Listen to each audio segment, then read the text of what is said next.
were found guilty in the case, as part of your court costs, you could be assessed a portion of your attorney fees. Again, percentage-wise, proportion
No. Hi, guys. Welcome to Kitchen Court Cases, where we watch court in my kitchen. Hold on. I guess I can say hello first. Hi. Um, Everybody's streaming in from Phil's. What a great show he had. He convinced me that maybe you want to see a little bit more fun court that's a little more recent. So let's start with that. First, we have a gentleman who appears to be zooming in from space for his court hearing today. So I would love to hear what you guys think about this. I am going to turn it on and let's go.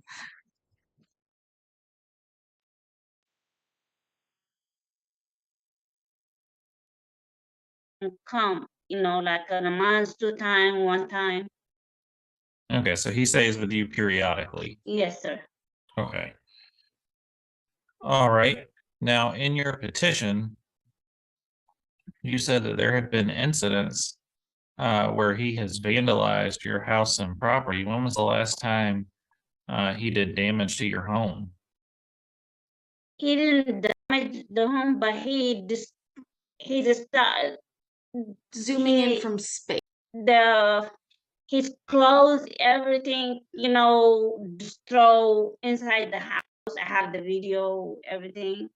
And I called the police on that time too. We was so scared the way how he did it. And even I talked to him, still he was so mad. He cannot respond why he did it. Okay, so you said he was throwing things around the house like clothing and his personal items. Yes, a lot. It destroyed. Means it's like it was hard to clean up, and it was awful though. It was awful. Okay, were things so it wasn't that things were broken, it was that he made a mess. No, sir, no broken. Okay. Have there been any situations where you felt like um he was about to hurt you or hurt someone else in the home? We was not here, but we was scared. The stuff like the refrigerator food, he put in the dishwasher, shampoo inside the food. It's the same thing. Open the refrigerator. We was not here like for 1 hour, 2 hour.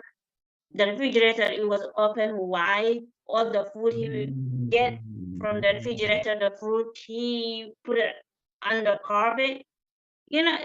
How to describe for you? It was awful.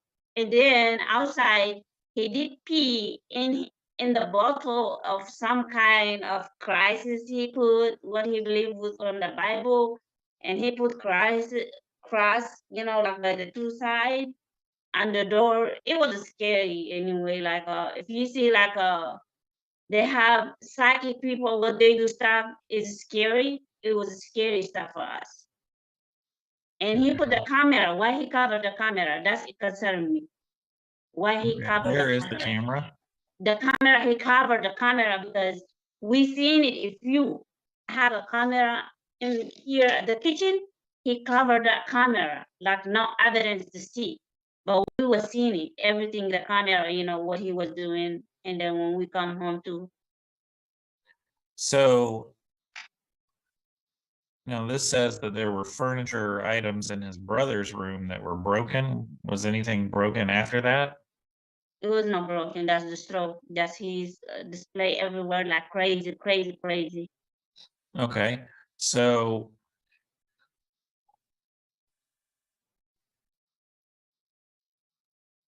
has there ever been a point where he's been physically violent with you? Hitting, pushing, shoving, anything like that? No, I wasn't. We was not here at the house at that moment. I'm glad I was not here. With my family. I was out. But the other one, Michael, the ill one, he was there. He was scared, paranoid, and we were so scared not to classify. I seen in a camera what he doing. All the evidence is coming to me. When the camera is a person doing this, person doing this. Automatically telling you, and then you see when you open the camera from the house, the views, everything, and then when after he left, we approached the house. When we approached the house, it was scary. We called the police because we don't know what is going on. And the police he said to me to go up to the court to file the PTO to do something for him to understand what he's doing. And then after that, he disappeared for 2 weeks. After 2 weeks, he came. he was high, smoke, you know, and then his brothers, they was play outside, and he came with high music on the parking of our property. It's okay if he was what you call, but they was scared, and I get out. I put risk to myself, you know, to come make him calm down. I said, I don't know what happened. He don't want to talk. He turned off his music, and then he go inside. I, as a mother, I said, what's going on with you? Can we talk? You know, and he don't want to talk. I said, okay, chill. I left him there. He chilled. He was really upset.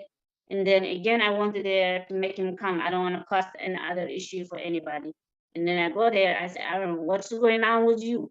Are you okay? And he don't want to talk. And then after an hour, he came in. I allowed him, you know, whatever it cost this.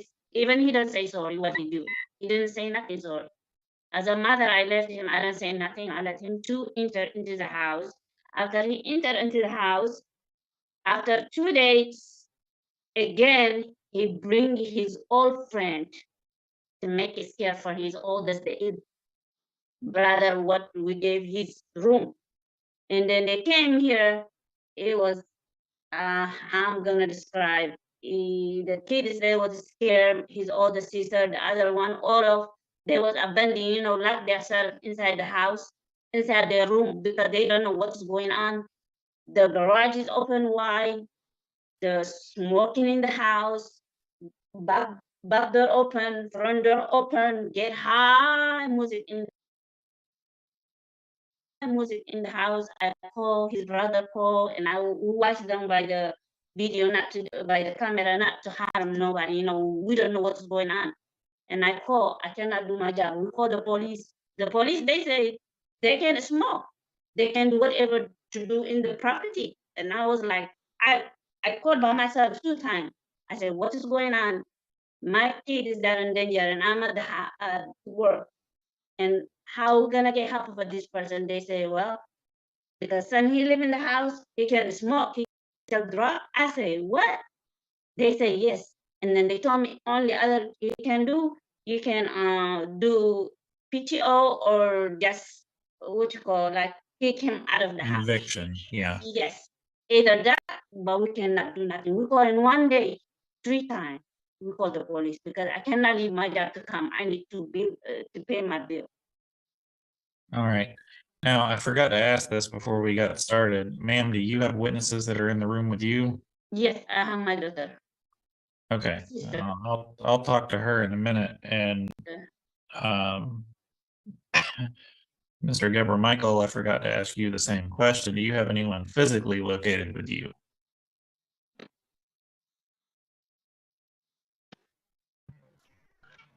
Yes, they're waiting to be called upon whenever. Okay, but are they like in the room listening in to the testimony, or are they somewhere else that you can just shout for them? I can shout for them. Okay, that'll work. Thank you.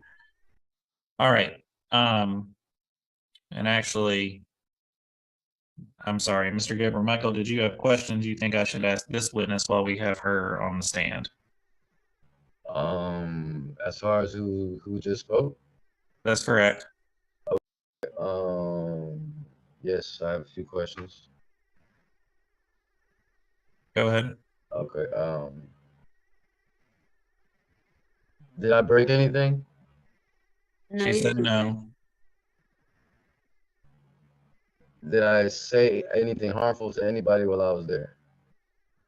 On that moment, we was not here, but they was scared. You know, they was locked inside the room for 8 hours.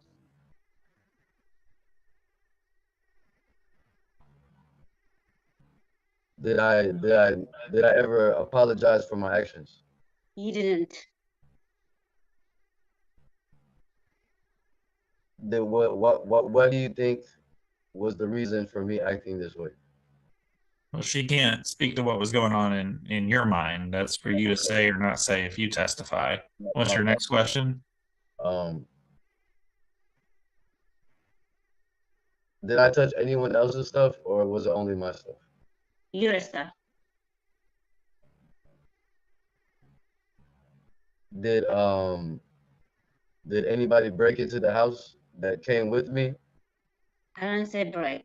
No break. Okay, that's all I have to say. All right. Ma'am, if you're able, I don't know if you have a second chair or if you wish to just stand aside and have somebody take the seat there, but you can bring your other witness in as long as we can get them on camera and as long as you can still hear and see what's going on the screen. I certainly want to make sure that you remain present. All right. Ma'am, I'll ask if you would please raise your right hand for me. Do you swear or affirm that the statements you make to the court today will be the truth under penalty of perjury? Yes. Thank you. You can put your hand down. And what is your name? Rosina. Rosina All right. And your last name? Mespin. All right. Are you, and how are you related to the petitioner? I'm a sister. You're Mr. Deborah Michael's sister? Yes. Okay. And are you both Mrs. Arias' children? Yes. Okay. And tell us what you've come here to tell us today. Basically, he was mad. He was mad because of the switch of the rooms, and when he vandalized the rooms, was called. It's basically all over the house. You know what I'm saying? The whole house was vandalized. It was such other people's properties. It was them. It was the soaps and everything was from different areas of the house and stuff like that. And so it was a little bit of his, and it was just my stuff destroyed from my bath, like my toiletries and stuff all like everywhere in the refrigerator and everything. So it was all over the place and stuff like that. And it was other people's properties too, not only his, that he was called vandalized, you know, like, you know, mixed in with and do whatever he did. So what was actually damaged or destroyed by his actions? Basically, the food was mixed with a lot of chemicals from dishwash and my soaps and stuff like that from my bathrooms and stuff like that. So basically, we couldn't eat the food. We're all scared and stuff like that. You know what I'm saying? That we how we're supposed to eat in this house and stuff like that, and how we're supposed to sleep in this house if somebody vandalized and stuff like that. And our stuff was taken away, like our stuff. How can we like trust somebody who just takes our stuff like that and destroys it? It can happen, stuff like that. So who else lives in the home besides you, the petitioner, and the respondent? My brothers, my other brother, my Michael Mesfin, and my other brother, Eli, he's 17. All right. All right. Is there anything else you intended to tell us that I haven't thought to ask about yet? Yeah, the main problem is that, what I'm saying, the rules they're not followed, and stuff like that. Basically, she doesn't want nobody over this house, and she doesn't want what all the activities going on, and she doesn't want to bring anybody. It's always the case. He doesn't listen, and they're all, you know what I'm saying? So that's the disrespect over there, and that's one of the things that she wants to resolve, but it can never be resolved in this problem. And the vandalization was just too much for me. I couldn't handle it. It's just, All right. Sir, do you have any questions for this witness? Yes. Did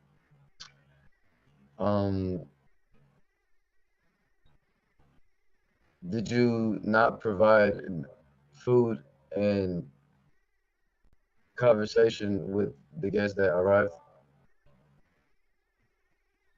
you basically you wouldn't listen.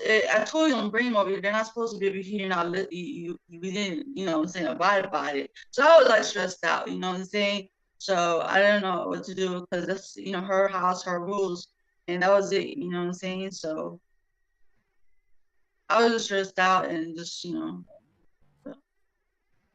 Were any guests disrespectful?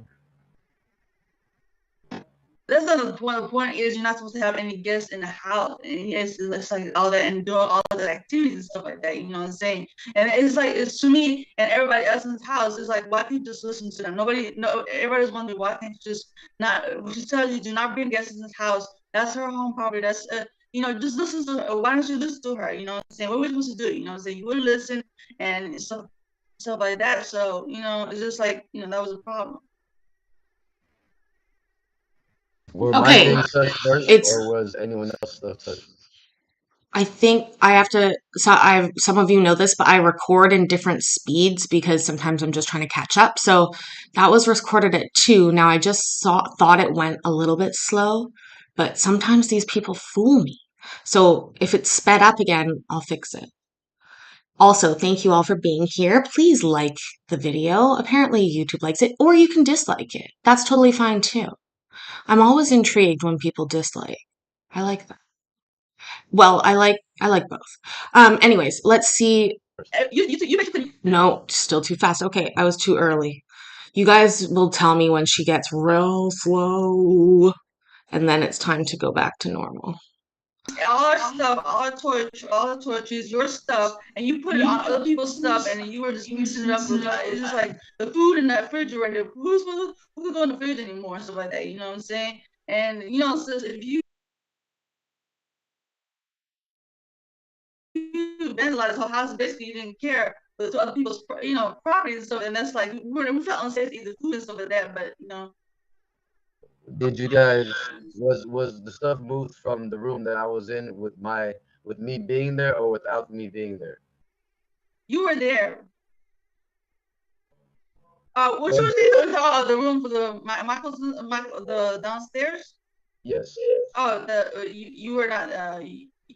She told you basically that you you're supposed to move the rooms and stuff like that. So was that done first before anything else? She told you before that though. She told you twice, 3 times she called you. But that's Was my fault. Were you done? go ahead. Were my items touched before anyone else's items were touched by anybody else? No, but she told you she's gonna move your stuff in the other room. That's what she told you. So that was my clear understanding of that. So that's what I'm trying to tell you. And I want to make sure I'm understanding, ma'am, you're saying that, what are you saying that your mother told him that she was going to move belongings elsewhere? Yeah, because she was gonna move. My brother's we're gonna move until Saturday, right? We told him that, like, how many times she called and how many times he knew about it, and we told him we're gonna move Saturday. All about the 2 rooms, gonna switch the rooms and stuff like that. So where were the belongings beforehand? No, there were his stuff was already moved out there. You know what I'm saying? Out to where? Out to the room that he was switched to. You know what I'm saying? Okay, so he was being relocated. Yeah. Give it a name or something. Are we talking about like a Upstairs room? Okay, so he was being moved. His things were being moved from where he was to an upstairs room. Yeah. Okay. All right. And if you trying, I think he's trying to see if he, who did it or not. That but the camera's there, and then what's called. It shows what all the vandalization, all this stuff like that, and then it shows she has proof of it. So My next question is were my things completely relocated to the room or were they spread around the house as well? No, it was an upstairs room.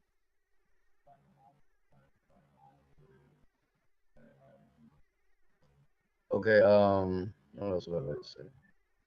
Well, for now, that's fine. That's the question I have for now.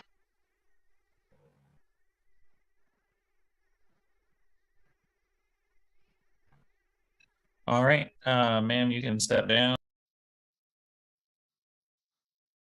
and pass the chair back. That's the switch. Mother.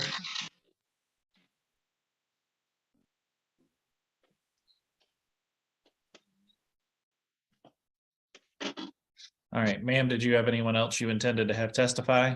No, sir, that's it.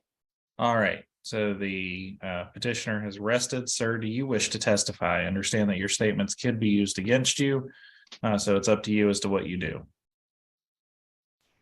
Yes, sir. All right, please raise your right hand for me. Do you swear the statements you make to the court will be the truth under penalty of perjury? Do. All right, put your hand down, please, and you can begin with your testimony when you're ready. All right, so upon prior to moving to this location, The living conditions was at 6034 Lee Shard Trace, Tucker, Georgia 30084, which is like a townhouse, like 2-story. Okay, and living there, again, I was rarely in the house of my involvement in the house and things like that. I was very spacey with my coming and going. You get what I'm saying? But I was much more going than coming in.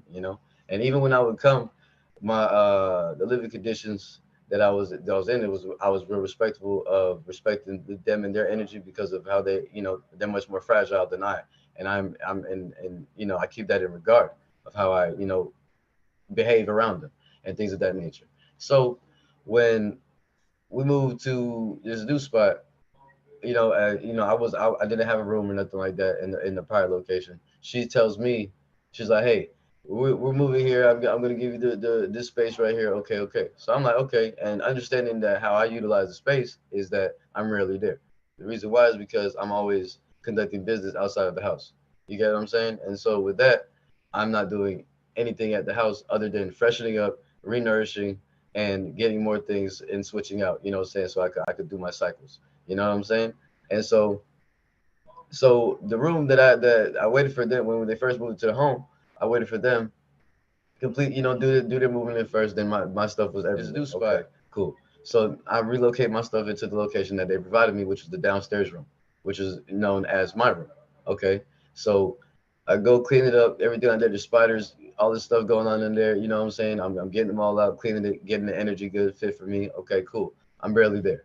All right, we have a family member in the house known as Michael Messman, who is dealing with psychological issues because he's not taking his medication.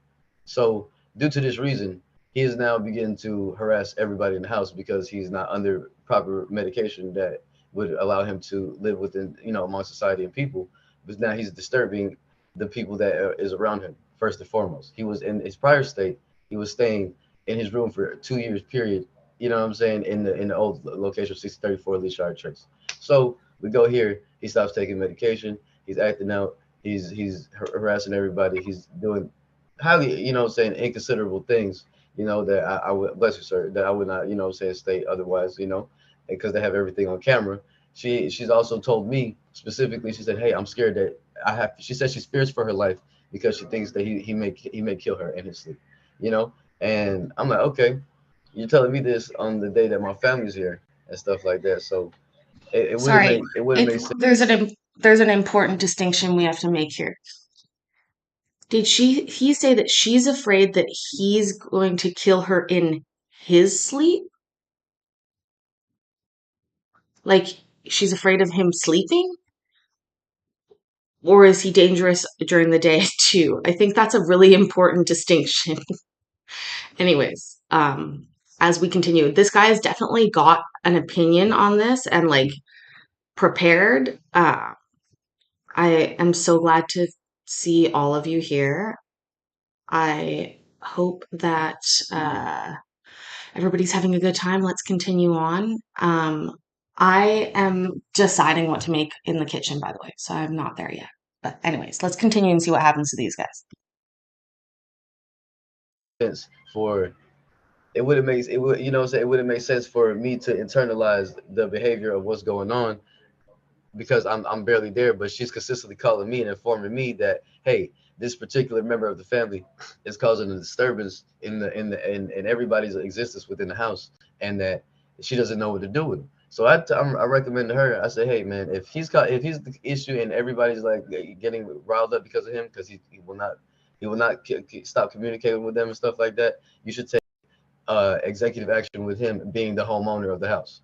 Okay, so with that acknowledgement, I go forward. I'm still barely there. She's like, hey man, we're gonna move him after consistent notifying me that he's harassing them.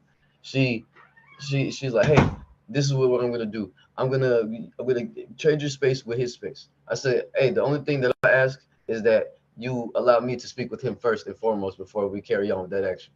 You know what I'm saying? And she's like, you know what I'm saying? She's acting real iffy, but doesn't give me a real definite answer. You know what I'm saying? And then after a certain week, probably like a week later, she's like, okay, you know what I'm saying? I'm gonna do it by this day. I'm like, all right, cool, cool, cool.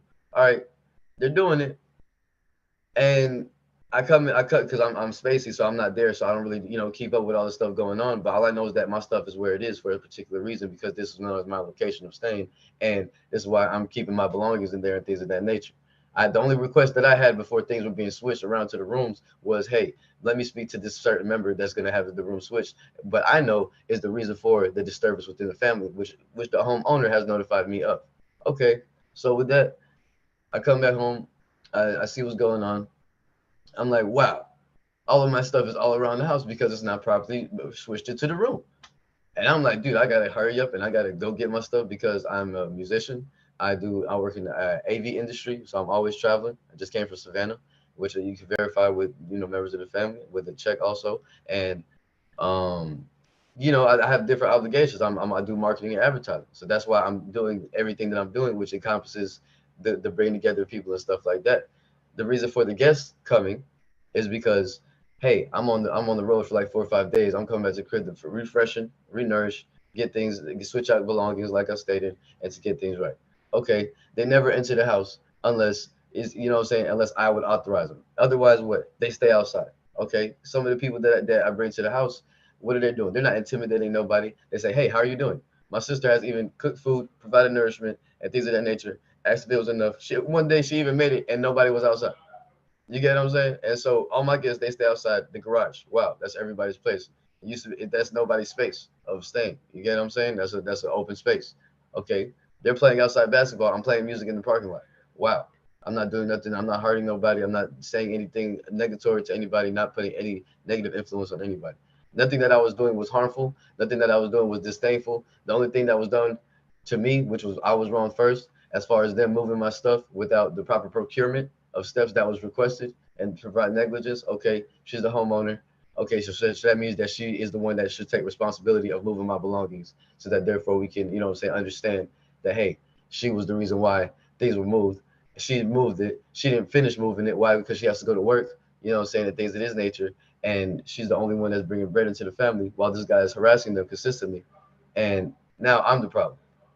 That's highly inconsiderate of me, who's barely there, who's over here trying to help out, who's helping out with my dudes, who's helping out with sister, who's helping out with little brother Ali, and also helping out with Michael, giving him rides, taking him to locations, things of this nature. So I'm over here playing the role of the supporting role to the leader, by also supplementing them with moral support, emotional support, things of this nature, financial support, transportation for the family, reasonable thought, everything like that. I provide decoration for the home, everything of this nature.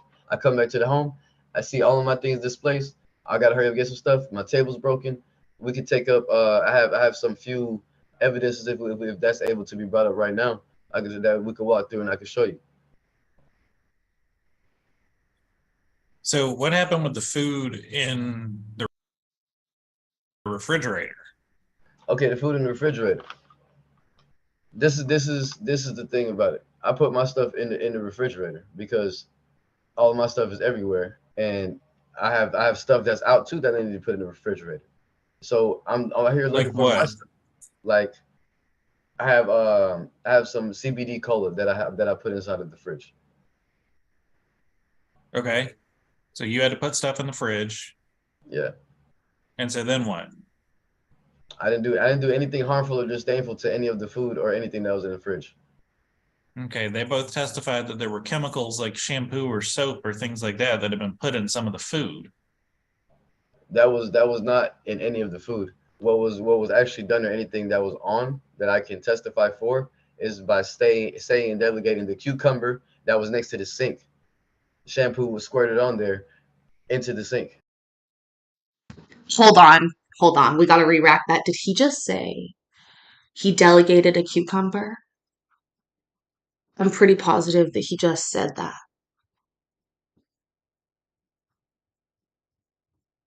Let's listen to that. That was on that I can testify for is by saying and delegating the cucumber that was next to the sink.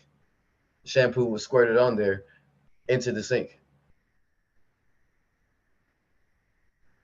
Okay, so why did things have to be taken out of the refrigerator? because I have to look for my stuff that should be in the refrigerator. So you're saying things of yours were in the refrigerator that were put there by someone else that weren't supposed to be. as well as everything else as at the time of my arrival when they were not at the house. And who do you think was responsible for that? The same person who moved my belongings initially in the first place from out of the room without me being there or the proper procurement going into place. Okay. And so are you saying that you don't know exactly who it was, or do you just? I don't know who it is because the information has not been provided to me upon my asking and my request. Because To it them, happened when you weren't there. precisely. Okay. All right, ma'am, do you have questions for this witness that you think I should ask? It, as a family, but he knows what he done. I'm a mother. I'm not trying to be bad there, and he knows what he done about the food. He knows I take care of him. I pay his insurance for the car, for his tire. I'm not. I mean, God knows everything. I love him, but I don't want it the way how he's not respecting me.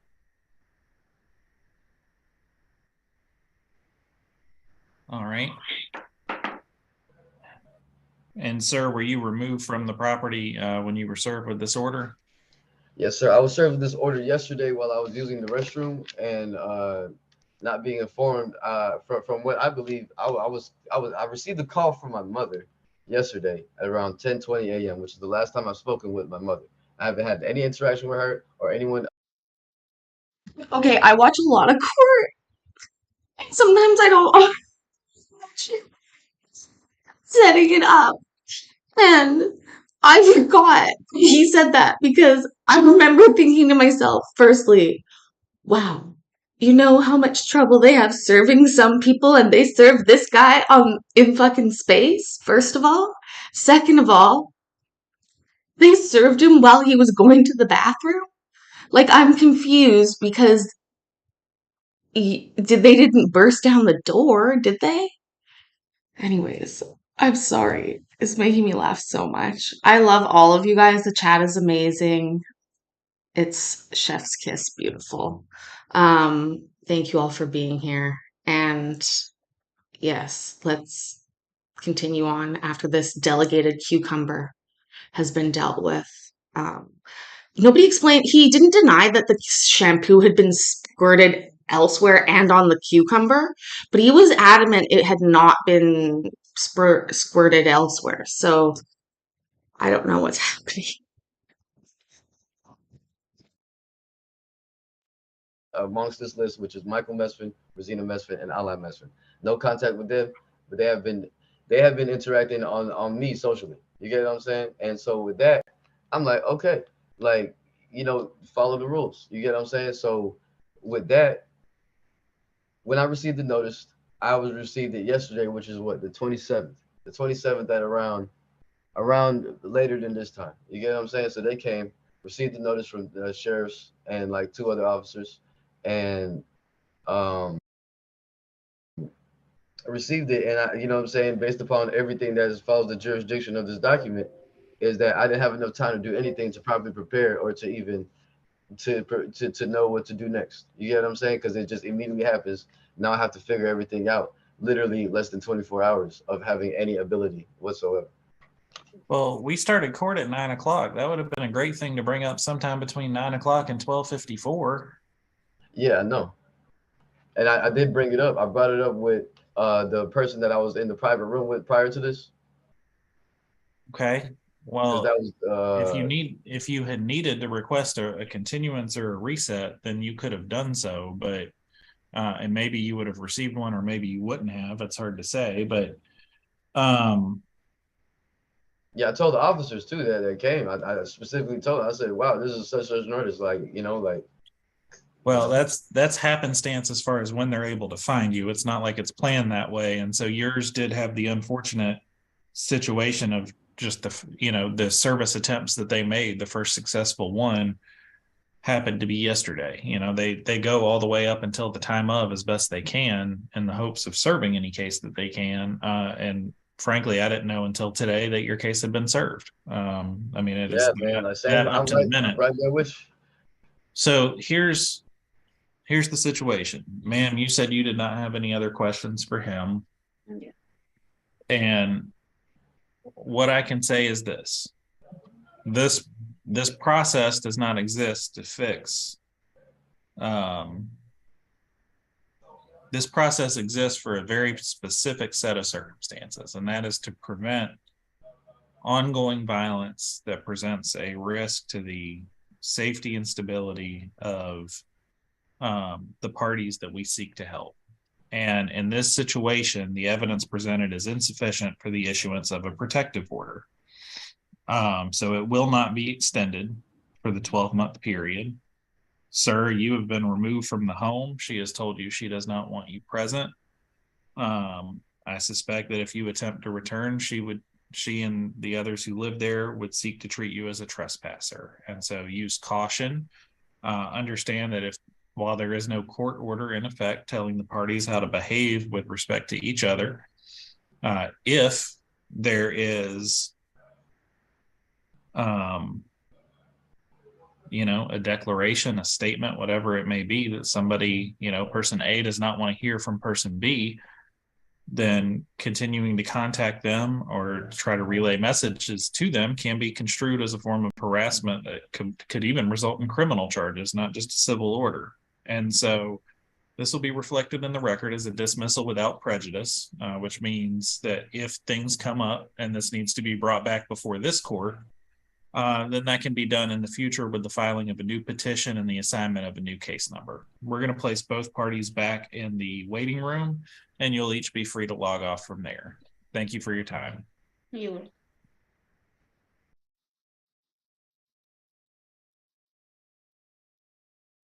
Okay, guys, now it's time to choose what we do next. We can either head to our detention hearings and get going with our detention docket, which is usually what we do here in the evening times. We rewatch old court detention dockets from 2020. We vote on whether the kids are going to be detained or not, and we have a really good time. We chat, we have fun. But I do have a couple other little clips that I sort of pulled up, which, I shouldn't get too ambitious, to be honest. But I had one that, did it go away? I'm mad about that. Translators are something I think we all, dealer's choice, is that right? It's a good idea. I can't see big enough. Where was that? Actually, do you know what? Since I bet you guys actually are geeky enough to care and might actually be more entertained here, you can just see me look through my videos.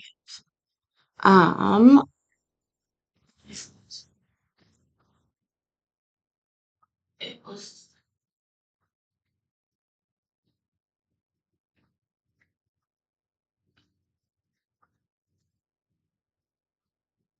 what was it? No, not that lady.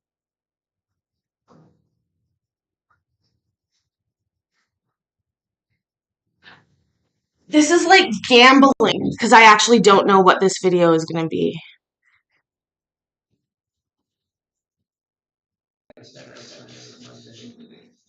No, not the right one. Okay, let's just go with detention while I find that one. We'll do our first detention hearing.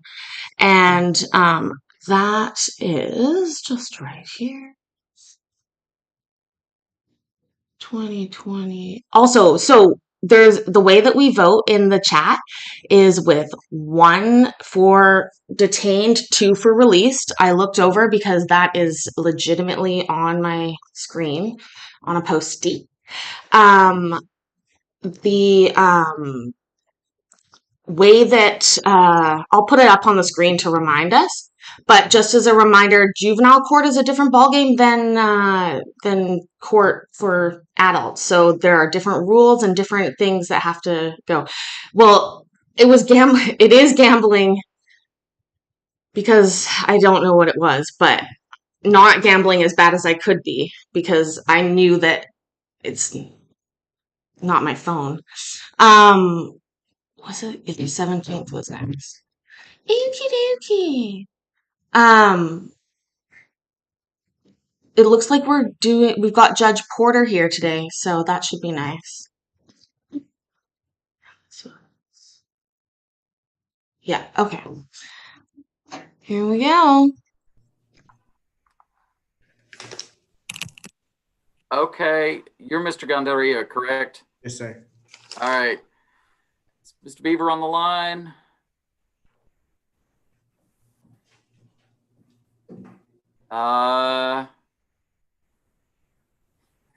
Your Honor, who are we starting with? I'm sorry, I thought we were doing Judge Kim's first. No, turns out we're not, but Mr. Gandaria is already in the chair, so we're going to start with him. Okay, let me see if we have a parent.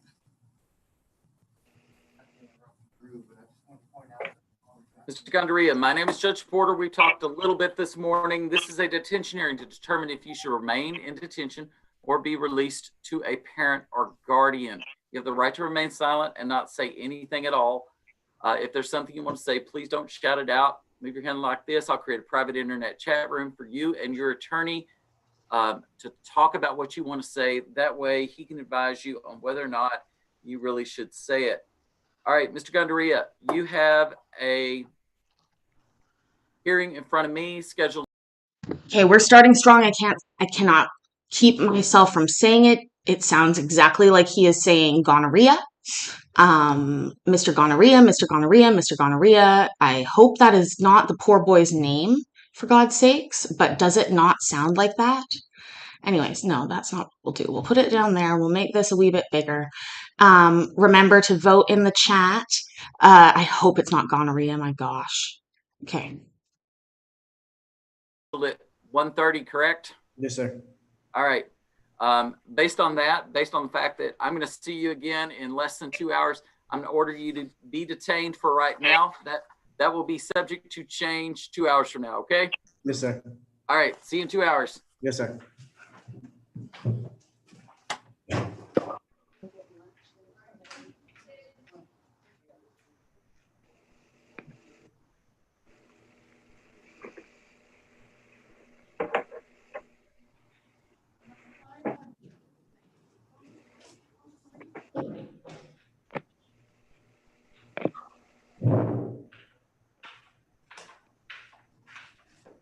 Are you Mr. Dixon?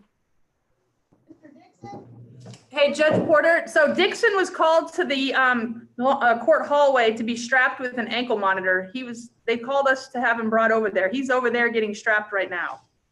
Okay. Is he being released? Has somebody already done his detention hearing? See, that's what his probation officer called for him to be brought over there. So the supervisor brought him over there. That's where they're at now. I don't know what happened though. Judge, it's Stephanie. He's been released. Okay. Okay. Mr. Pocasangre Reyes has already been done today. This is Reed. And you're Mr. Reed, correct? Yes, sir. All right, Mr. Reed, you got to talk up a little louder for me, okay? Yes, There sir. we go. All right, Mr. Reed, this is a detention hearing to determine if you should remain in custody or be released to a parent or guardian. You have the right to remain silent, not say anything at all. If there's something you want to say, please do not shout it out. Instead, I want you to move your hand back and forth like this. That'll get my attention. That'll also get your attorney's attention. I'll create a private internet chat room for the two of y'all to talk about what you want to say. That way, your attorney can advise you on whether or not you really should say it. Does that make sense, Mr. Reed? Yes, sir. All right. Is Ms. Hamrick here? I All emailed right. her and I left a message. Okay. Mr. Berger, can you help out real quick? Sure can. All right. So, Ms. Washington, what brings Mr. Reed back to court? Jalen just had adjudication hearing on the 13th and he was ordered to placement by Your Honor. I did receive an email from the placement staff stating that he should be transported to Clarinda by the end of the week. They just received the court orders on Friday. Jalen is currently on level 3, I believe, confined. Mr. Reed, Yes, what sir. happened? People keep picking on me. Walk away. Don't let them bring you down. You're better than that. I walked away too many times and they stayed doing it. Is Bradley not helping you out, keeping them away from you? Bradley don't even be back here for the time. Okay, okay. Well, you ready to go to Iowa? Yes, sir. All right. If I let you go today, that would slow down Iowa, so it's probably not a good idea, right? Yes, sir. All right. I'm going to go ahead and order that you be detained. Thank you, Mr. Reed. Thank you, Your Honor. All right.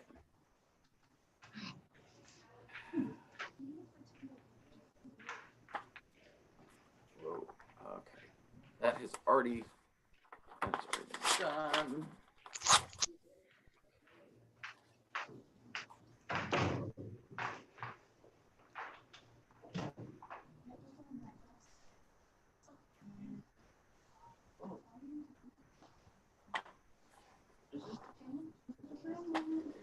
And then you, Mr. Rodriguez, you are not Mr. Rodriguez. I'm Mrs. Rodriguez for Alex Rodriguez. Okay, hold on just a second. Okay. Sir, what is your name? Alex Rodriguez. Oh, you are Mr. Rodriguez. Okay. And Yes, sure. Rodriguez family, if they want to come on up. Me, mommy. All right, Mr. Rodriguez, the law says when you're brought into detention and detained, you have to see a judge every 10 business days to determine if you should be released or be ordered to remain in detention. This is your 10-day detention hearing. My name is Judge Porter. You have the right to remain silent and not say anything at all. If there's something you want to say, please don't shout it out. Instead, I want you to move your hand back and forth like this. That'll get my attention. It'll also get your attorney's attention. Mr. Daniels, do you see Mr. Daniels on the screen? Yes, sir. All right, I'll create a private internet chat room for you and Mr. Daniels to talk about what you want to say. That way he can advise you on whether or not you really should say it. Does that make sense? Yes, sir. All right, Ms. Paxton is out today. Who's filling in for Ms. Paxton? I am, Your Honor. All right, Ms. Turner-Hill, what brings Mr. Rodriguez to court today?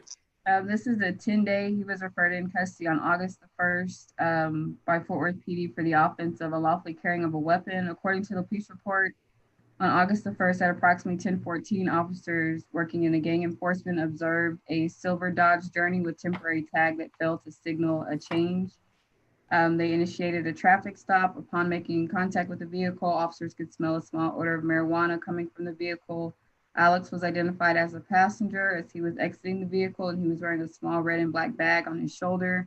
The bag hit the side of the vehicle and made a heavy metallic sound.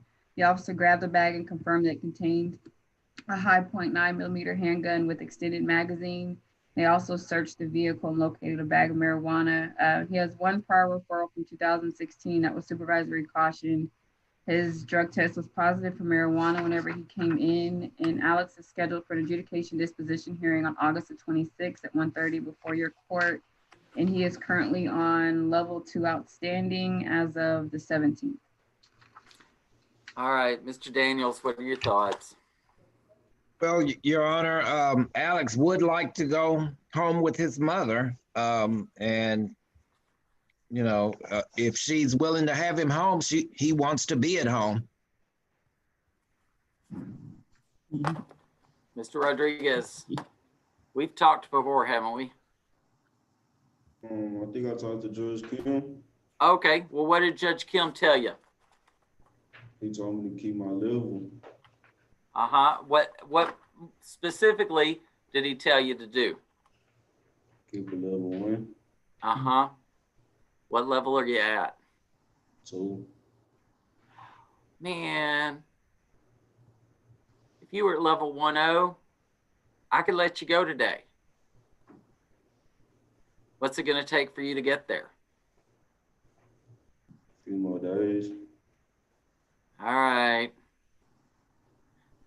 Level 2, I can't be convinced that you're going to follow the rules at home if I release you. But if you're at level 1.0, I've got a good reason to believe that you'll follow the rules at home, right?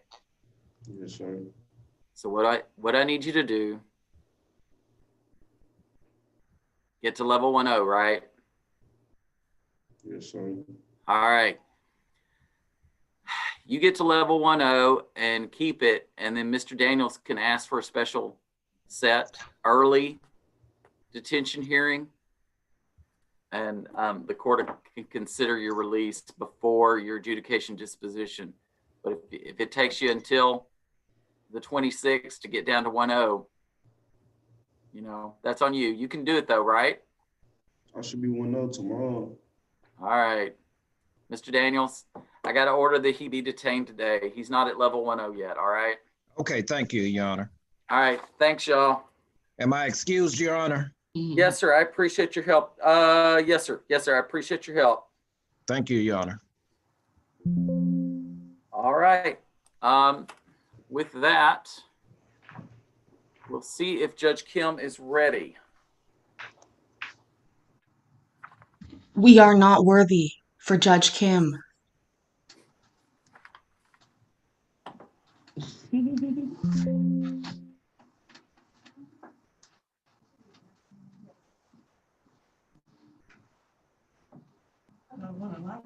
Yeah, he was detained, right? Yeah. Yes, just go back up and wait for Ms. Turner, how she's gonna do that. Oh, the front one.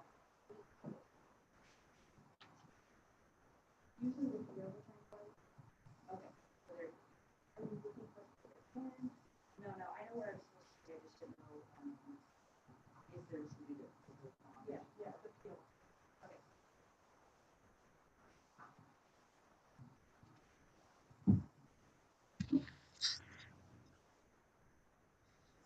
I like how Judge Kim put Judge Porter in some empty room with no books. And then it appears that he's got one book now.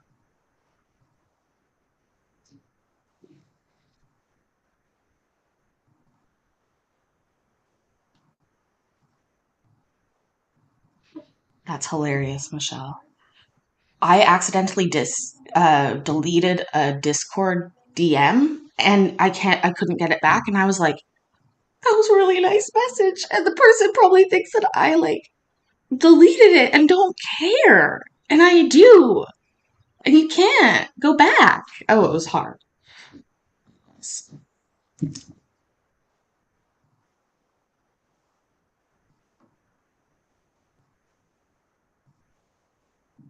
There's Mr. Kim with his tie on, red bow tie. Thank you. Sorry for the delay. I was in a different proceeding.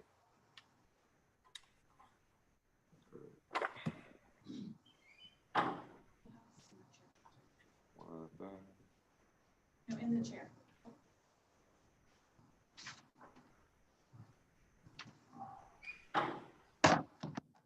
All right, so Olivia Arts.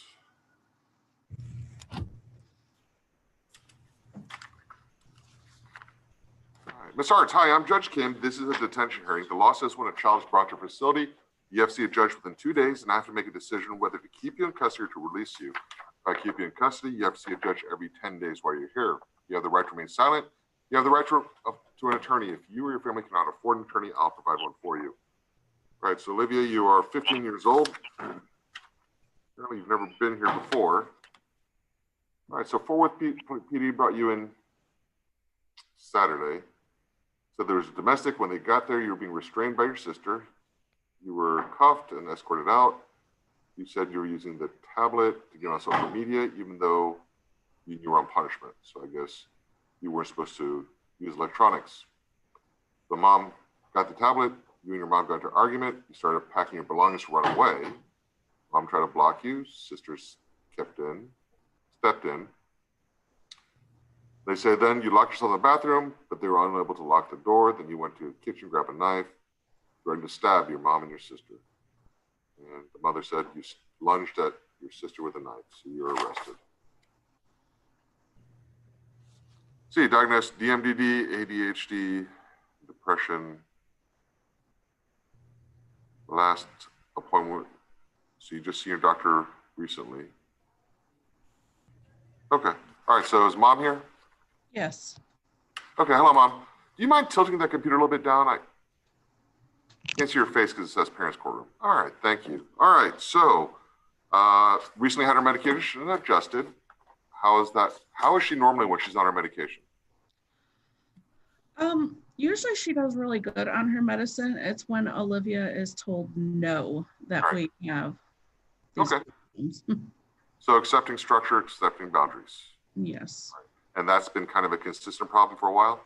Yes. Okay. But other than those situations, she's a good kid. It's just the boundaries. Is that fair to say? Right. Okay. All right. Is she good about taking her medication? Yes, I have gotten to where I watch her, and she usually that Friday night, she had pretended to take her medicine, and she had not actually taken it. Oh, okay. That's when, yeah. Okay. All right. So Olivia, here's the deal. I'm going to let you know my stance on this. We just have boundaries. There are limitations. We all have rules. I've got rules. I've got rules not only with the law, but I've got rules at home with my wife. That's just part of life. I have rules with, well, shoot, I guess my boss, right? So I will let you know that my concern is whether you're just rejecting the rules, whether you can follow the rules or not, because we're kind of taking this to another level. Before with your mom, it was one of those, if you kind of resist or you kind of rebellious, having problems with your mom, it all stays at home and your mom figures out a way to deal with it. Now the police are involved and the court's involved, it's a different ballgame. So at this point, what I'm gonna do is I'm gonna go ahead and detain you. All right, I wanna see how your behavior level is. If you get to level 1-0, okay, then that makes me understand that you can follow the rules. It takes about 3 days to do that. You know what, because there's a knife involved, we'll do level 1-0 and then you gotta hold it for 3 days, okay, for 72 hours. If you do that, you're showing me that not only can you understand the rules, but you can follow the rules. Then we'll give you a chance to go back home, right? And as long as you're following the rules at home, then you stay at home while this case is going on. If you break the rules at home, we find out and then we just bring you back here and we'll do it again. Mom, does this sound like a fair plan? Yes. Okay. So I need Olivia to prove to me that she can follow the rules, right? Now, trust me, the environment here at Kimbo is a lot more restrictive than your environment at home. So that means Olivia has proven she can do it. Then it becomes a question of, does she do it or not? Okay? Yes. Do you have any questions for me, Mom? No, I agree. Okay. Olivia, do you have any questions for me? Okay. So really, you getting out of here is purely up to you. You've also got to take your medication, both here as well as when you go home. You can't fake it. You've got to take it. If you have a problem with the medication, then you need to go back to the doctor and adjust it. Okay? There's a right way to do it. You can't just make that decision on your own. Okay? All right, so I don't want to see you here at the 10-day hearing. All right, you should be home. Well, in theory, you should be home by next weekend. All right, since you came here Saturday, you could be level 1 today, and then hold it for 3 days. You could be home Thursday or Friday. All right, but if you're fighting it and you're causing problems, you'll stay here for months. It's really just, it's up to you when you get out of here. Okay? All right, thank you, Olivia. All right, so we're skipping Alexis Clark. We'll do her before the under 14s. How about Myron Collins? All right, Mr. Collins, I'm Judge Kim. Good to see you again. It's a 10-day hearing. I have to decide whether to keep you here or to release you. If I keep you here, you have to see a judge every 10 days. You have the right to remain silent, and you have a right to attorney, Ms. Keenan, I believe. Is that right? Yes. Attorney. Okay. Well, good to see you, Tracy. Good to see you, Judge. All right, so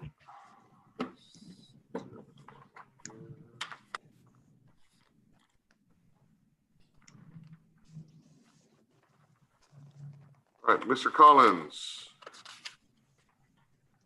Okay, now we're approaching 120 days. You're level 2. Ms. Keenan, where are we going with this on this case? Do you know? Today he has a yes waiver appointment.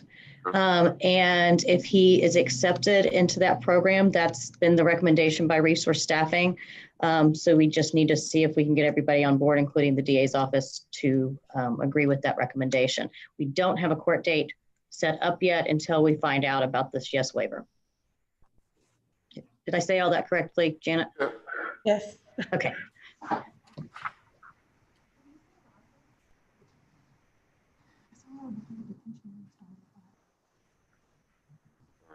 All right, Mariam, I remember you from other cases in the past, all right? But you understand what's different about this one, right? This is where going to like a store and got a can of Pringles and then robbed the store. Couldn't open this register. Manager came by, he pointed the gun at the manager, and then police found you shortly after. So Look, my problem, and that you were found with a 9mm pistol. Myron, I've got a big problem with kids and guns, right? I have to be confident that if we release them, they're not going to reoffend, okay, and cause more problems.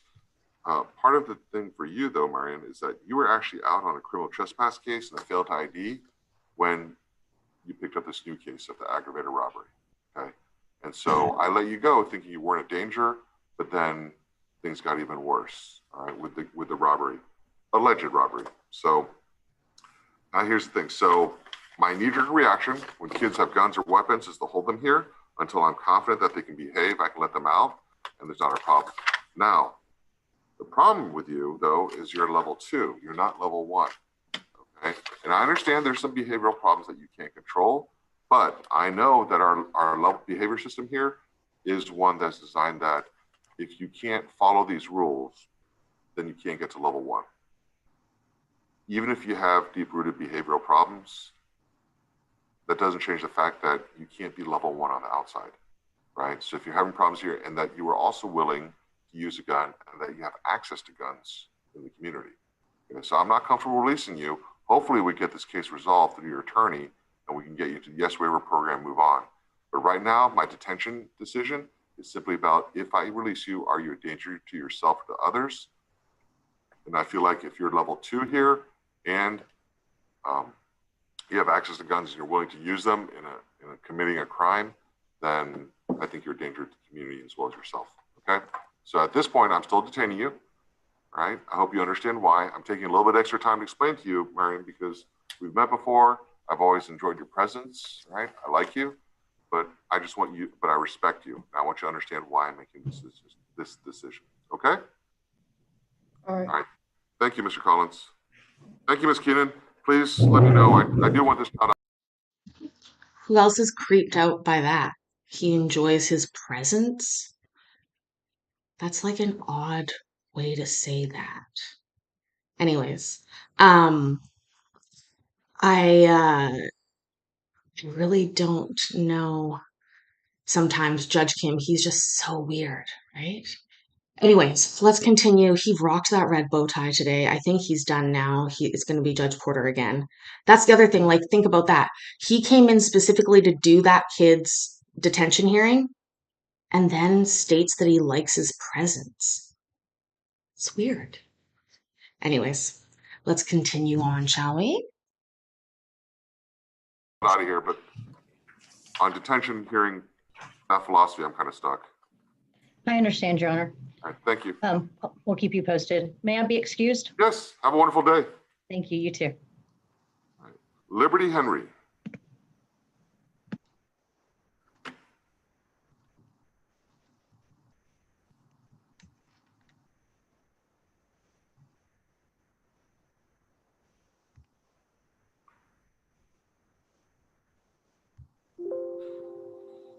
Your Honor, we're having to get Liberty up. One moment, please. Just 2 minutes, please. About a minute, please. Can we just skip her then and go on to the next one while you're getting her ready? Thank you so much. Thank you. How about Damian Lopez?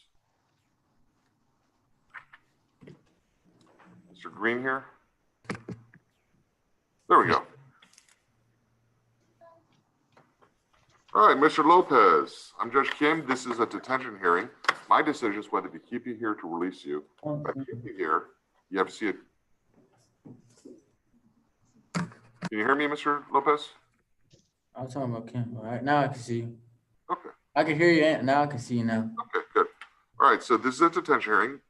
My purpose here at this hearing is to decide whether to release you or to keep you here. If I keep you here, the law says you have to see a judge every 10 days while you're here. You have the right to remain silent. You have the right to an attorney. If you or your family cannot afford an attorney, I'll provide one for you. All right, so Mr. Green, you requested this detention hearing. Yes, Your Honor. All right, for what purpose? Your Honor, this child is, according to the detention report, on level 1 now, has maintained that, not causing any trouble in the back. I spoke to his probation officer Friday. So I think he'd be a good candidate to be released from detention at this time.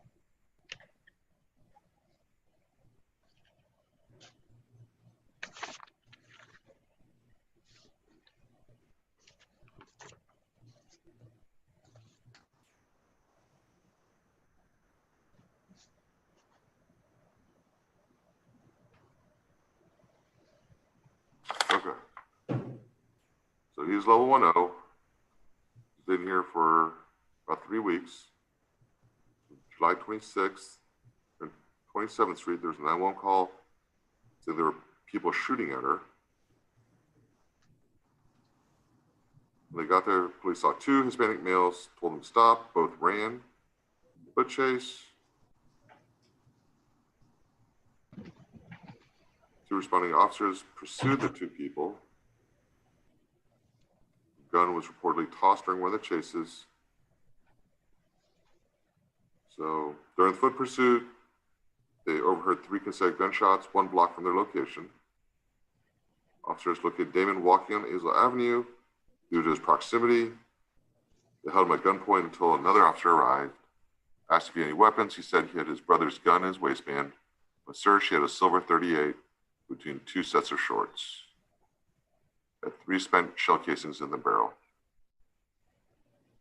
The gun was reported stolen out of a burglary of a motor vehicle. He was arrested for evading arrest, UCW, and discharge of a firearm. After the arrest, police referred a related charge of ag assault, the deadly weapon. It was positive for marijuana and benzodiazepines. All right, so can I get more information on the ag assault deadly weapon, Mr. Lewis? The police report that's been received so far simply indicates that it's in reference to the original 911 caller stating she was being shot at while calling police to report the theft of her EBT card. There's not a great deal of detail beyond that.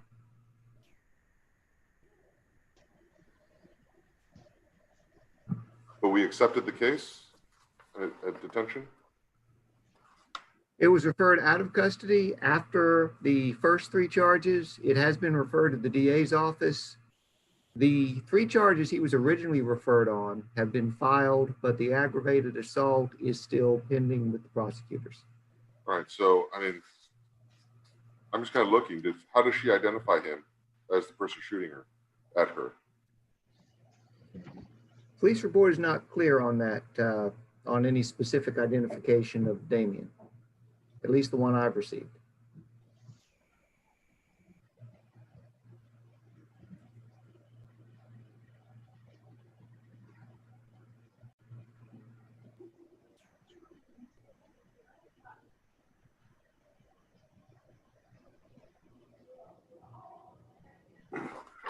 Yeah, Mr. Green, here's my deal. I mean, ag assault, I don't know. The problem is he's running around with a stolen gun. And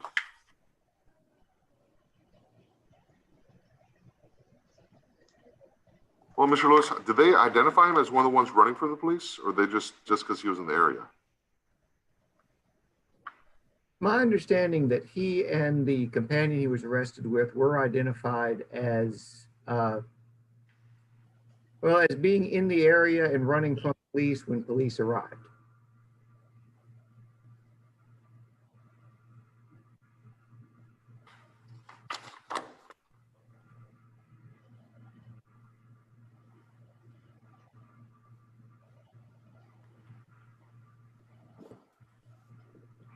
Yeah, so Mr. Green, I mean, I don't think I can find PC at this point for the ag assault. Maybe not even enough for the evading, but there is, I think, or the discharge, but I think there's enough for the UCW. Here's a problem. Then I don't need the PUC finding for anything else. It's just a determination whether the information provided to the court indicates that he's a danger to himself or to others. The fact that he's smoking weed, using benzos, carrying a stolen gun, I think it's just way too much of a danger to release in the community at this point. The fact that there's other cases that could be coming down the pipe, I mean, I appreciate these level 1, but he just got there. Mr. Lewis, did he have other problems? How low did his behavior level go? Since he's been in detention, he has typically maintained level 1 acceptable. He doesn't have any major infractions. All of his documented issues are not following instructions or talking without permission, slow to comply, minor things that have cost him level 1 outstanding, but he has consistently maintained level 1 acceptable. Right. Okay. I mean, that's good to hear. I think, yeah, Mr. Green, the gun really worries me. That's the part that gives me the most pause. I just have to be really, really comfortable releasing somebody. Knowing that there's the ag assault deadly weapon case coming down the pipe, that gives me pause. And that doesn't seal it, but it just makes me tap the brakes a little bit more. Damien, keep up the behavior level. Let's go and review this in the future. But I'm deeply concerned, right? Especially with stolen guns came out of a stolen car and the surrounding gunshots being fired. I have a duty to protect the community. All right. Thank you, Mr. Lopez. Thank you, Judge. All right, is Liberty Henry available?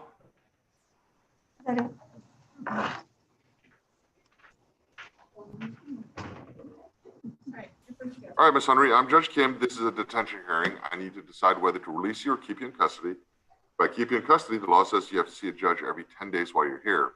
You do have a right to remain silent. You have a right to an attorney. If you cannot afford an attorney, I'll provide one for you. All right, Liberty, you're 14. You have never had history with this department. Let's see. On Friday, police were dispatched to the airport. For the report, they were dispatched for an assault in progress. There was witnesses.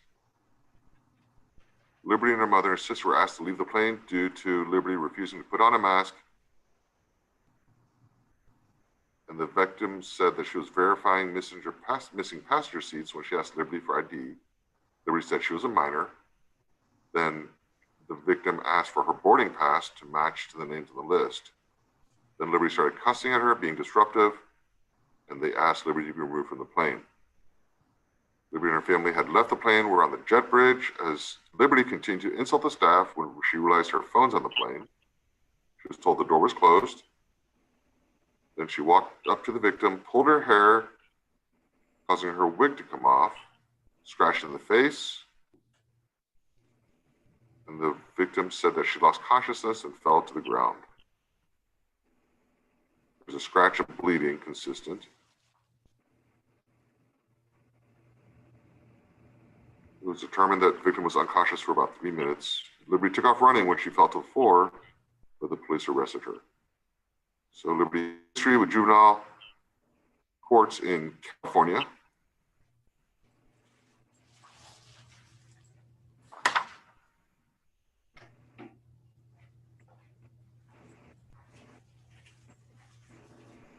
Mom says she's special needs diagnosed, bipolar, mood disorder, and does not have her meds. So is Mom here? Do we have a parent present? No, Your Honor, there's not one in person. I'm here. Okay, do you have a video? Porter? That is not the tone to take with Judge Kim.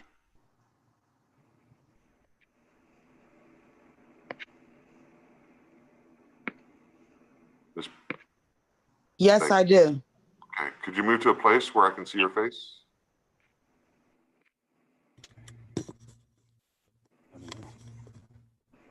Ideally without a bright light in the background.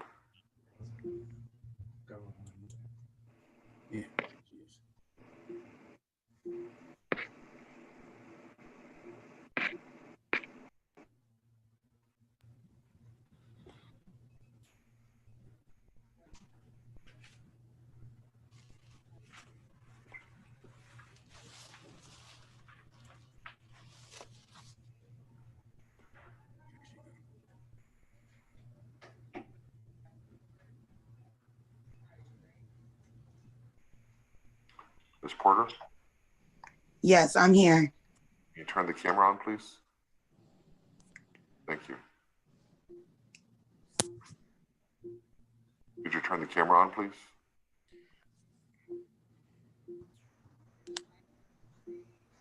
Thank you. All right, so Ms. Porter, are you currently in California?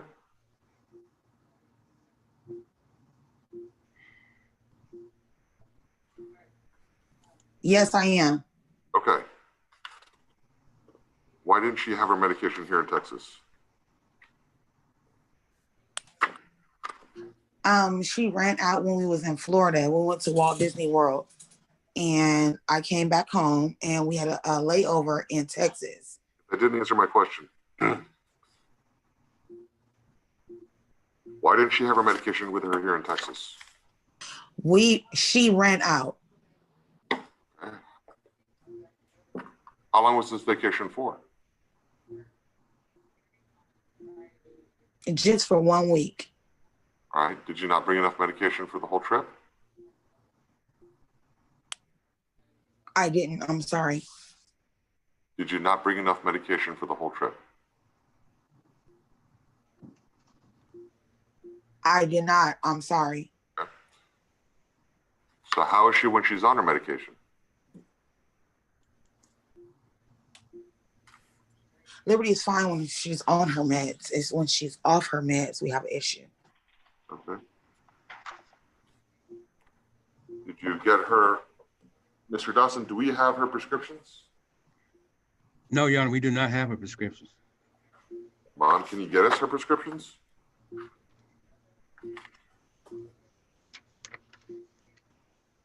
Ms. Porter? Yes, Liberty's on the Abilify and Lexapro. No, you can't just tell us we need the prescriptions. Can you take pictures of the prescription bottles and get them to Mr. Dotson? Yes, I can. Does she have any relatives here in the DFW area? Sir, we know nobody out there.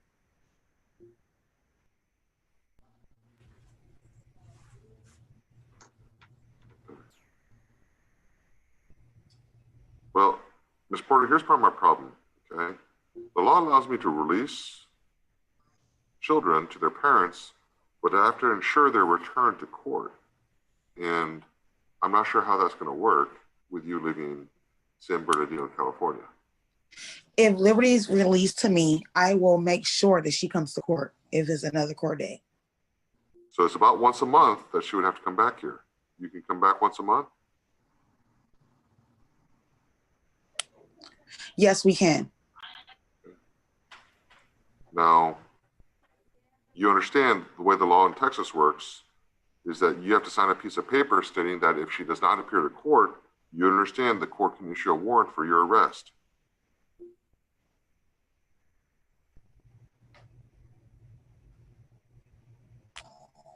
I'm aware now. Okay, is that still a responsibility you're willing to take? Yes.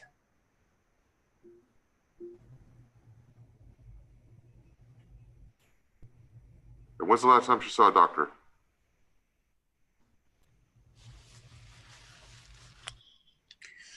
Right now, all the facilities are closed, but Liberty has therapeutic sessions over the phone. Okay. So when's the last time she got her prescription updated? Last month. Last month. When? Do you remember the date? Can I see that one back there? No, offhand, I don't.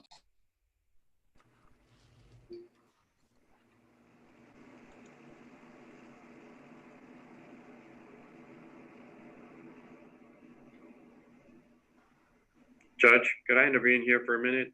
Yes, sir.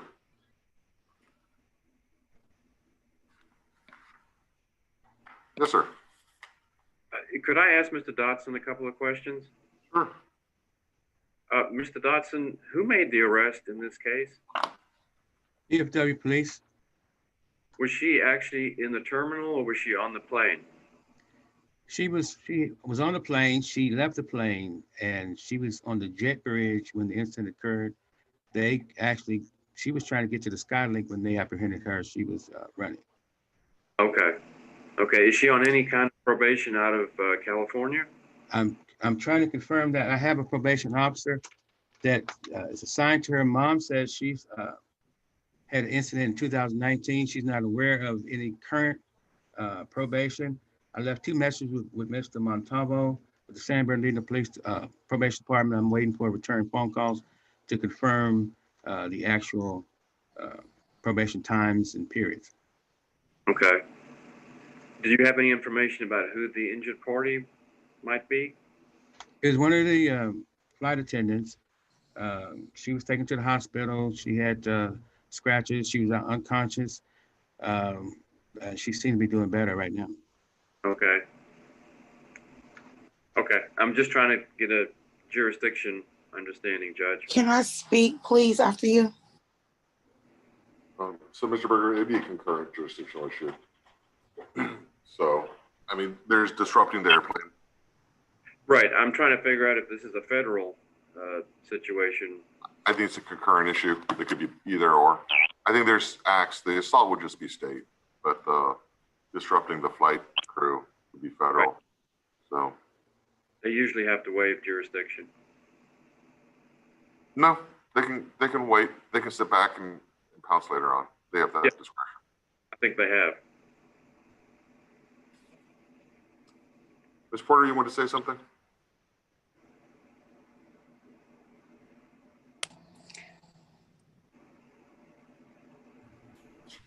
Ms. Porter, you want to say something? Yes. The only issue I'm having is it wouldn't be an issue if the flight attendant would address me instead of addressing my 14-year-old daughter. That was so unprofessional. And they had a whole screaming match with my kid. Ma'am, Ms. Porter, the worst thing you can do right now is justify your daughter's actions. That's the absolute worst thing you can do, right? Do not shift blame. Your daughter evidently, according to the witnesses, the one that actually struck the flight attendant, right? If your daughter is not the kind of person that can be in the community without striking people, if they talk to her directly, then you're basically telling me I need to keep her here. Don't enable your daughter. Sir, I'm not trying to enable her. I was just trying to explain the situation. No, when you're saying the problem is that they talk to the daughter instead of you. If you can't take your daughter in public, don't take her in public, right? It's really that simple. Don't justify her actions saying the flight attendant screwed up. We all have the right to live our lives without being beat up by 14-year-old girls. So. You're right. So, Mom, this is what I'm going to do. If you're willing to take that responsibility, you understand that if you fail to bring her back to court, that you could be looking at a warrant being issued for you and you having to be extradited to Texas. That is a responsibility you're willing to take? Yes. Okay. And I'm going to go ahead. I'm sorry, give that back. Still the wrong one. So I'm going to go ahead and release her to you. All right. So make arrangements with Mr. Dotson to come and pick her up. And we'll have to come back for these court settings. If you'll probably also want to fill out, Mr. Dotson, if you can email her the paperwork for requesting court-appointed counsel. It turns out you're not indigent, then you'll have to hire an attorney, a Texas attorney. All right. So Mr. Dotson can give you a list of all the attorneys that do practice here in the Tarrant County courts. Okay. All right. Thank you, Ms. Porter. Thank you, sir. Marvin Velador.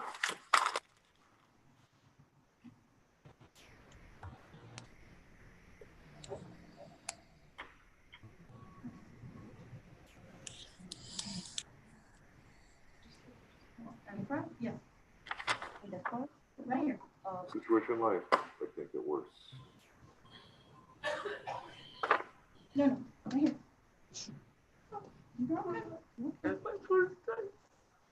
All right, Mr. Velador, do we have a parent here? Yes, sir. That's Mom. Thank you. All right, Mr. Velador, I'm Judge Kim. This is a detention hearing. The law says when a child is brought to a facility, you have to see a judge within 2 days and have to make a decision whether to keep you here or to release you. If I keep you here, you have to see a judge every 10 days while you're here. You have the right to remain silent. You have the right to an attorney. If you or your family cannot afford an attorney, I'll provide one for you. All right, so Mr. Velador, so you're 16 years old. You have no history of the department. Let's see, around on yesterday about 4:50, police were dispatched to the academy off North Tarrant. Then at the victim, he said he was going to sell some shoes. Victim walked to Marvin's vehicle, a white GMC Sierra. Marvin looked at the shoes, placed them on his truck before going to get money from the driver's side when he pulled out a dirty silver handgun with a black grip. Marvin pointed at the victim and drove off. Officers found the address matching the license plate. He talked to Marvin's mom, who said her son was the one in possession of her truck. Then Marvin's mom then pinged Marvin's location on Stanley Keller Road, which allowed them to find him.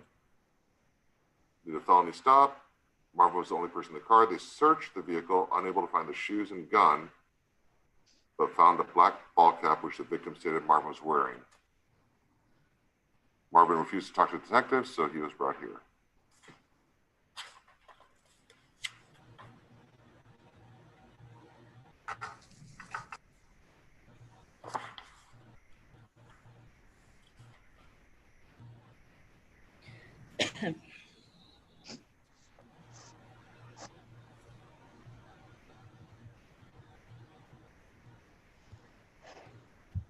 Judge, there was a supplement report uploaded within the last hour, and it says that officers did speak with the manager at Academy asking for a video. They were unable to get a copy, but the manager is going to submit a copy of the video to the detectives. Okay.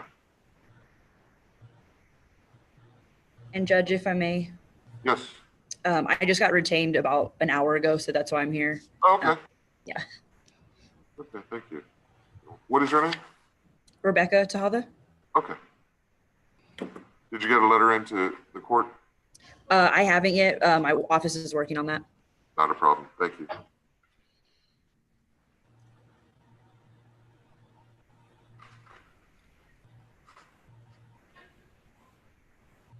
All right, Marvin. So I'm gonna let you know, for me, my biggest hang up with juvenile cases is when there's a firearm used. And so I just have a big problem with kids with guns, all right, that are unsupervised. At this point, I have to find this probable cause. It does, from what it looks like right now, it doesn't look like the strongest case, but it's enough to establish probable cause that you committed this aggravated robbery. Okay, so I'm gonna go and detain you at this point.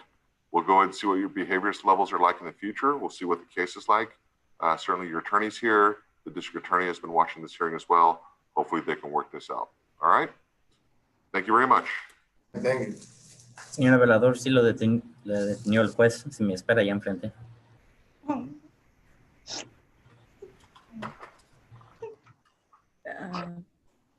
All right.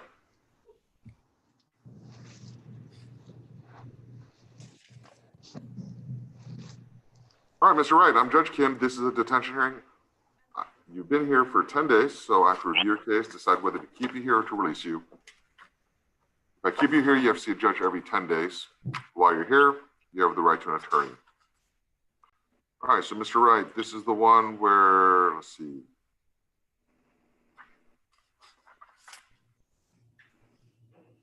Fort Worth PD, this is in June. Respond to a call, shots fired. UPS driver was making a delivery and a bullet came through his truck. Witness said 3 black males, BMW, front passenger, started shooting at the complex. The car was found later and was stolen. Jamal had evidence pointing to Jamal. He posted photos on Instagram, posing in and on the car with guns. Verified gang member. They think is part of a gang war between Crips and Bloods. So, all right, and you're currently on probation. You're behind $250 on restitution from that case, and you're level 3 unacceptable. So if you can't behave here, you're not going to behave outside. I'm going to detain you. Thank you, Mr. Wright. Thank you, Judge. All right.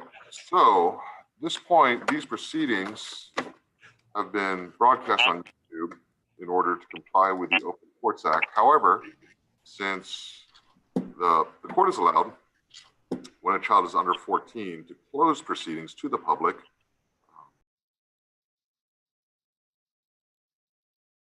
Look what he did. Just closing proceedings to the public, Judge Kim. Just like, whatever. Give me 1 second. I've got the next one lined up. Don't worry. What did you guys think of that? That mom made things worse, I thought. Like, worse.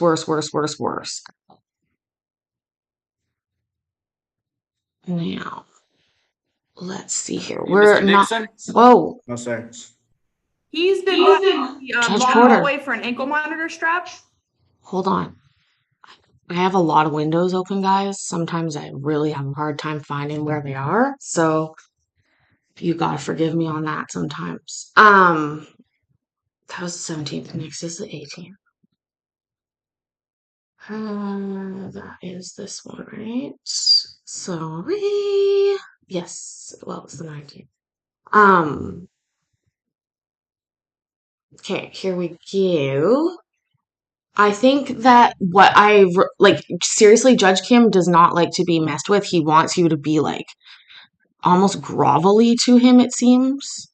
That's like the best way to make Judge Kim happy. Okay. I believe we are good to go.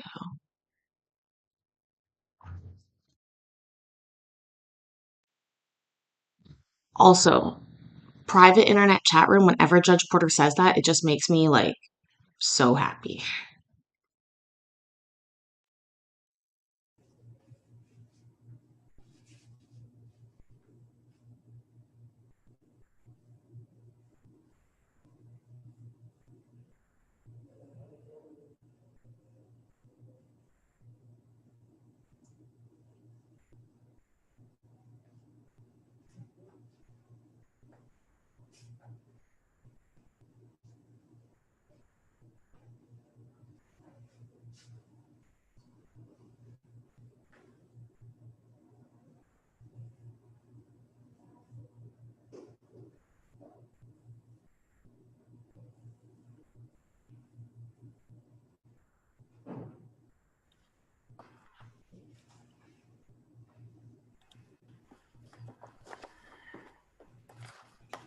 All right. Are you Mr. Alvarado? Yes, Your Honor. All right. I don't see Mr. Youngblood on the line. Mr. Adler, are you available to help?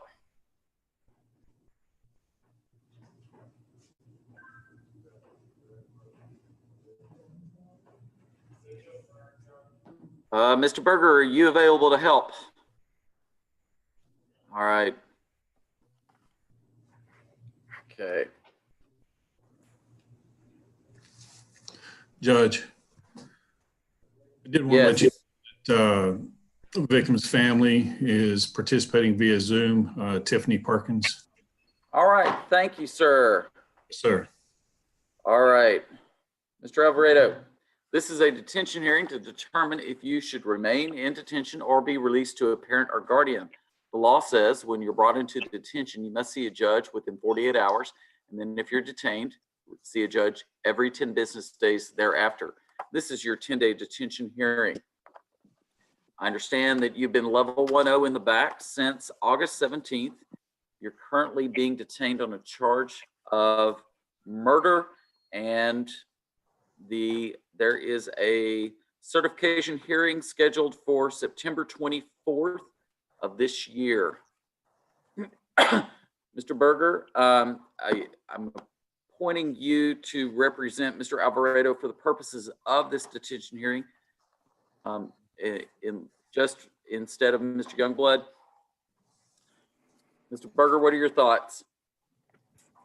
Obviously, Judge, I don't have any information as to any of the facts of this case, so I would defer to the court on any decision. All right.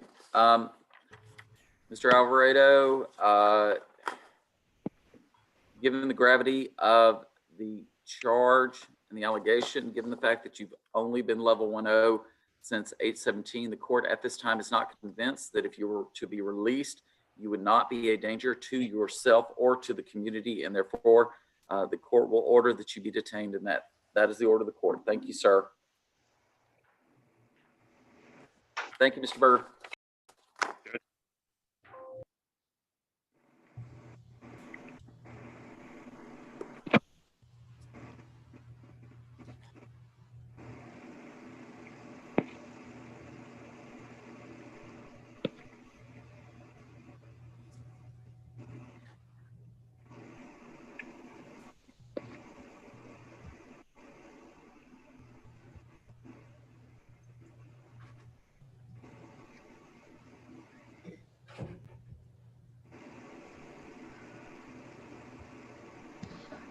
A mic somewhere desperately is trying to pick up what's going on.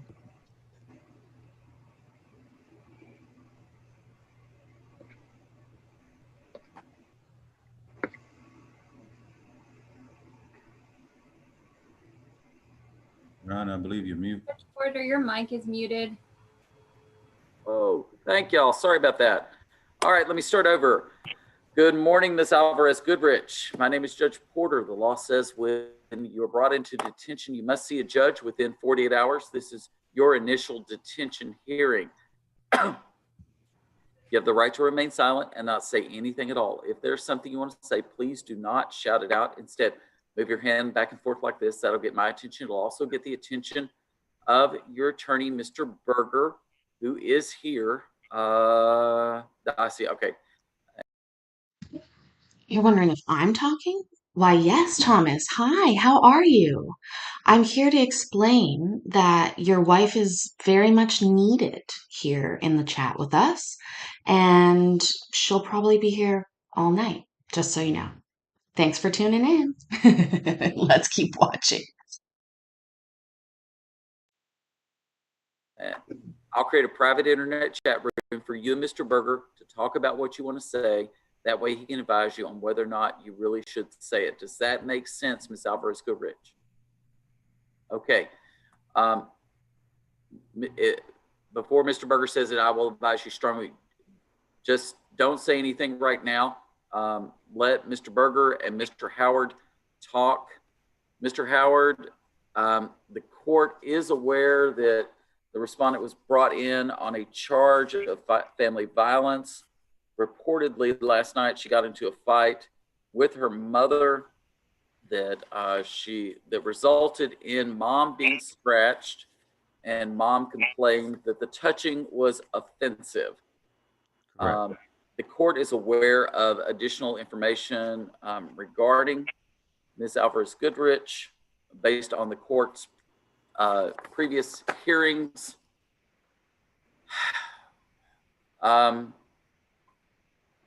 Mr. Howard, is it appropriate for us to make a referral to CPS?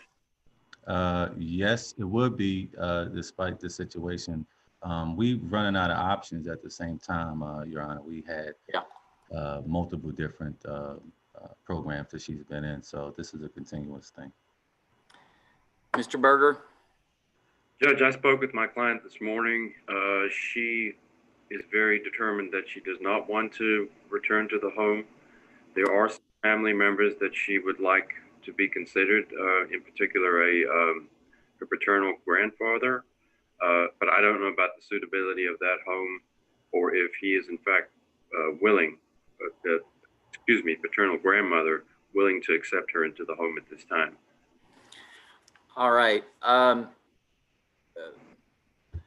For right now, Ms. Alvarez Goodrich, I will find that there is probable cause to believe that you have engaged in delinquent conduct. And I will order that you be detained. Mr. Berger, I will give you, take as much time as you need or as little time as you possibly can to investigate those alternative family placements, and then schedule another detention hearing earlier than a 10-day detention hearing, and the court can take up the issue of releasing those, releasing Ms. Alvarez Goodrich to a suitable alternative family member. I'll do that, Judge. All right, that'll be the order of the court.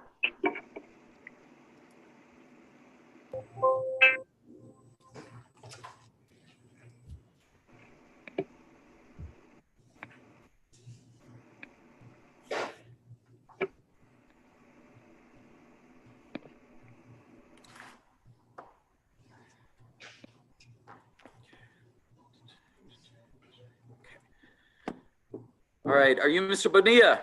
Yes, sir. Mr. Bonilla, my name is Judge Porter. This is a detention hearing to determine if you should remain in detention or be released to a parent or guardian. The law says when you're brought into detention and detained, you have to see a judge every 10 business days. This is your 10-day detention hearing.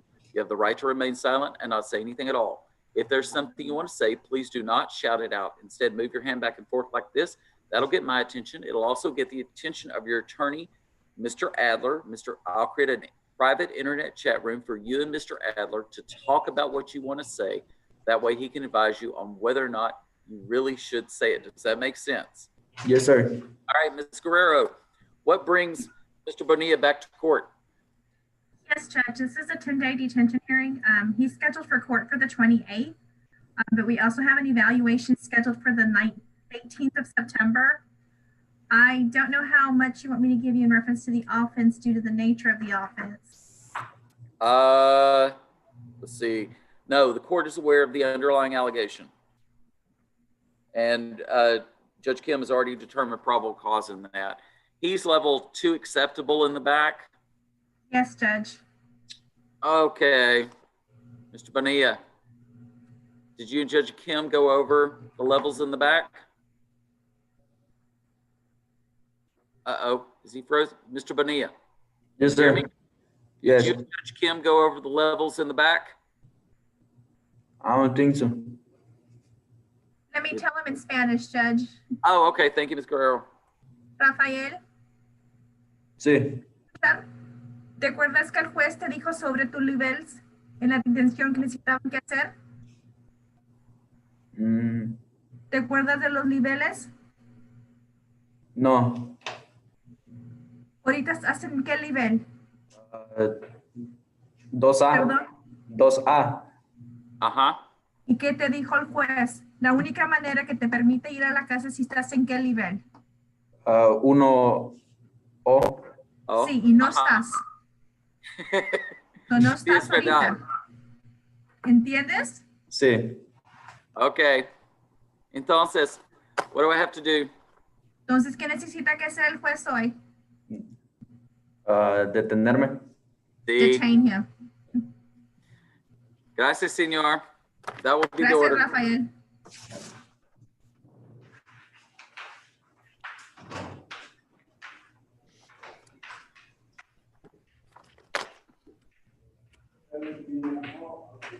Valor, come on up.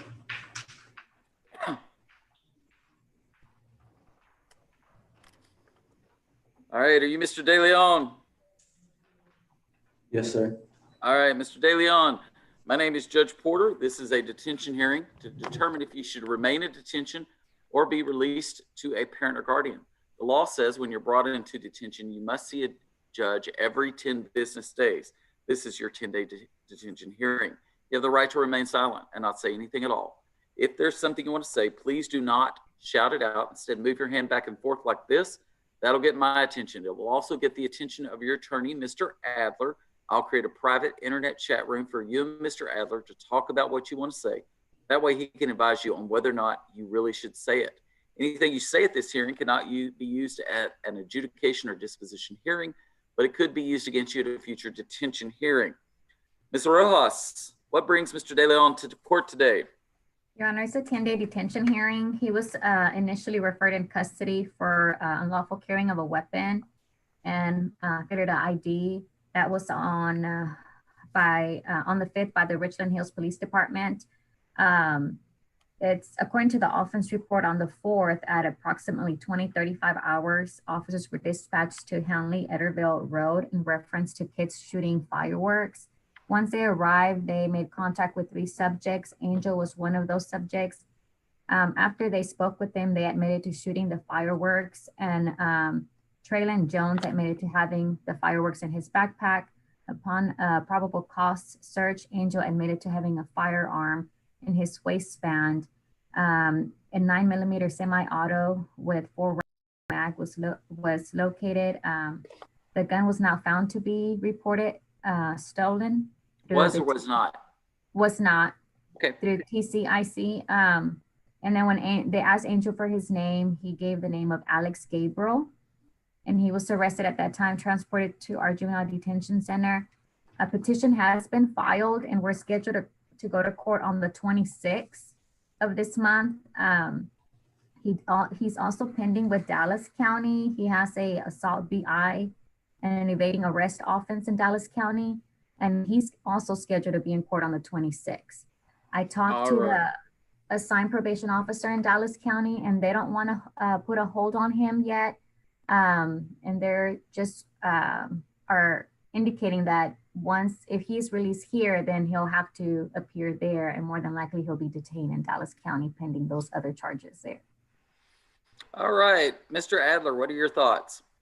Judge, the mother would like him to go home. the more serious charges in our county.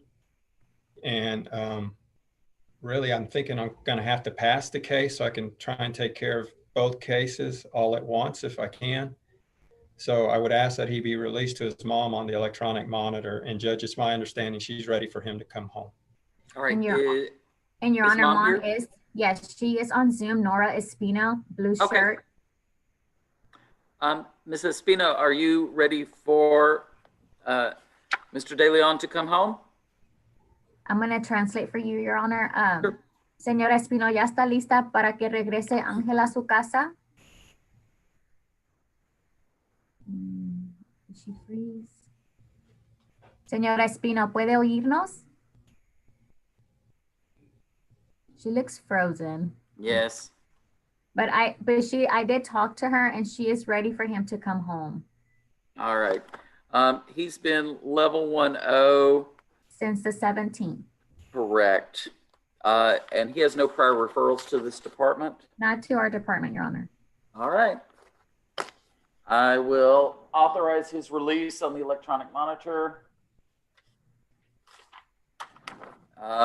And Mr. Adler, I'll let you present any request for continuance from his current setting here in Tarrant County.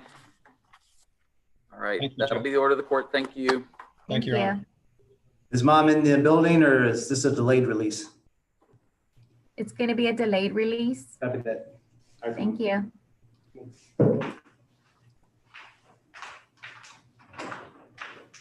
Release on EM, delayed release. Okay. Yes. Well, you got to get EM first. And then we'll take it back. Yes. Señora Espino, el niño va a salir. Ahorita le llamo por teléfono.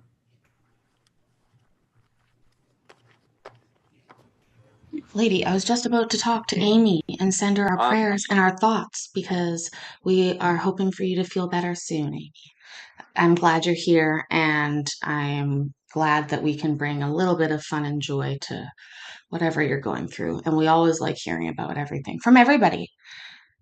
I am impressed. They handled that interestingly. They decided they were like, I think they want that kid out of there because the parent wasn't even there to pick him up and they're going to let him go. It's odd. Usually they don't do that, but I like the wording there. A delayed release. Okay, sure. Anyways, let's keep going. If you guys are already subscribed, thank you so much. If you're not, well, tell me why. And then we'll talk about it. Okay. Anyways, let's keep watching.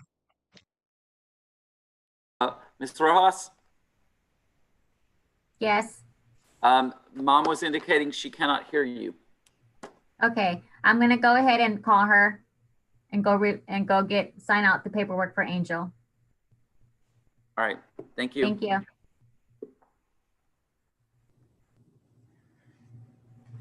All right, are you Mr. Fowler? Yes, sir.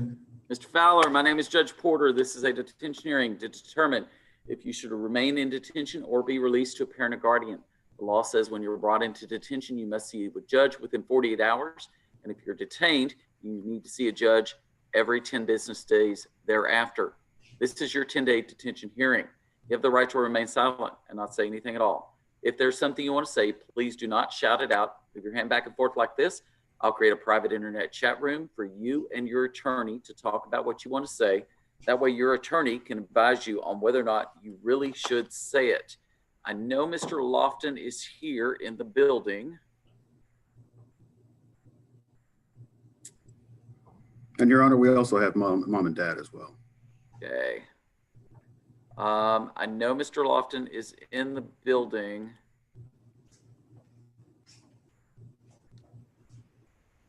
Did you go? Yeah. We're going to take just a second. The bailiff's going to go look for Mr. Lofton. Hello. All right.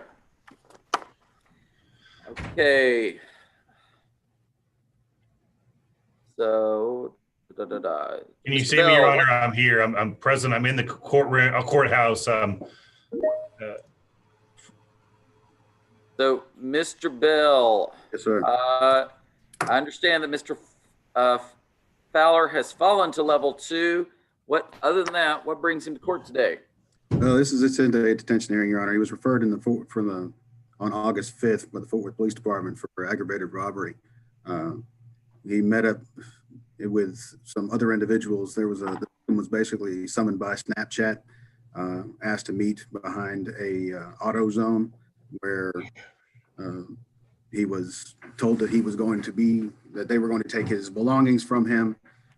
There were 2 other accomplices involved. They formed a little half circle around the victim.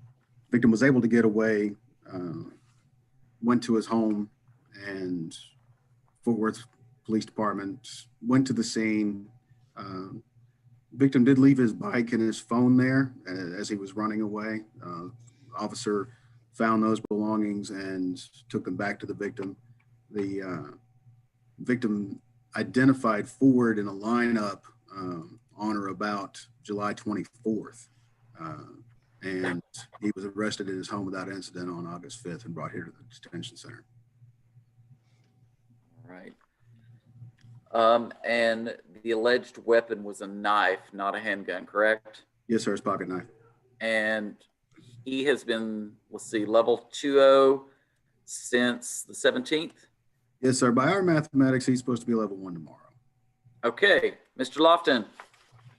Please the court, Your Honor. I believe, I don't think there's any assertions that this individual had the weapon, that this individual did anything. He was, I think he was present, but I don't think if you're doing culpability, he was there. I mean, he did anything or took anything or held anything up. And we would ask that if he's makes level 1 by tomorrow, that he be released on a monitor. His family is here today, and we're hoping to start school with the Keller Independent School District. We think on Tuesday or Wednesday, but that depends as our courts, Keller changes too, so. All right. Give me just a second.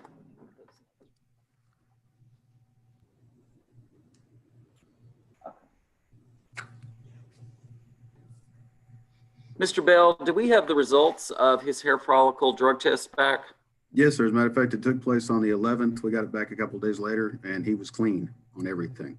Hey, that made Mom and Dad real happy. All right, Mom and Dad, I am as shocked as you are, but I'm as happy as y'all are. So talk to me. My understanding is, Judge, this is a detainment hearing, and that's what we're talking about. And in the conversations with Ford when he's called home and everything, I'm inspired to hear some of the things he's saying. He understands he needs to get his act together and has expressed the desire to get on that track when he gets home. So we're anxious to get him home and start working on that. And that's our desire, is to get him there so we can start that process and get him on the right track. But he's this isn't our first rodeo with different things with him. And I feel like he's sincerely saying that he wants to try and get on the right track, and we're anxious to get him home and start that. Now, do y'all recall his last detention hearing with Judge Kim? Yes. What were your thoughts on the way Mr. Fowler talked? And I'm not talking about Dad, I'm talking about Ford. What were your feelings or what was your assessment about the way Ford talked to Judge Kim? Was it appropriate? I don't recall really. I mean, there wasn't much said by Ford on that call. Okay. I don't think he talked. I don't recall either, Judge, and I'd have to ask Judge Kim if I don't. Okay. I've got other ones I can easily recall, but I've got, sure. I don't think he spoke that day. If he did, it was very short. Okay. Okay. Mr. Bell, is there something that you can? Your Honor, I don't have any recall of if Ford did say anything, it was quite minimal. And I never noticed a time when he was inappropriate. Okay. Mr. Fowler, I'm going to order that you be detained today because you're not level 1-0. All right. Once you get to level 1-0, I will authorize your release to your mom and dad. Okay. Thank you, sir. All right. That'll be the order of the court. We have excused, Your Honor. Thank you, Mr. Lofton. Thank you, sir. Thank you very much. Mm-hmm.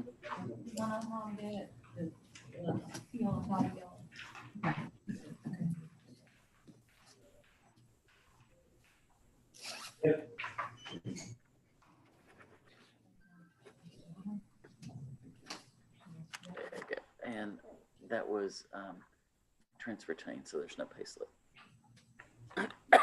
All right. Okay. You, Mr. Riddle. Yes, sir. Mr. Riddle, my name is Judge Porter. This is a detention hearing to determine if you should remain in detention or be released to a parent or guardian. The law says when you're brought into detention, you must see a judge within 48 hours, and if you're detained, see a judge every 10 business days thereafter. This is your 10-day detention hearing. You have the right to remain silent and not say anything at all. If there's something you want to say, please do not shout it out. Instead, move your hand back and forth like this.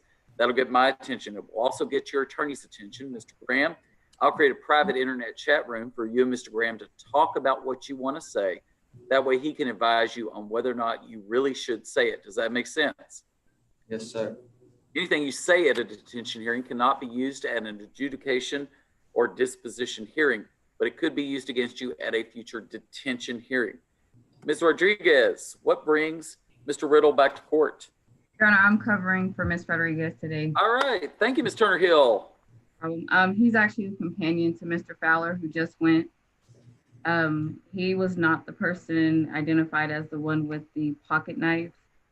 And he is level 1 outstanding, and a petition has not been filed on his case, and his hair follicle test showed that he was only positive for THC, which was also what he was positive for whenever they did a UA, whenever he came into detention. Does he have a parent or guardian here today? Yes, sir, his mother's here. All right. Does he have any prior referrals to the department? No, sir. Mom and dad, what are your thoughts? Well, this is brother. Dad was not able to be here today. We'd like him to come home, obviously. Have you had a chance to talk to him since he's been in detention? Yes, sir. How have those phone conversations gone? Good. The past 5 conversations have been really good. It seems he has really had a change of heart. And if I were to release him today, can you assure the court that you can get him back to court when he's supposed to be here? Yes. All right. If I authorize his release and he does not come back to court, 2 bad things happen. The first bad thing concerns Mr. Riddle. I will issue what we call a directive to apprehend, shortened to DTA. It's kind of like an arrest warrant for him. It will result in him eventually being brought back to detention. That's the first bad thing. The second bad thing concerns you, Mom. If he doesn't, because I'm releasing him to you, and I'm going to go ahead and authorize his release on an electronic monitor. If I release him to you, you're responsible for bringing him back. And if he doesn't come back to court, I could issue an arrest warrant for you that results in you being taken to the Tarrant County Jail and being held. Mm-hmm. Now, knowing all of that, if he doesn't come back to court, you could go to jail. You still want his release? Yes. All right. I will release him on the electronic monitor. Mr. Riddle. Yes, sir. You have been maintained level 1-0 in the back, basically since the 8th. That's a good long time. I expect you to maintain level 1-0 at home with your mom. Yes, Your Honor.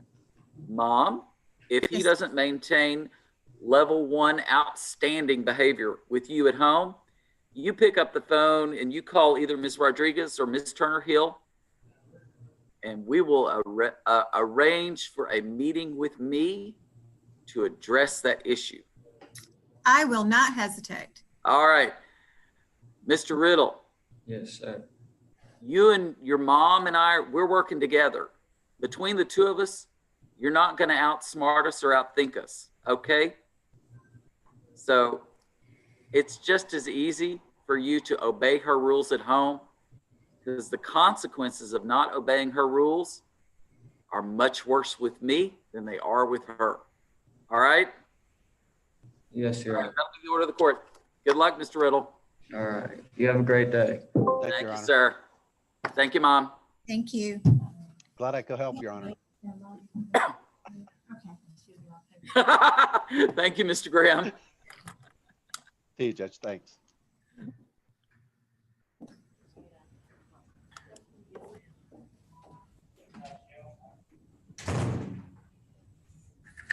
Your Honor, I'm covering this next one for Mr. Crawl, who was finishing up a hearing in Judge Terry's court. All right. Thank you, Mr. Ansley. Mr. Berger, do you mind helping us out with the next hearing? I'm good, Judge. All right. Are you Mr. Turner? Yes, sir. All right, Mr. Turner, my name is Judge Porter. The law says when you're brought into detention, you must see a judge within 2 business days. If you're detained, the law says you must see a judge every 10 business days thereafter. Today's hearing is your initial detention hearing to determine whether you should remain in detention or be released to a parent or guardian. You have the right to remain silent and not say anything at all. If there's something you want to say, please do not shout it out. Instead, move your hand back and forth like this. That'll get my attention. That will also get your attorney's attention. I'm appointing Mike Berger to represent you as your attorney during this detention hearing. Do you see Mr. Berger on the screen? He has a pink shirt and he's waving his hand. Okay. Do you see Mr. Turner? No. Mike, go ahead and say something. Okay, Mr. Turner, can you see me? Still not? Keep talking. We don't see him. You can't see me? Oh. Is him? Yeah, I see him now. All right.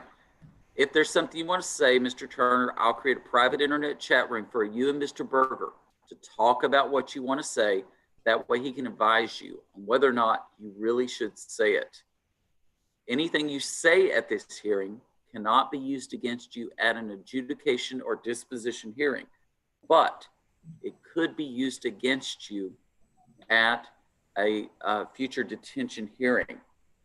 Now, Mr. Ansley, what brings Mr. Turner to court today? Yes, Your Honor, and as you saw, his mother, Ms. Johnson, joined us during your admonishment. Your Honor, we don't have a lot of information. The short of it is he was picked up in Fort Worth by Fort Worth PD for a warrant out of Kansas. We know that the warrant involves 3 felony drug charges from Kansas City, Kansas.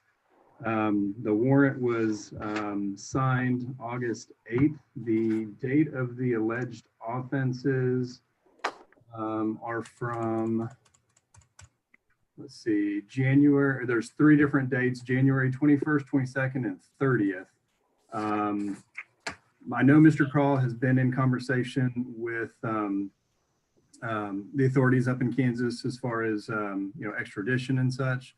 But we've not really had a chance to talk to Charles or Mom to get much information from them. It appears we have a Dallas address for Mom currently, so I don't know what he was doing in Fort Worth.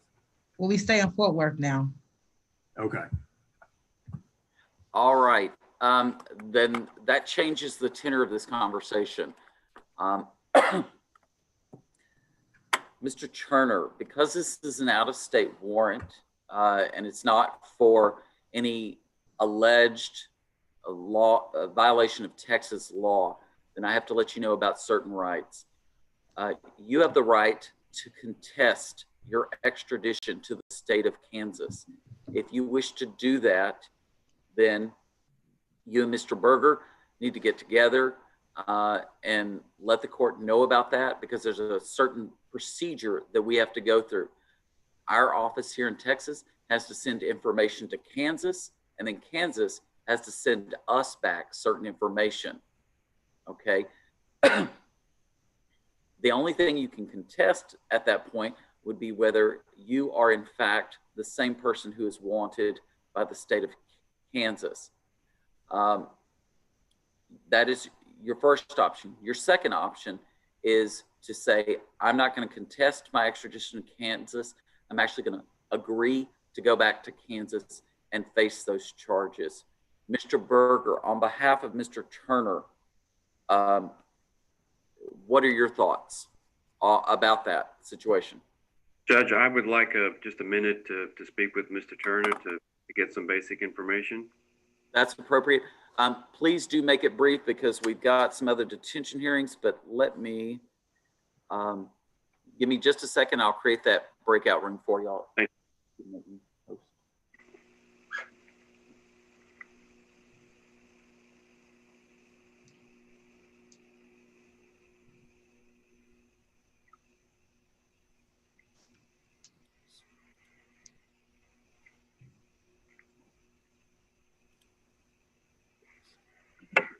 Oops. Give me just a minute, y'all.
All right. Mr. Berger and Mr. Turner, y'all should be receiving the invitation to go into breakout room number 1.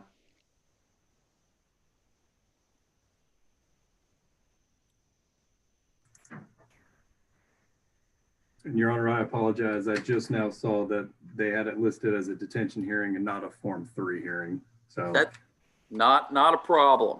We'll roll with it.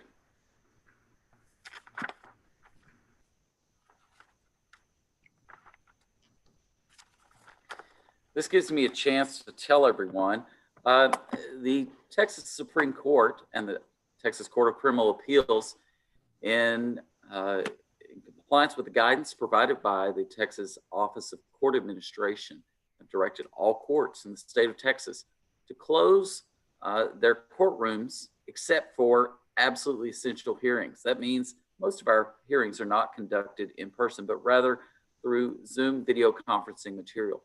However, in keeping with the spirit of the open courts provision of the Texas Constitution, these hearings are being broadcast live on YouTube, except where otherwise directed by Section 5408 of the Texas Family Code, in which case the court will consider closing the hearing to the public because the privacy interest of the child outweighs the interest of the public in participating in hearings involving children under the age of 14. Any broadcasting or recording of these hearings in any shape, form, or fashion is expressly forbidden by the court. Violation of the court's order may subject you to civil and/or criminal contempt proceedings. Whoops, sorry, Judge. Mr. Berger, have you? I'm confused. I think that's usually the spiel they do at the end. I don't think he's done. I think that he was just doing this in the middle. And let's go. Here we go. Oh, also, my daughter was literally one side only for a year. We're not going anywhere, Ginger. We're here, babe.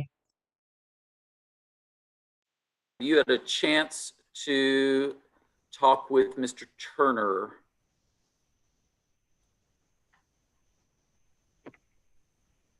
Can you hear me? Yes, sir. Okay.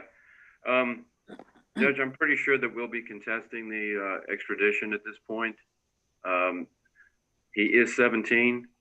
And I think that's all we could say at this point. That's appropriate. Then, at this time, based on the information provided to the court,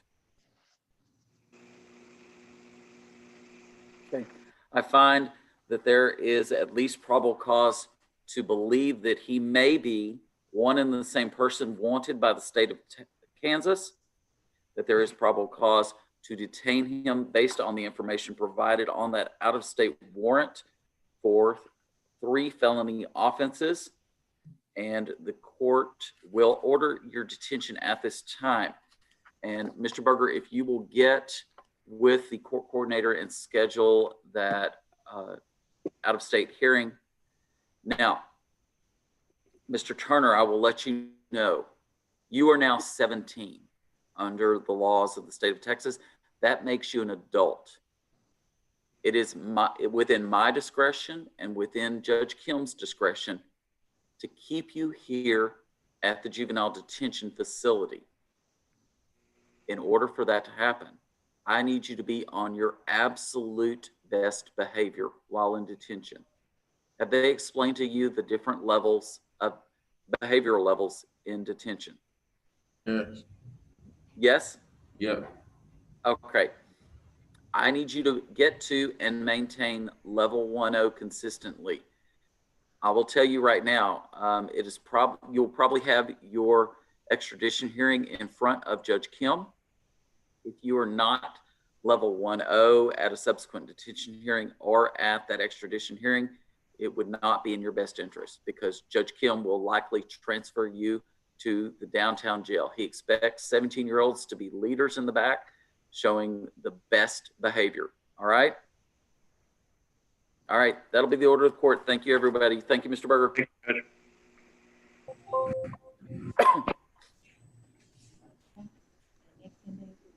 Good morning, Your Honor.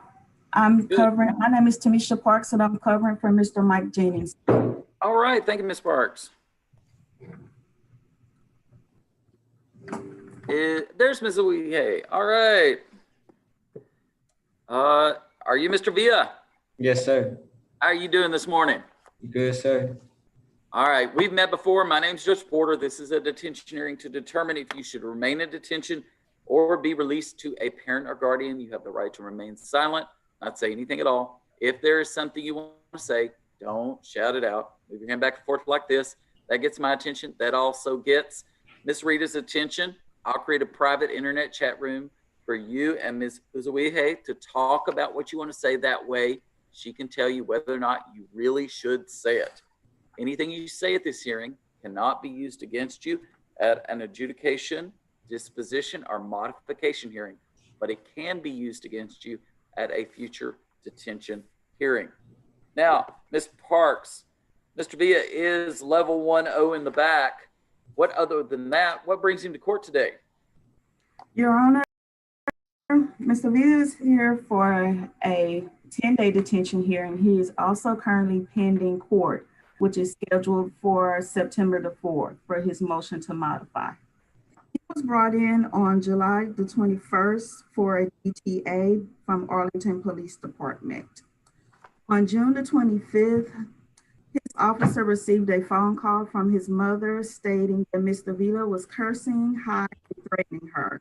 She called the police. However, he fled before the police officers arrived to home and a DTA was issued.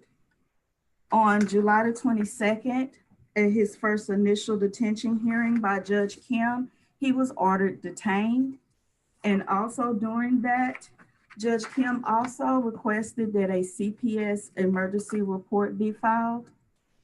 And Officer Jennings did do that. And to update you on the status of that, the CPS worker is currently out of the office. She's not scheduled back to tomorrow. But according to their notes, Ms. Jones stated she did contact the mother. She provided resource numbers for the community, and she also emailed Santa Fe Services. And All right. July the 29th, Mr. Vila also was presented before the court again. Their hearing was passed by Judge Terry to schedule a psychological evaluation. That evaluation was scheduled for August the 16th, and currently we are pending the results because it was just the other day. All right. That report is due next week. Is that correct? It was scheduled for the 16th. Okay. Ms. Uzuihe, what are your thoughts? Oh.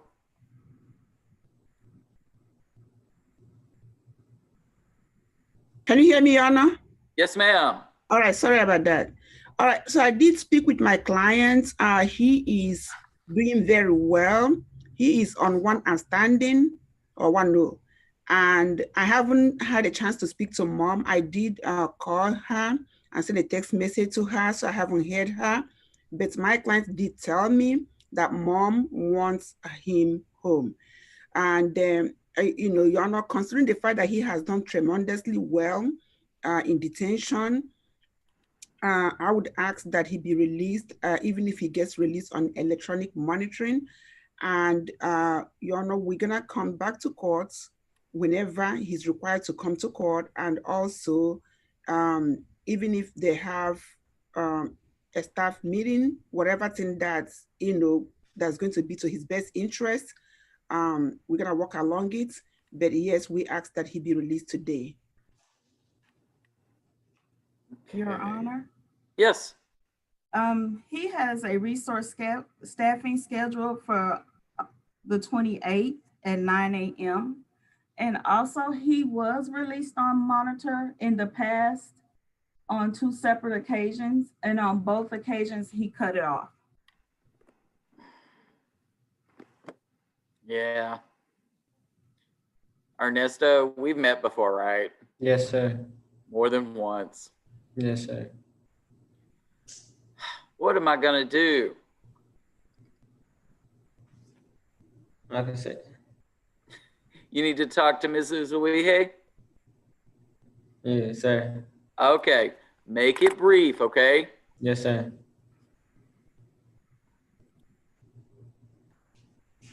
Okay.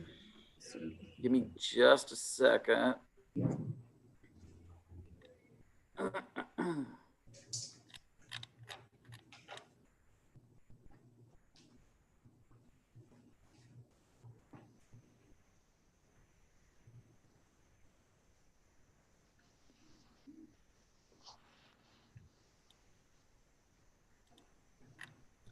Okay. Mr. Villa, if you will go use your mouse pad and go down to the bottom of the screen, a pop-up menu should appear on the bottom of the screen. I want you to click breakout room, and then I want you to join breakout room number 1. Can you do that? Yes, sir. All right. Do make it brief, okay? Because we got other kids behind you. Oh, take your time. We're here all night, Judge. Don't worry about it.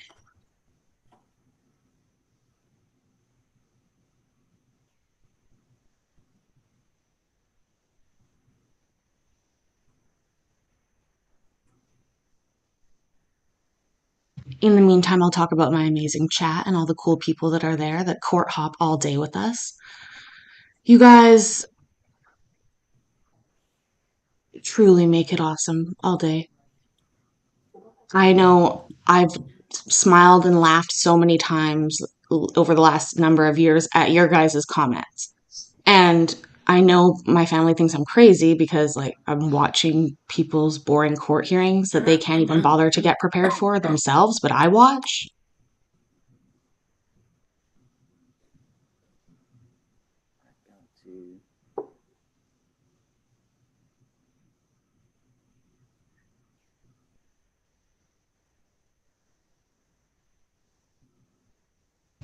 Absolutely. Honestly, I was on watching these hearings like in the beginning 2020, and I don't know why. Like, I've recorded things to rewatch, and then there's so much court now, though, out there that there's lots of room for everybody to do this. I love seeing everybody's different opinions on court. Zoom, so you might have to do it again. Okay. Mr. Villa, did you finish talking with Ms. Uzuihe, or you need me to put you back in there? I need you to put me back in there because when I went there, it wasn't ended. Like she wasn't in there. It was just me. Not a problem. Give me just a second. Thank you. We only need like 30% of them not to do it, and it would still be funny. There it goes. You should have the invitation now. I'm very much like that, Teresa. Do make it I miss. quick. Seriously, Judge, calm down, please.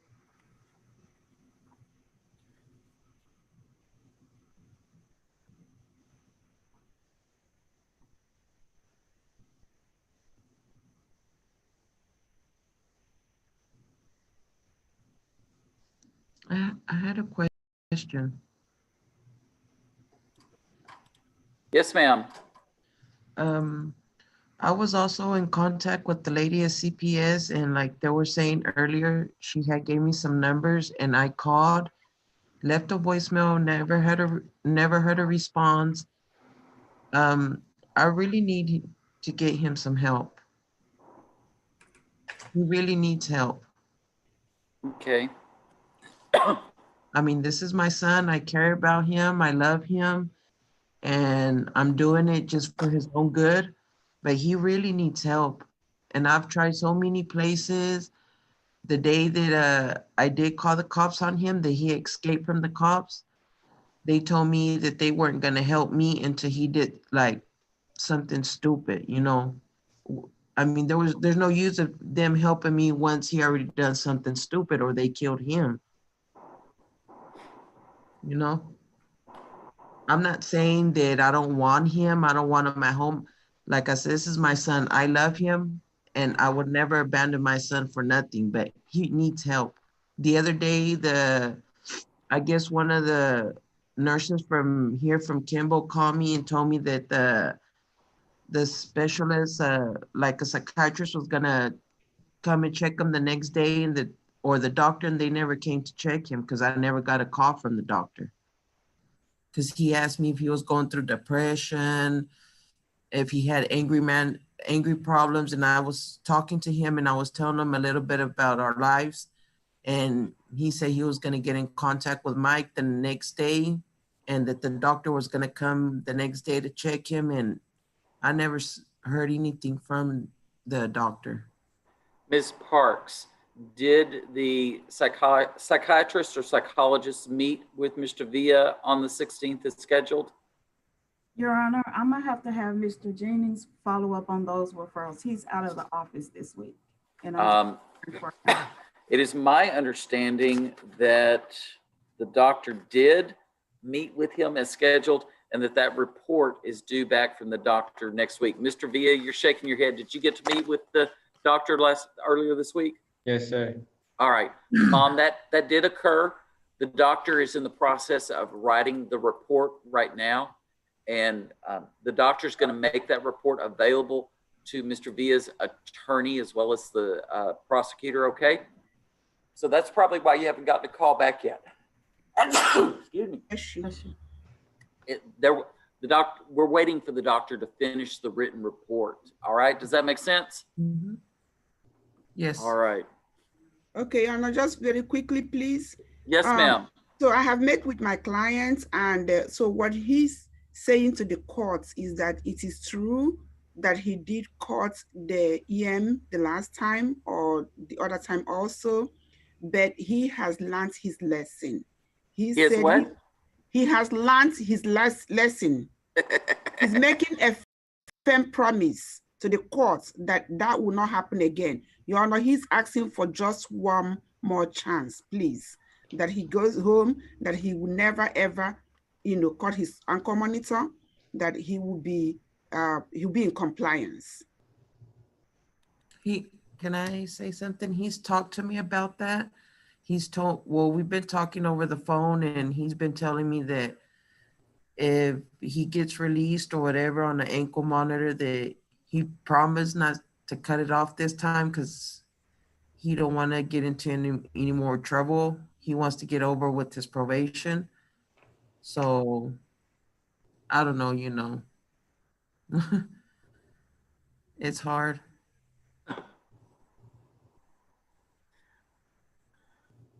Okay, Mr. Villa, do you remember back on April 1st where we had a detention hearing? You remember that? Yes, sir. And it was you and me. And at that time, didn't you promise me you Yes, weren't sir. going to cut off your monitor, that you were going to stay home like you were supposed to? Didn't you make that promise to me then? Yes, sir. What happened? You cut it off. All right. Yes, sir. Okay. Fool me once, shame on me. Why, Yes, sir. and that was the second time you cut off your monitor. I can't let you have a third time, right? Yes, sir. Yeah, no, I'm sorry. As much as I want to give you a third chance, I don't think you've earned it yet. Okay? Yes, sir. I need you to maintain level 1-0. You've been great since the 25th. You've been level 1-0 since the 25th. But this is your third time here. I need you to maintain level 1-0 for 10 more days. Okay? You'll see me again in 2 weeks for another detention hearing. You maintain level 1-0 between now and this. And I mean consistently. You can't dip down to 1A and back up to 1-0. You got to maintain it across the board. And then if you're level 1-0 in 2 weeks, then you'll probably have earned it. Not a promise, but you probably will have, okay? Okay. Yes, sir. All right. But today, based on your history, based on the conversation we had back in April, I can't let you go right now, okay? Yes, sir. But keep doing what you're doing. You're doing the right stuff in the back. And that proves to me that you really are committed to this change, okay? Yes, sir. Thank you, sir. All right. Thank you, Anna. Thank you, Ms. Uwihe. Oops.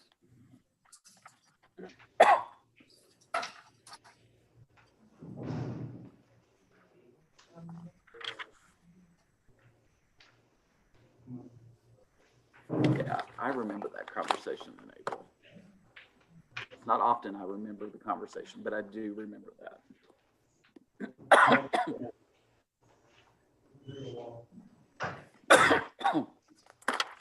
All right. Your Honor, he's gonna need an interpreter. Okay, Mr. Adler, help me out with the correct pronunciation of his name. Well, Villalba? Villalba. All right, Mr. Villalba. My name is Judge Porter. Do you want me to interpret or do you want Ms. Guerrero? Ms. Guerrero, or is Ms. Rodriguez still here? No. Ms. Rodriguez is out this week, so Ms. Guerrero is covering this judge. Ms. Guerrero, do you mind helping out? I nominate Frank, Judge. Not it. I'll do it. All right. Okay. Think in English. Okay. My name is Judge Porter. Jonathan, este es el juez Porter. This is a detention hearing Y esto es una audiencia de que usted y yo hablamos cuando te vi en la cárcel atrás. to determine if you should remain in detention or be released to a parent or guardian. Y el juez va a hacer la decisión si te quedas en la cárcel o sales con sus padres. You have the right to remain silent. Tienes el derecho de no hablar. Anything you say Cualquier cosa que digas cannot be used against you at a disposition or adjudication hearing. Todo lo que dice en esta audiencia no lo pueden usar contra usted en la otra audiencia que vamos a tener sobre si eres culpable o no culpable. But it might be used against you at a future detention hearing. Pero si hablas hoy, lo que dices puede estar usado contra usted si tenemos otra audiencia de detención. You have the right to an attorney. Tienes el derecho a un abogado. Your attorney, Mr. Adler, is here to help you. Yo soy su abogado y estoy aquí para ayudarte. All right. Judge Kim has already determined that probable cause exists to detain you. El juez Kim, la primera audiencia ya encontró que había por lo menos el mínimo evidencia para que estés aquí en la detención. And your attorney has asked for a detention hearing to be held today. Y yo, como su abogado, pregunté al juez que si podíamos tener una audiencia hoy para ver si te dejan salir con sus papás. Ms. Guerrero, Mr. Villalba is level 1-0, correct? Yes, Judge. And he was brought in on a charge of deadly conduct. That is correct. Does he have any prior referrals to the department? No, sir. Okay. The deadly conduct alleges 2 rifles and 1 pistol. Yes, Judge. Of the vehicle that he was a passenger in stated that Jonathan had the camouflage rifle, and according to the victim, while they were at the light, he saw the camouflage gun being pointed at him from the vehicle that allegedly Jonathan was in.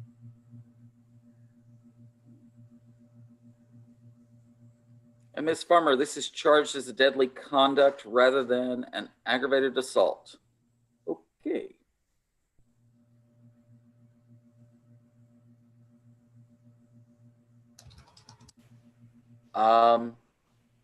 Yeah, no, I think I know what this is going.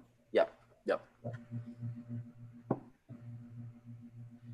Mr. Adler?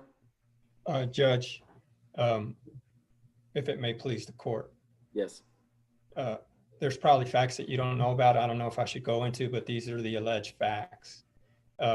My client, though there was 3 guns, but they were legally registered to the owner of the car. So it wasn't like the guns were stolen or anything like that. Jonathan, at our initial detention hearing, Judge Kim asked a lot of questions. I hope I'm not speaking out of turn, and kind of gave me a hint that if we had a plan, a good solid plan, he would consider releasing Jonathan to the parents on the electronic monitor. And that's why I asked for this after 5 days, so he could at least show the court that he's going to be on level 1 and can behave. I think the allegation is strictly this, that Jonathan may have pointed that rifle at the victim. We are going to contest that adamantly. Those facts are going to be in dispute, but separate and apart from the facts, Judge. Both parents are here. They are Mexican nationals. He's never been in trouble before. Both parents told me he's a really, really well-behaved child. He respects the rules at home, and they will bring him to court every time that he's supposed to be in court.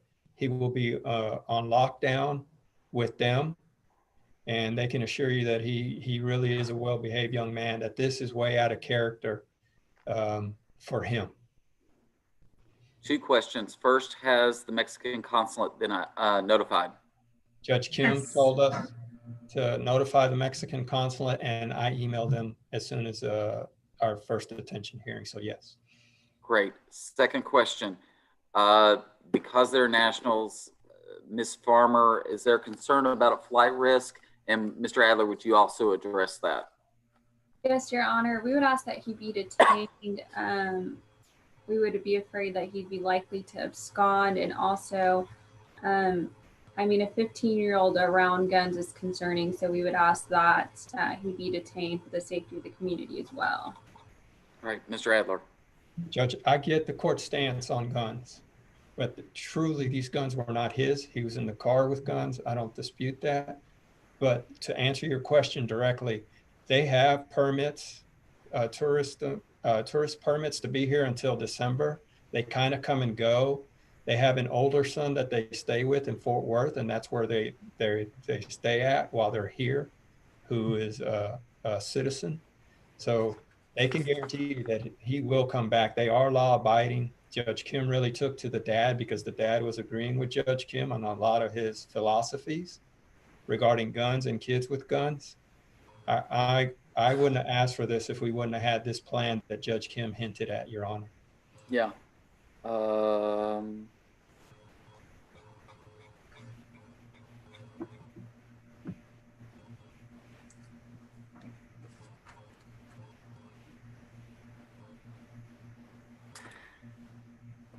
me look at one more thing.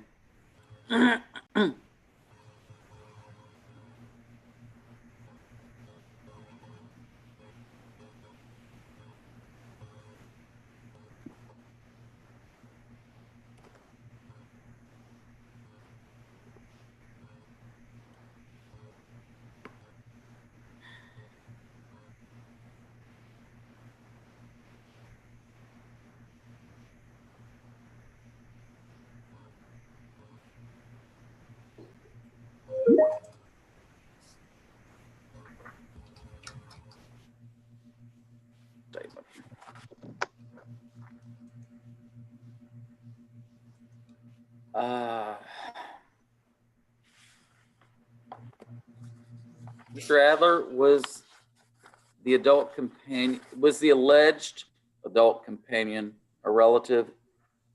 It's a friend that lives on the same street, and maybe Ms. Farmer can correct me. It's my understanding he was also arrested and bonded out. Okay. I think.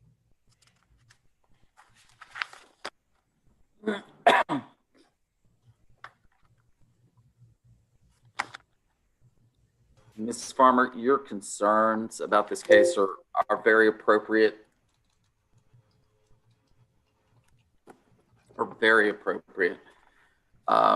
This is very, very scary. 3 guns in the car, one of them allegedly being pointed at in a possible road rage incident. This could have resulted in somebody getting killed very quickly. And it's also concerning that all of this happened not with the brother present, but with someone who is not a family member.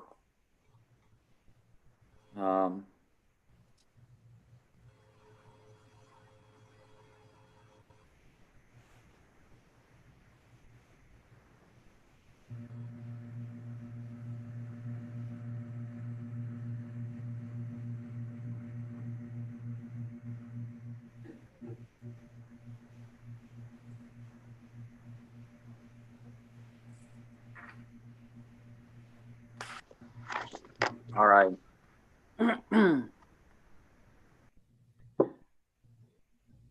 Mr. Adler, would you ask the dad if he will assure the court that he will get Jonathan back to court when he is scheduled?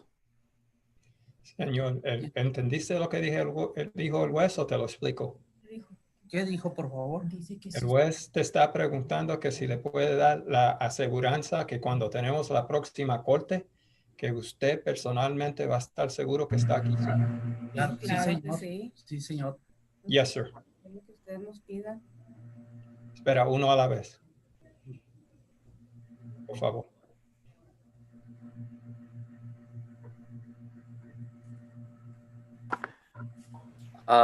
Are they planning to stay in Texas for the next couple of months? Or are they planning to go back to Mexico for the start of school? ¿Ustedes, el plan es quedarte aquí en Texas o es regresar a México para escuela? Hasta diciembre sí nos podemos quedar. He said Hasta we que can él stay esté here bien. until December to take care of this case. Okay, but what about school? Pero ¿y la escuela? Y lo va a hacer por internet. Okay. Lo puede hacer por el internet. He's going to do it virtual, Judge. All right. Okay. I'm going to authorize his release on the electronic monitor. El juez lo va a dejar ir, pero se tiene que quedar en la casa con el monitor electrónico. No se pueden ir a México. No. Okay? ¿Está bien? Yes, Your Honor. Mr. Adler, if things change, I just have a good feeling about this, Dad. If things change and he needs to go back to school in person in Mexico, then we'll reconsider the electronic monitor at a different time. But there's going to have to be some strong assurances that they'll get back to court when they're supposed to, and that we aren't just continuing because the kid's out of unavailable, right? Yes, sir. All right. Y el juez te dijo que si cambia la situación y necesitan ir a México, que le podemos pedir permiso para que ustedes vayan porque él se siente bien con usted, señor. Sí, gracias. Thank you. Nada. Okay. Thank you, Judge. Thank you, Judge. Thank you, Ms. Guerrero. All right. Please do not bring in any other child or children.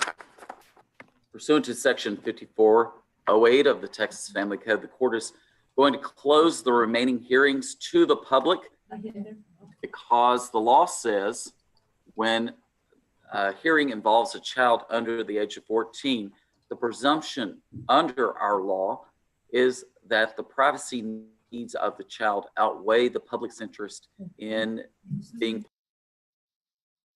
Yeah, Judge Porter, just shut up for a second, please, while I figure it out. I'm so thankful you guys are all still here. Don't worry, I'm not going anywhere. I'm going to be here all night in my kitchen. You may as well be too. If you want, you can leave, but I'm not going anywhere yet. Let me just get up the next video. I love hearing about where you're all from, what your guys' lives and experiences have been like. I live on Vancouver Island, which is such a beautiful place, like seriously one of the best, most amazing places in the world. But you get a little spoiled and you don't realize it, and then you travel and you realize, oh dang, I really have to live. It's the only place for me. So, okay, here we go. Pull that over there. Also, what do you guys think about, do you remember ever doing trivia in like a chat room, like Yahoo chats back in the day? Because I'm working very hard on making that happen, but it's not easy as I thought.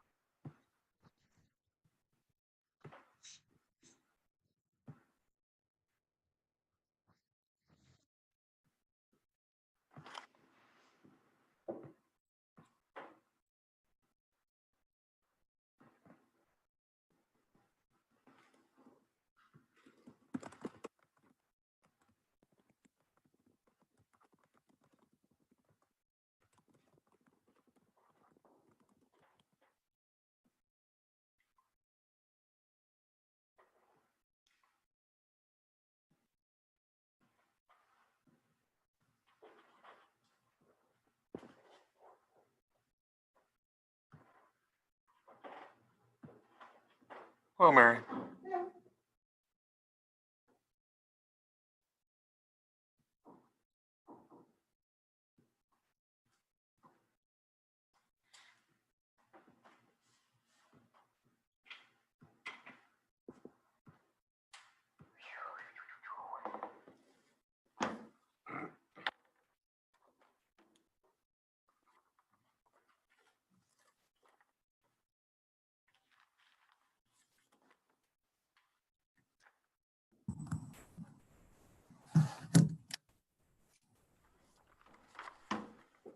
Come on, Judge Kim, red bow tie. Let's go, amigo. Yeah, I'm gonna skip it.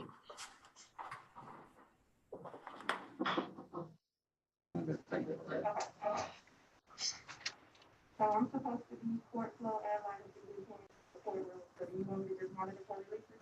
Yeah, you can do that. I'll be Okay. All right, well, I'll be in the front satellite office, so I Okay. can watch. Okay. Okay. That works.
Every time I want to hit the button and go forward, I know I will miss something and I'm resisting doing it.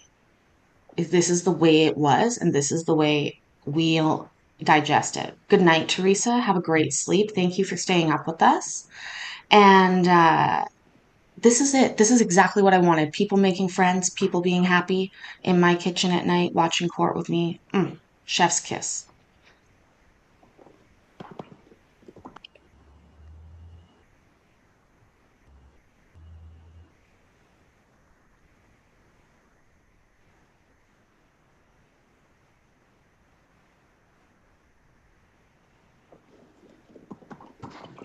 I hear you. That's what I mean, Amy. We all forget, babe. Well, I do.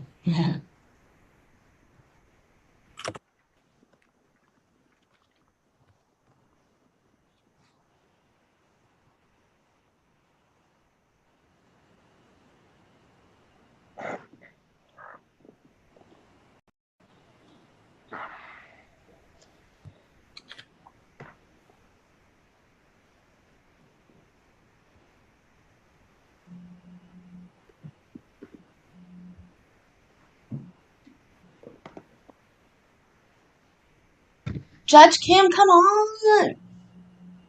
Come on. The thing is, he seems entirely patient right now, but he cuts it off right at the time they have to start. So he's a dick about that. I'll tell you that.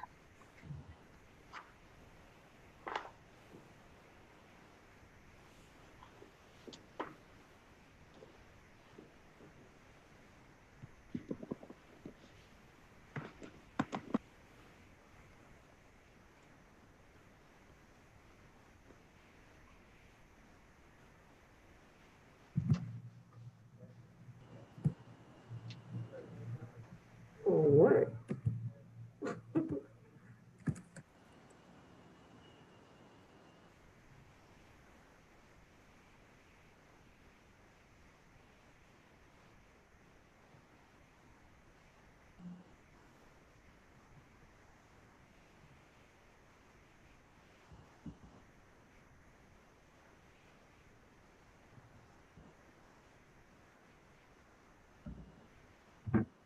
Did anyone catch the other day when he was talking about being an immigrant to America, like to another family? I wonder where he is originally from. I'm guessing South Korea.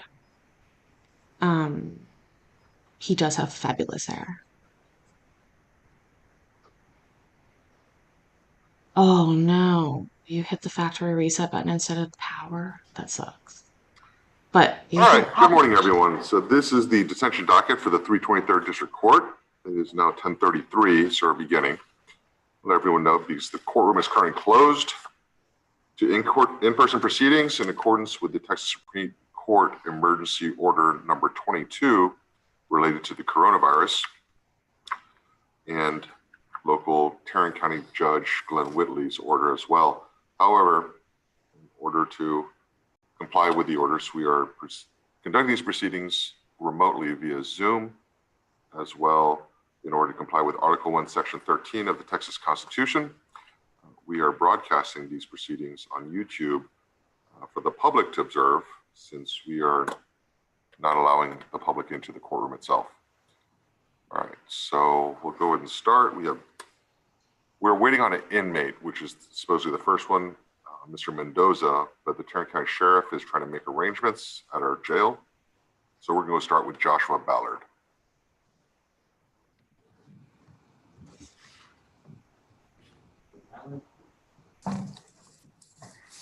All right, hello, Mr. Ballard. I'm Judge Kim. This is a detention hearing. The purpose of this hearing is to make a decision whether to keep you in custody or to release you. If I keep you in custody, the law says you have to see a judge every 10 business days while you're here.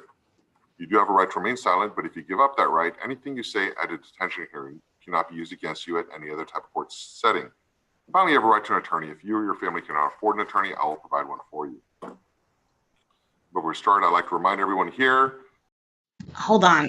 Before you remind us, Judge Kim, I need to step in for a second.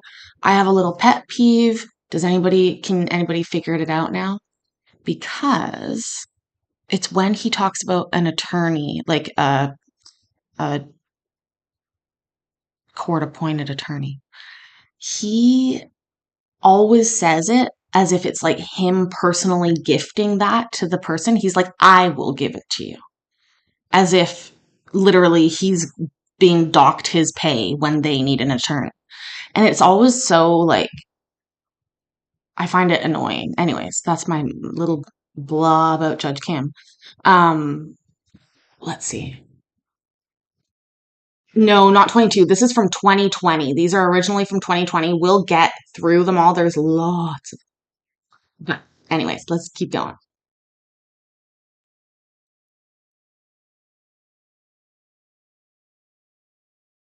That this is a court proceeding, so I'm asking everyone to remain free from distracting backgrounds or environments. Please do not walk around with the camera. Please remove any domesticated animals. Do not use the restroom or take showers during these Zoom proceedings.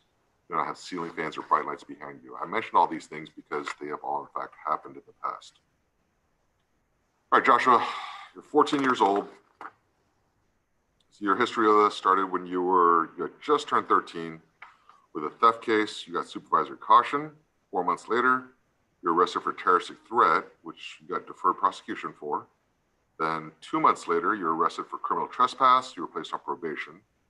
You had to be brought in for violating probation in February of this year, April of this year, and May of this year. And we brought you in this weekend. You were positive for marijuana. Again, Mr. Jennings, he's currently still on probation. Mr. Jennings. Mr. Jennings here. Somebody covering for Mr. Jennings.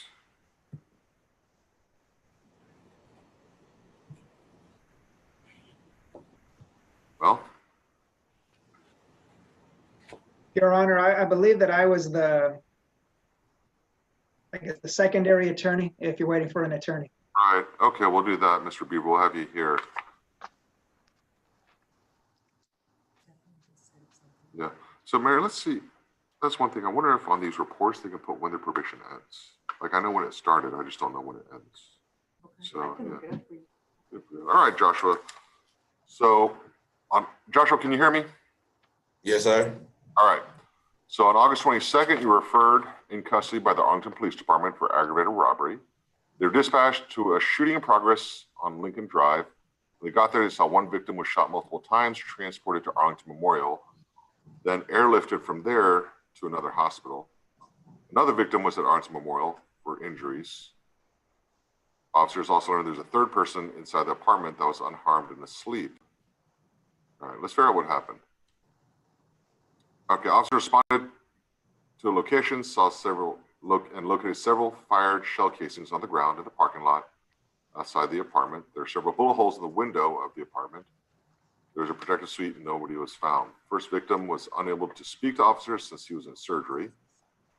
They went to Arlington Memorial to speak to the second victim. He said he was staying overnight at the home of the first victim, who's on the lease. At about 8:30, there was a knock on the door. The door was answered. There were 3 black males standing outside on the front porch. The homeowner told the males to leave, but they refused. The second victim started a verbal altercation with the people on the porch. Said all 3 males were armed with handguns. 3 males physically assaulted the second victim, stole cash. 3 males told the second victim they knew it was more cash, but he was able to retreat back into the apartment and shut the door. Then they heard a bunch of gunshots and realized the other victim was shot. Victim 2 said he thought all 3 males shot because the shots sounded simultaneously. The first person was taken to the hospital by a neighbor while the other 2 stayed on scene. Victim 2 stated that he knew 2 of the males, provided an Instagram handle, Jack Boy, as one of the shooters. They looked up Instagram, recognized a person from our previous investigation as Joshua Ballard. Is Mr. Jennings here? Not here yet? I have some questions about this. Okay.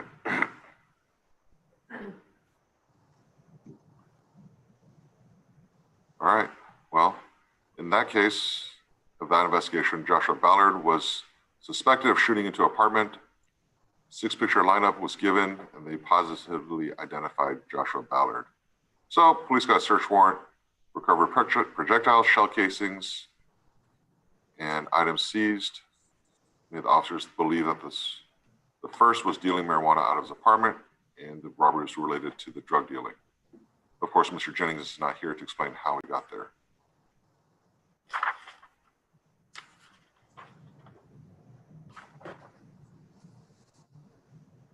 All right, and we don't know how the profile and research conducted recognized a person from a previous investigation. Like who said that? Well, here's the thing. I think this case is weak, Josh, but here's the problem. You're on probation, you're positive for weed, so I'm gonna detain you for that. You shouldn't be smoking marijuana while you're on probation, all right? So at this point, hopefully they'll get another case in.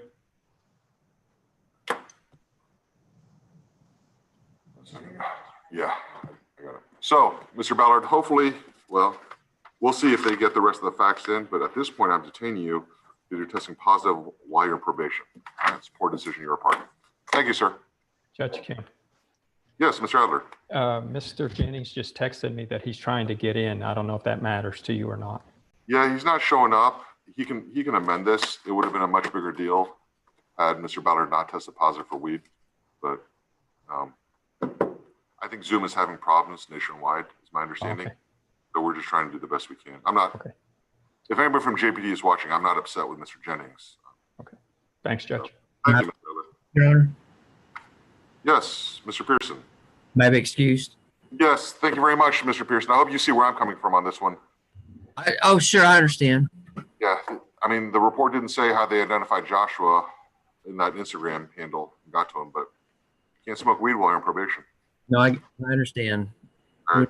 For that. Thank you, sir. Thank you, sir. All right, so the next one we're going to do is from the Tarrant County the jail, Mr. Benito Mendoza. Yeah,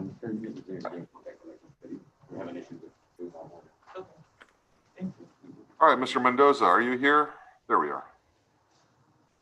All right, Mr. Adler, this is your client, correct? Yes, sir. Okay. If I remember, he doesn't speak English. Is that right? That's correct. Okay. All right. So if you can just, I'm going to give you the brief rundown. If you can interpret it for me. let Mr. Mendoza know this is a juvenile detention hearing. We have to have this every 10 days while he's here. And I have to review his case. I have to make a decision. He has the right to remain silent. He has the right to an attorney. Señor Mendoza, es el abogado Frank Edwards. Te está diciendo que cada 10 días tienes el derecho de tener una audiencia con él. Tienes el derecho de no hablar hoy. Y tienes el derecho de tener un abogado. Y como usted ya sabe, yo soy su abogado. Mr. Adler, the audio came a little bit digitized. Can you ask him to make sure he understood what you said? Señor Mendoza, ¿usted entendió todo lo que yo te dije? Con la cabeza, o sí o que no. He understood, Judge. Okay. So we're starting to have problems. What I'm going to do at this point is going to ask, I know there's a bunch of people from JPD observing that are kind of management supervisors. I'm trying to reduce the amount of bandwidth. If there are people from JPD that are not essential and just observing, could I ask you to go to the YouTube channel so that way I don't want Zoom to crash on us. And so just, I'm not asking anybody by name, just voluntarily. If you feel like you can observe. Have you ever heard of somebody thinking that Zoom's going to crash on them because of the bandwidth? Judge Kim just honestly loves to pull power trips. That's really his thing, is like making sure that everybody knows that he can do whatever he wants, whenever he wants, and don't bother telling him not to because he's going to do it. And there are certain people that know and certain people that don't. One of my favorites, who is he? Where is he? I'm looking. Oh, Mr. Nava, I love so much over here, Mr. Nava. But also Mr. What's his face is not there, but normally he gets things ready ahead of time. Like he'll be like, everybody figure out how to mute yourselves and unmute yourselves and for God's sakes be quiet. Like he's trying so hard. What was I going to say? I was just going to break in and talk about where we first found court, because I know a lot of us, I would love to hear in the comments or in the chat right now, which court was your first love? Mine, I thought, what I was thinking about this the other day, and I thought, oh, it was Judge Middleton and Debbie Davis when they caught that guy in the abuser in the middle of the courtroom. I was like, this is amazing.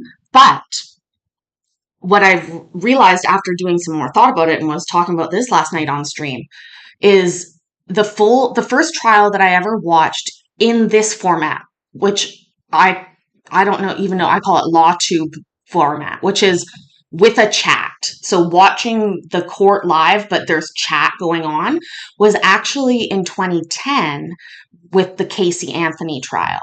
And I watched all 6 weeks of that in I think it was like a newspaper down in Florida's website where they had a live chat. There was like 30,000 people in that chat. It was flying, but it was amazing. Florida has extremely open court rules, and they absolutely gave us access to everything. So it was intriguing to me. I was a young mom at the time. I had no like law or legal experience whatsoever. I was just interested in the case itself. And then, years have passed, and now I'm really into legal stuff. And I'm actually planning on going back and rewatching that trial with you guys in its entirety, because I remember some of the legal wranglings or sort of stuff that happened. It was a total circus. And I would love to be able to watch it again with you guys. McPidgeot in Fulton County is funny. I always recently looked up how big is Fulton County. It's huge. That's the big city of Atlanta. When she says stay out of Fulton County, that's not a joke. That's not like one little part of the state. That's it.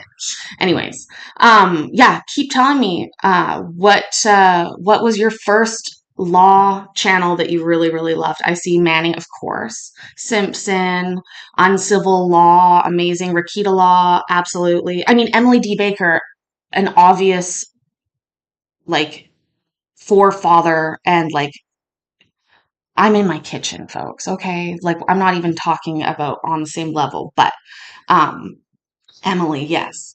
And then, I have a lot of other channels that I watch, that are adjacent to court stuff. But, yeah, I remember, Donna, thank you so much for being here. Oh God, I remember the day they found that baby. I remember every bit of it. And I think the only way I'll be able to do it again is with you guys because it it is an intense trial and it was very interesting to watch. It also made me like a little sad for forensic computer stuff because they just didn't do a good job and I thought, "Oh my gosh, they really could have figured something out there with that, but they didn't." Okay, let's continue watching. I have not been at all watching the Gwyneth Paltrow trial selfishly. I am very consumed with making and posting content and sort of trying to work on this myself. So I've had to take a little step back from other um, stuff and focus my attention on my small group of streamers and YouTubers that are being so supportive and helpful. And like we're all learning and growing with each other. Behavioral panel, I love that one. Um, yeah, the kitchen makes it a cozy stream. I know. No, and I honestly find Emily's streams very cozy, and I know she's in her house too. What I meant is I'm not putting myself on the same level as her at all. Honestly, Law Talk with Mike, I have a tank top. I was like an original subscriber way back in the day. And that's where I used to get like the playback of the really funny daily court because I have a sort of policy that I don't watch like recorded stuff during the day because there's live court to be seen and I don't want to miss it. So I spend all my day hours watching live and recording live and then at night is when I would binge on the recorded stuff. But there's something really really fun to be had about watching the same thing with people that you like and people that think very, have a similar interest in you. So I really yeah, I imagine it is. I definitely followed all of Det v. Heard. I got right zoomed back into it. But celebrity trials is just a little too much for me. Like, I like the sort of minutia of these types of courts. Anyways, let's continue on. It was such a hot mess, that one. Like, Det v. Heard was so big. Also, let's take us back because remember she got an ex parte order, but then when they went to the main like hearing, which so if we think about that is the pre-hearing to the ones that we watch on Fridays with Manning. So throughout the week, Manning does ex parte orders where she hears just from the one person and then gives out that temporary protection order, which is then served on the person. Then they come to the next hearing, present the case, and it's decided if it stays or not. And think about it, it didn't. But no, I don't think they explained what ex parte was properly. They didn't make a big enough deal about that. They were talking about that all the time. Her lawyers or his lawyers used ex parte every time they talked about it. But lawyers sometimes forget that the average Joe is not always understanding their legalese. And also watching Dr. Curry. Oh my God. Oh, fangirl much? I literally was like, Dr. Curry, can you give me the MMPI, please? Anyways. All right, let's keep going. Larry, the DUI guy, is great. Yes. Also, there's a girl I love her intro. Christina Randall, I think is her name. Anyway, she always does this intro where she's like, "Thank you for joining my videos. And if you are a returning subscriber, well, you already know y'all are my babies." And I love it. It's so lovely. I can't do it. Obviously, it would be copying, but I just love that intro. Okay, here we go. I've said it 3 times. Sufficiently through YouTube. I'm requesting that you do, not ordering it though. Okay, so Mr. Adler, if you can translate or interpret to Mr. Mendoza, He was here on a serious felony offense when he was 15 back in 2003. He was Señor actually, Mendoza, oh, I'm sorry, Judge. no, go ahead. Señor Mendoza, que estabas aquí en un cargo serio, felonía o cargos mayores en el 2003. And he was mistakenly released from the Mejia State School. Y que la escuela de Mejia te dejó ir en un accidente. But he ran for 15 years and never appeared. Pero usted corrió por 15 años y nunca regresaste. And so my fear is if I release them, you would not show up for court. Y yo tengo miedo que si yo te dejo ir, que usted no va a venir a la corte. I'm also concerned because he was caught trying to exit the United States into the Republic of Mexico. Y también tengo preocupaciones porque estabas tratando de irse de los Estados Unidos a regresar a México. So at this point, I'm going to go ahead and keep you detained. En este momento te voy a seguir deteniendo en la cárcel. Does he have any questions for me? ¿Tienes preguntas para el juez, señor Mendoza? No tengo. No, sir. Okay, thank you. All right, Sheriff, thank you very much for bringing this inmate. We appreciate you taking your time to help us. Yes, And sir. we Thank you, do Judge. have an update on this case. Yes, sir, Mr. Adler? We have an update on this case. I don't know if you want me to do it during a detention hearing or if I should come see you in person tomorrow. If you can come and see me, I'm afraid Zoom's going to crash any moment, so I'm trying to go through as fast as possible. Okay, sir. Thank you. Thank you. All right, next we have Marco Chazareta. I believe Ms. Uzuihe is the attorney. Rita, are you here? All right. Mr. Beaver, I'm going to ask you to pinch hit. Thank you, Your Honor. All right, thank you. All right, are you Marco? Yes, sir. All right, I'm Judge Kim. This is a detention hearing. I need to decide whether to keep you here or to release you. If I keep you here, you have to see a judge every 10 days while you're here. You have the right to remain silent and you have the right to an attorney. If you can't afford an attorney, I'll provide one for you.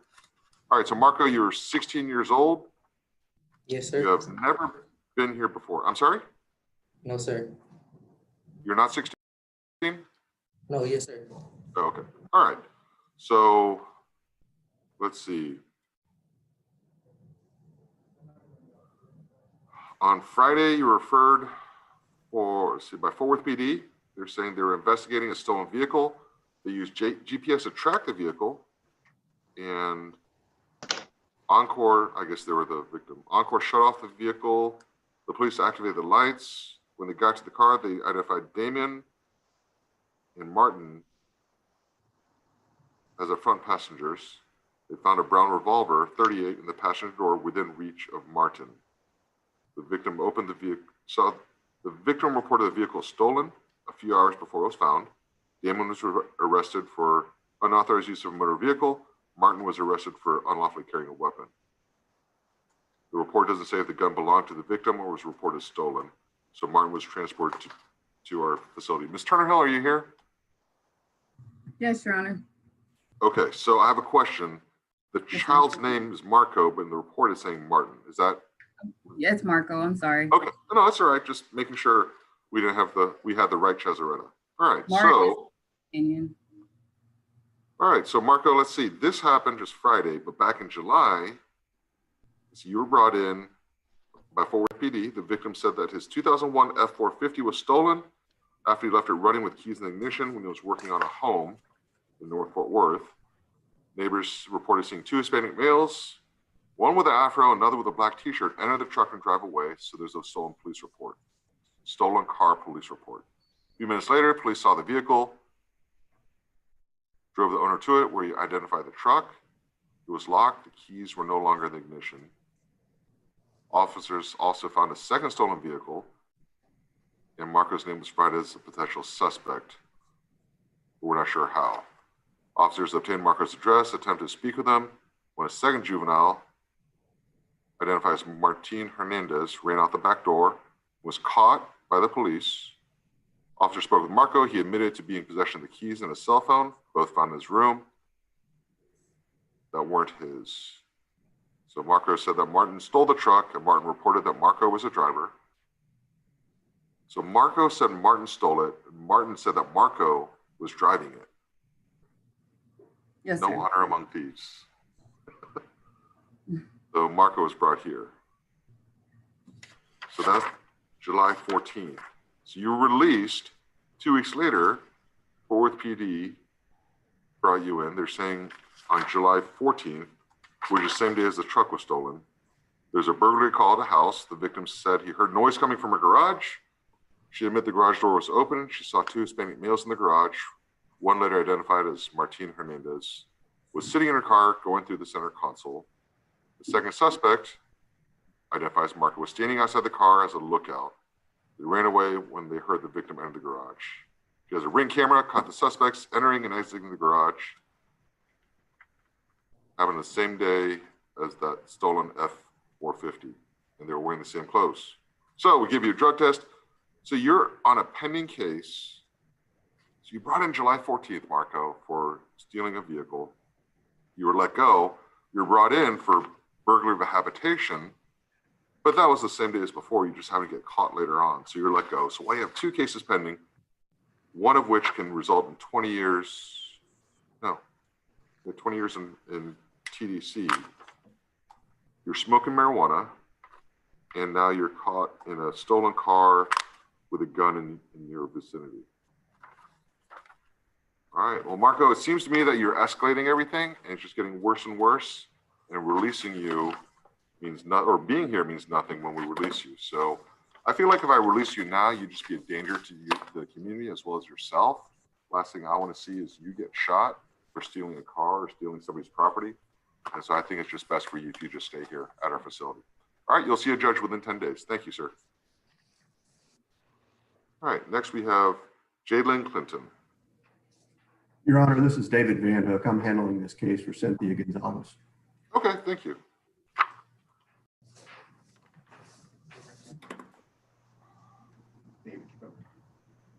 Hello, Mr. Clinton. I'm Judge Kim. This is a detention hearing. The law says when a child is brought here, you have to see the judge within 2 business days. I get to decide whether you stay here or you get released. If I keep you here, the law says you have to see a judge every 10 days while you're here. You have the right to remain silent, and you have a right to an attorney. If you can't afford an attorney, we'll provide one for you. So Jalen, you're 16 years old. You turned 17 in November. Let's see. This all started when you were 15 with a invasive visual recording, which was refused. Then you're still 15 with a criminal trespass. We let you out a week later. You get arrested for organized retail theft, possession of marijuana, and evading arrest, and unauthorized use of motor vehicle. No, organized retail theft. So we let you out, and then a week later, you get arrested for possession of marijuana, evading arrest, and unauthorized use of motor vehicle, evading arrest with a motor vehicle. We let you out, and then you get arrested for theft of property from $750 to $2,500. Then your case is pending. You get probation in January. Then now in April, you get arrested for burglary of a building and criminal trespass, which was dismissed by the DA. Burglary of a building. The next day, you get arrested for criminal trespass and failed to ID. And then a month later, you're arrested for aggravated robbery, which was dismissed by the DA. And then now we are here. So on Friday, on to police department, the investigative stop, saw one of the suspects in the silver Nissan vehicle. They ran the Louisiana tags, but got no returns. When they walked up the car, everyone tried to get out. When they opened the door, a strong odor of marijuana came from the car. Told everyone to stay in there. 2 juveniles were identified. According to the report, Jalen was sitting in the back right passenger seat and was saw by another officer reaching around attempting to discard something. A bag of weed was found underneath the passenger side of the car where Jalen was located.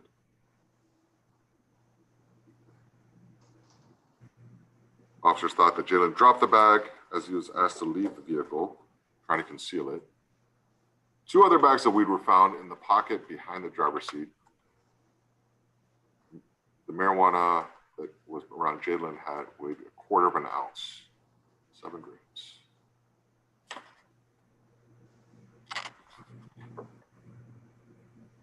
All right, so you refused a drug test on Friday when you came in.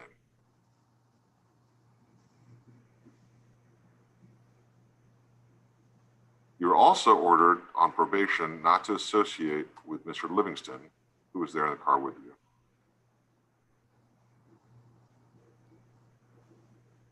You're not complying with TCAP and community-based detention. Oh no, you say TCAP? Mr. Van Hook, so let me ask you this. You refused the UA, so finally we got one yesterday? Yes, sir. And it was all negative? It was negative, yes, sir. If it's any consolation, Your Honor, we just had it wasn't a court hearing, but it was an agreement outside of the court on August 13th where his probation was extended until his 18th birthday. He was ordered to function family therapy, have an 8 p.m. curfew, and the electronic monitor was removed at that time. And so I know one of the stipulations in his original probation was not to associate with Mr. Livingston, who was definitely in the vehicle at the time that it was pulled over. Right. So we removed his EM and established a curfew, and then he ends up violating the curfew pretty much right after we removed the EM. Yes. Okay. Well, this actually offense took place at 6 p.m. evening time, Your Honor. By the time he got to us, after being transported to Arlington and booked in and all that, it was after his curfew. But the actual event itself, when they got pulled over, was at 18:07 p.m. Right. So here's the thing. This is the irony of it all, Jalen, right? Is you're on probation. You're in the car with the marijuana, but if you had submitted your UA on Friday when you're brought in, you were clean. Obviously, you weren't using the marijuana, and it'd be fine. But when a kid refuses a drug test, I just presume you're dirty for everything. So even though you provided a clean one yesterday, I'm assuming it worked out of your system, and you were actually dirty on the day that you came in. So I'm detaining you because you're smoking weed while you're on probation. All right? So that's the problem when you refuse a UA is you just might as well submit because I'm just going to assume you're dirty for everything. Because one of the conditions of your probation is you're not supposed to refuse a UA. All right, so we'll keep you here. We'll see what happens in the future. Yes, Mr. Van Hook. Your Honor, I also want to advise the court that we do plan on filing a VOCO with the DA's office because he continues to hang out with Mr. Livingston as a stipulation of probation. It seems as though Mom couldn't be here today because she was in California for the weekend. And so she won't get back until 4 or 5 p.m. this evening, our time. I also want to let the court know that as well. His sister was supposed to be the one watching him, and she was one of the participants in the vehicle that when it was pulled over, it's my understanding that she was detained on warrants. So he's in a car with a bunch of weed with people, juveniles on probation, as well as his sister who has active warrants for him. Yes, sir. His sister is 18 years old. Right. Yes, sir. Mr. Clinton, at some point you had to know, well, it appears to me that one would think that there were some bad decisions made and a series of bad decisions made. So anyways, well, this is a consequence of your decision. So we'll go ahead and keep you here. We'll figure out what's going on with you, see if we can help you or not. All right. Thank you, Mr. Clinton. Thank you. Jacob Dorsey.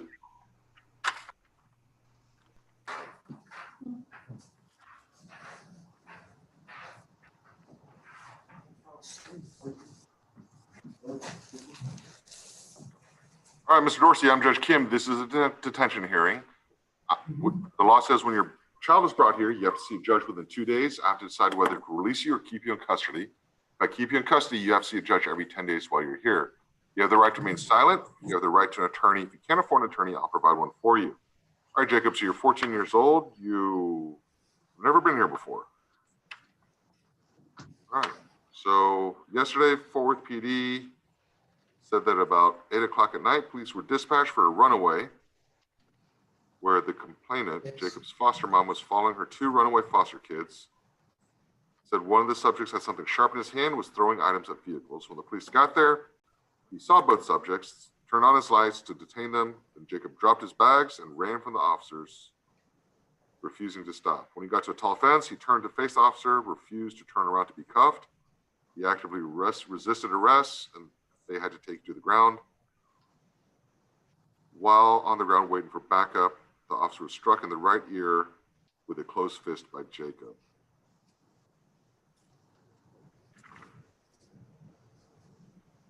All right, is foster mom here? Yes, and foster dad. Okay, where are you? Okay. All right. Is there any way you can y'all angle the screen down a little bit so I can see you? Just tilt it down, please. Thank you. All right. That Jacob there. All right. So y'all have foster placement. Is Jacob post termination or before? Is the case pending? The case is pending. Okay. Great. Is CPS here? Have they been notified of this? We're not sure. We notified our foster agency. We don't know if CPS has been notified. Just to let you know, Jacob was in another foster home being babysat by another foster family over the weekend, but he is our placement. Okay. So was he in respite care then at the time? Yes, that's correct. Okay. All right. How long has Jacob been with y'all? Since December this past year. Are you noticing behavior problems like this in your home? Often. Yes. Okay. Are y'all going to continue, you intend to continue fostering him? Yes. Yes. All right. He's okay, in Jacob. I'm sorry? He's in a therapeutic program based on his behavior. Sure. All right. Is he diagnosed? Yes. Yes. What's he diagnosed with? Mood disorder, depression, post-traumatic stress disorder, anger management, Okay. several things. Sure. I understand. Is he on his medication? Yes. Yes. Was he yesterday? Yes. Okay. When's the last time you saw the doctor? Do you know? He sees a psychiatrist once a month. Once a month. Okay. And the last time you saw one? Therapists, 2 of them every week. When's the last time you saw the psychiatrist? It's probably been a week or 10 days ago. Okay. I got a refill on his meds. Did they adjust the medication? No. All right. So Jacob, here we are. Decisions were made. All right. Apparently, it seems like very poor decisions. Probably starting with walking out of the foster home that you were in. Now, I can't imagine what you're going through being in the foster system right now. I'm not here to beat you up. Okay. I'm telling you that right now, Jacob. But can you give me a courtesy of looking at me while I'm talking to you? All right, thank you. All right, so I'm not here to beat you up, all right? Things happen. I'm actually okay with the idea of releasing you, but there has to be consequences to the decisions that you make, all right? So this is what I want to do. I have in my mind an idea of what an appropriate consequence is, all right? I want to hear your take on this. What's an appropriate consequence to walking out of the foster home when the police come up that you run off instead of just complying with them, right? And that you resist arrest and then you go out and strike an officer, right? Now, if that's all true, what would be an appropriate consequence? To keep me here? Well, I mean, I don't want to keep you here forever. That's not right. You know what I mean? Like there's limits. Like at what point does it become painful enough where you decide you're not going to do that again? Try to stay in the home. Yeah. I mean, you understand like this idea of running away. In some ways you think, wow, that's a great idea. I can't stand this place. I need to get out of here. But you understand forever is a long time, right? Like that forever is a long time. Shoot, even like a week or a month is a long time. Like how long can you couch surf, right? On the run. You're not going to do it for 3 years. You're going to have to do it for almost 4 years because until you turn 18, right? Like nobody wants you living on their couch for 4 years. You see what I'm saying? Yes. Like I don't want you here. I don't think you belong here. But here's my problem, Jacob, is if I let you go, I have to be confident that you're not going to walk out of the house again. I have to be confident that if you do, when the police tell you to stop, you're going to stop, that you're not going to resist arrest. When they tell you to turn around, you turn around, right? Even me as a judge, right? If a police officer in uniform is telling me you need to turn around, I'm going to arrest you. Well, you know what? I'm not going to win that fight, right? I'm not. Like nothing good can come out of resisting. So you know what? I may have to get arrested. I may have to get in the back of the police car, because all that police officer wanted to do, honestly, Jacob, because you're a runaway, is just bring you back home. It bring you back to the fosters. That's all he was trying to do. His rules say that he can't have you loose in the car. He has to cuff you, right? So we could have skipped this whole ordeal of you getting arrested, looking at these cases against you, by if you just followed what the police officer said. Okay. So this is my concern. It just seems like there's some mood disorder stuff going on. All right. Yes. So Jacob, you have to convince me that it's safe to release you. All right. What the evading, the resisting, those are different. When you actually strike somebody, that gives me a lot of concern. Okay. I have to be confident that if I release you, you're not going to be physically violent against your fosters or anybody else. Okay. You see where I'm going with this, right? So what I'm going to do is I'm going to detain you for now. Okay. But did they explain the levels, behavior levels here to you? No. Jacob, no? Okay. So we have these behavior levels. It takes 3 days to adjust between the levels 1, 2, and 3. Right now you're level 2 because you just came in here. So that the plan is, if you can follow all the rules, not lash out, not fight, not disobey people, not be defiant, then you can get to level 1 within 3 days, and I will release you to your foster parents. Just easy as that. But you understand, if you start mouthing off, you start bowing up and causing problems, your behavior level doesn't go up and you stay here. Okay. And the reason why I'm doing this, Jacob, is I want you to understand that now that the juvenile court is involved, you have to follow the rules. Like you can't do it your way until this case is done. So that means when you get out of here, which you will, but when you get out of here, then you'll go back to your fosters. You have to follow their rules until this case is done. Okay. This is the consequence of the decisions that you made. You understand what I'm saying? Yes, sir. Jacob, I'm gonna let you know that I know that I'm very tough, but I know that I'm fair. I'll always be honest with you. I'll always shoot straight with you. I won't go back on my word. If I make a mistake, I'll own up to my mistakes. Okay. But on the other hand, I'm expecting you to do the same thing. I expect you to follow your word. If you make a mistake, to own up to your mistakes. Does that sound like a fair deal? Yes, sir. Okay. So, foster mom, foster dad, you understand what we're doing, right? It takes 3 days to adjust between levels.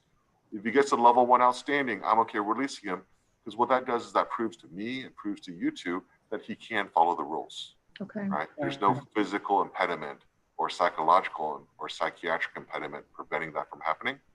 And then if he's causing problems at home, please just let our probation office know, and we can bring him back here and he can prove it all over again.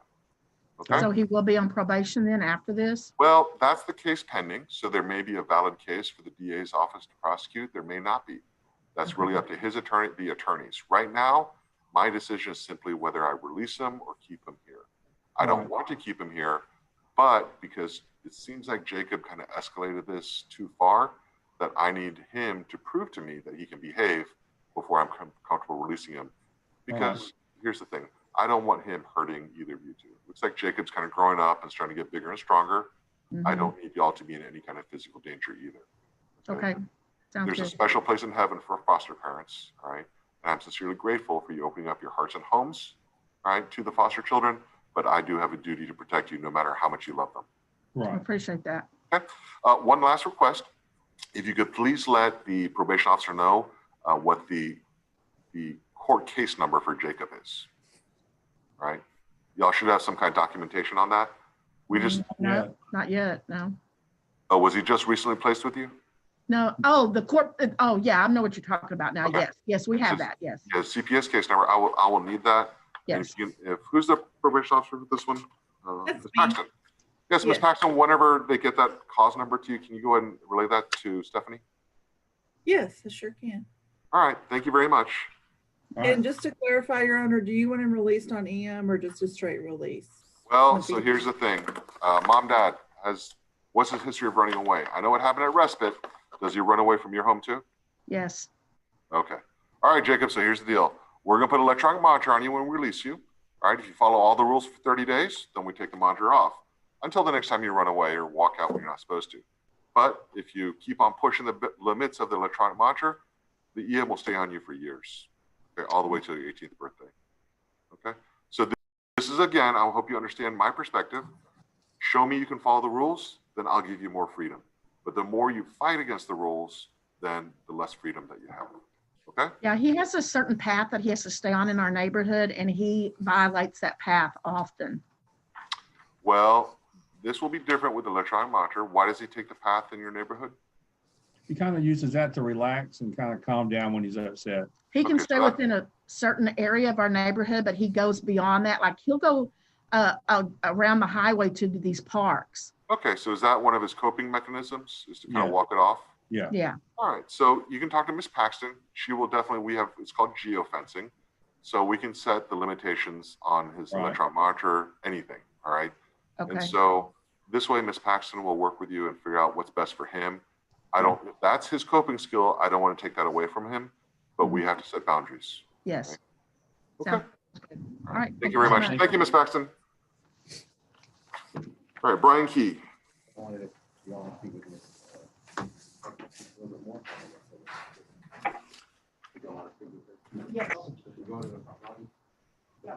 Mr. Berger. Morning, Judge.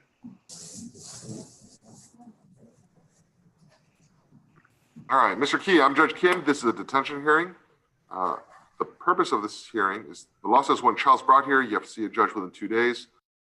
I have to make a decision whether to keep you in custody. Mary, look at this. I have to keep you in custody or to release you. Look at this date.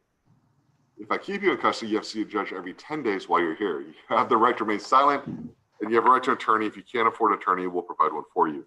All right, Mr. Key, you are 16 years old. Oh my. All right, so Brian, let's go over your history. You're 16 years old.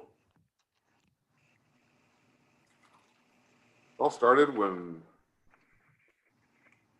you were 10 years old. Yeah, with possession of weed case. And then you're released. Nothing happened until you're 12. There's a assault family violence case.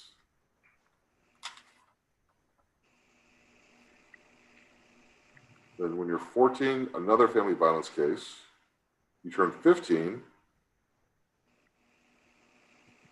And now you're looking at another weed case in a drug-free zone. You get released. A month later, you're arrested for burglary of a building, which you got probation for.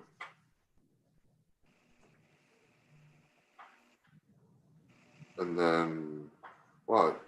1, 2, 3, 4, 5, 6, 7, 8, 9 violations of probation along the way.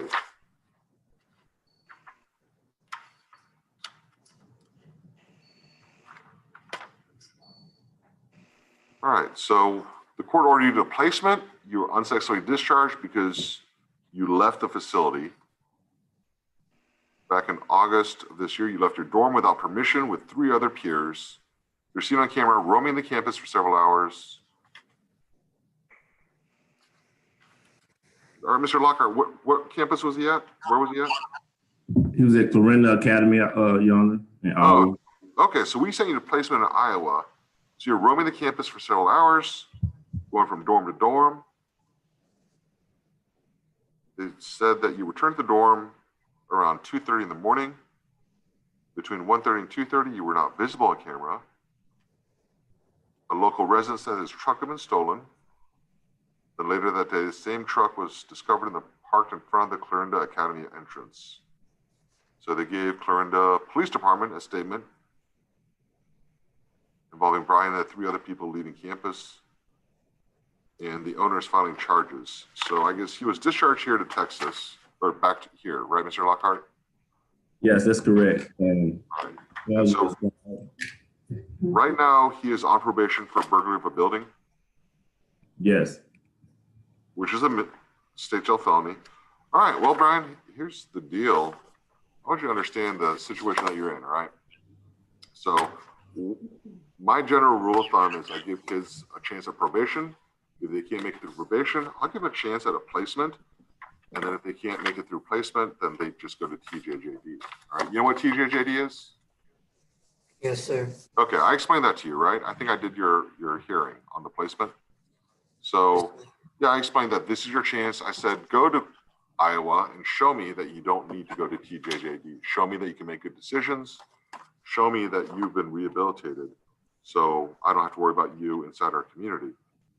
And if if I remember right, you said you will and you understood. Well, now we're there. Here's a problem that I'm looking at is,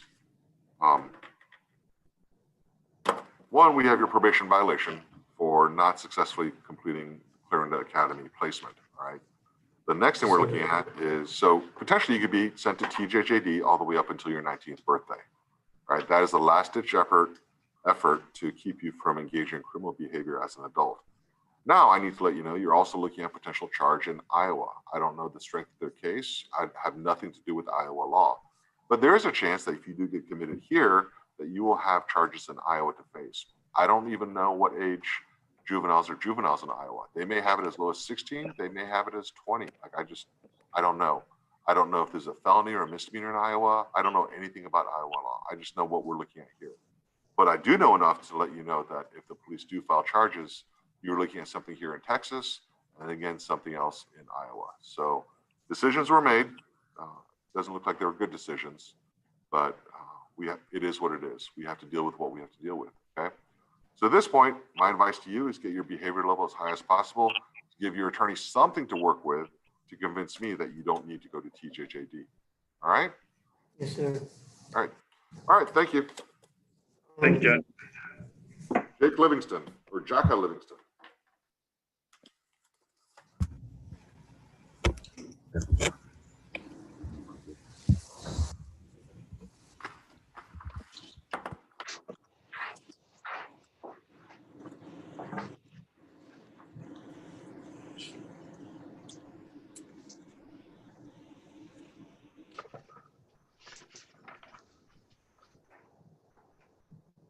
Okay, thank you. All right, Mr. Livingston, I'm Judge Kim. This is a detention hearing. You've been here. So did I release them? Who released them then?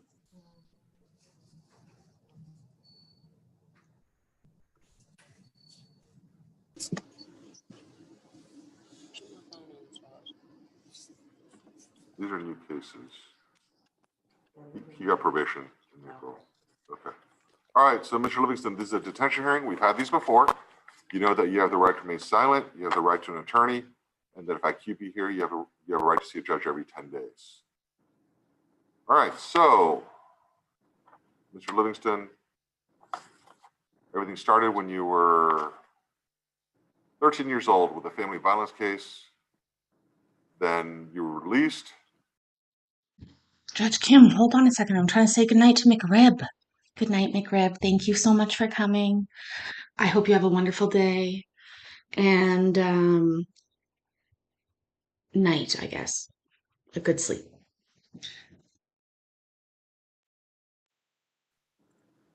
Then engaged in organized crime. Then you were released. Then evading arrest on foot. And criminal trespass.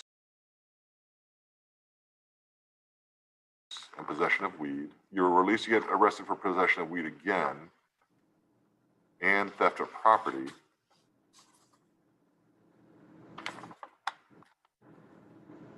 So while you have a evading arrest, criminal trespass, possession of weed, theft of property from $750 to $2,500 cases, they're all pending. You get arrested for another family violence case, an evading arrest case. You get probation. At this point, you're 14 years old.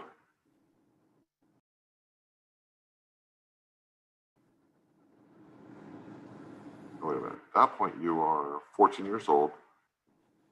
So you're on probation in February. Then in April, you get arrested for burglary of a building, which then you get probation for again.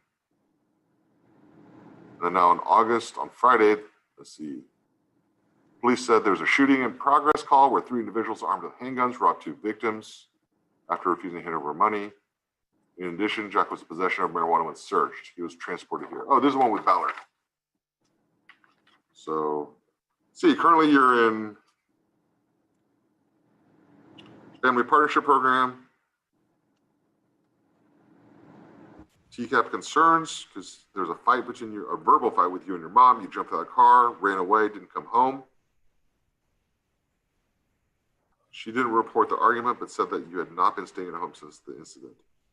So we had scheduled an administrative hearing. but mom didn't tell you about the administrative hearing. So it's rescheduled for this morning. So knowing you had an administrative hearing, now you get arrested with pot on you. And we give you a drug test and you're smoking weed.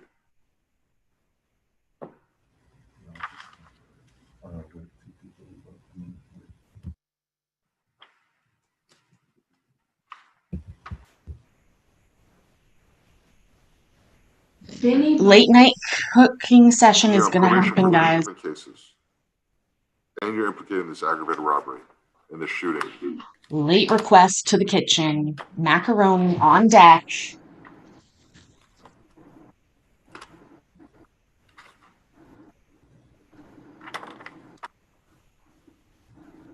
I'm even here. Yes. So how come you didn't let your son? So this whole idea of probation is this idea that it's safe to release the kids in the community because the parents are going to help us supervise this child and make sure he does the right thing. How can he didn't argue with you, run out of the car, or we schedule an administrative hearing, you not tell him? Like I'm trying to understand, Mom. You said why I didn't tell them? Yes.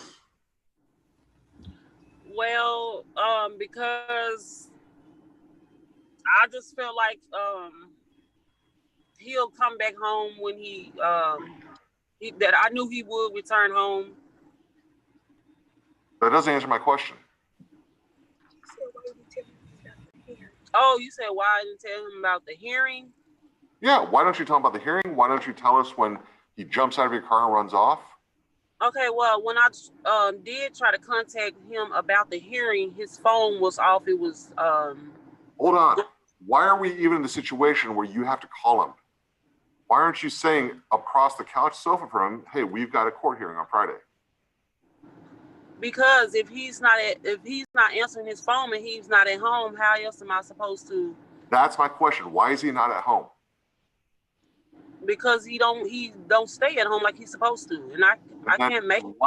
So why aren't you telling us when he's not staying at home when he's not supposed to? Well, I just feel like I don't know why I didn't tell y'all. I don't know, but I did talk to the probation lady about the situation, and I was like, I felt like we needed to try and get him in like boot camp or something to try to get some type of structure in his life so he can try to do better. Yeah, I did talk to her about that. I will tell you the problem right now is the problem that he has. He doesn't need boot camp for structure. He needs a home with structure because you're not providing that structure. You're not giving him consequences to his decisions. In fact, Mom, you're enabling him. You're covering for him. You're making excuses for him. Right? This is the problem with your son is he's making these decisions because you're not holding his feet to the fire. Right? And this is why everything's escalating. And now apparently somebody shot and had to get airlifted because of the failure on your part to make decisions and to make him accountable. Right? I hope you understand. And I'm not saying this to beat you up. I'm saying this to give this as a wake-up call that you need to understand that you have an important part of this. It is your decisions that led us to this discussion today. Like to me, it's clear as day, looking at his history, everything has escalated. He has never had accountability. He's gotten chance after chance after chance, and people are all around him telling him, oh, you're a good kid. And he's not. That's the problem. Right? He's 14 years old on 3 different types of probation. That's not a good kid. So anyways, so I'll tell you what, Mr. Livingston, I'm going to go ahead and detain you. You're looking at really serious charges. Cooperate with your attorney. Do everything your attorney tells you to. Help your attorney help you. This is a tough case. All right, so I am detaining you. Mary, go ahead and put a note. Shall not be actually keep this case with the district judge. And so I don't want the associate judges hearing this. That means only Judge Kim. All right, thank you. Thank you, Your Honor. Corianne Monte. Yes, thank you, Miss. I'm sorry, Miss Perkins. I just frustrated. Thank you. Thank you, Your Honor. Thank you. I'm sorry, it was Miss Hamrick. It wasn't Miss Perkins.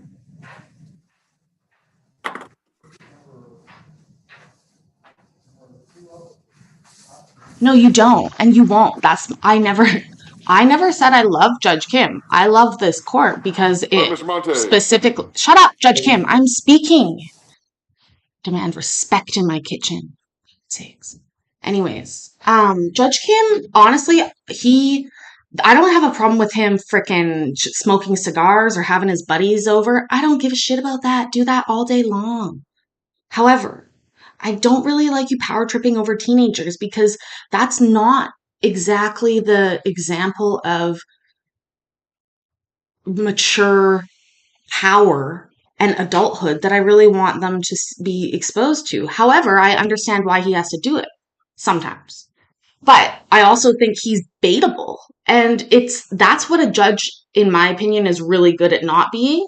Sometimes it becomes them being a pushover. And we see that with a number of judges. But personally, I think there's a real balance to be had. And they have to balance being able to put up with people's misbehavior. Also, that put that aside and just go legally through the steps. I think that's part of why a lot of people are afraid of court stuff. Like they wonder, they're like, why did you fail to appear? Why didn't you come up for this? Well, because, they think I don't know. I think they think they're going to get in trouble really bad when in fact, I've never seen anybody really mad at a defendant in the courtroom for coming and saying they did something. It's much more,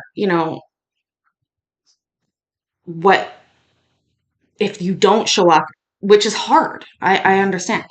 Anyways, I've got the water boiling and we're making the macaroni.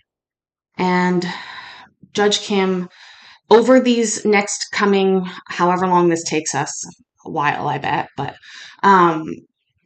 you're going to learn about Judge Kim that he has like certain pet peeves. I mean, I hope that I've got them all. I know I don't, but I wish I did. But like, we're going to see him hold parents in contempt of court and have them arrested. We're going to see him charge a jail guard for being too loud and like dock their pay. We're going to see him literally needle and needle and needle kids till they break down, till they snap in front of us. And I think it's important that we watch it. I think it's important that not just the people that are involved in this watch it because, even if we have a small scope of people, each of those people can sort of give some knowledge and help. And those things are, again, it takes a village to raise a child. It's a community thing. And I really believe in that. I think that it takes a community to support a parent to learn how to, encourage their child to be the best they can be. Judge Kim, basically, he has these litmus tests that he gives. It's obvious when we're going to watch it over time, you're going to see it really clearly. He asks the parents certain questions and their responses are incredibly key to how he treats the kid. As I've said before, there's a formula for Judge Kim to make him happy, but you have to hit it in the right order. It has to be perfect. And that's a lot of research and stuff. Anyways.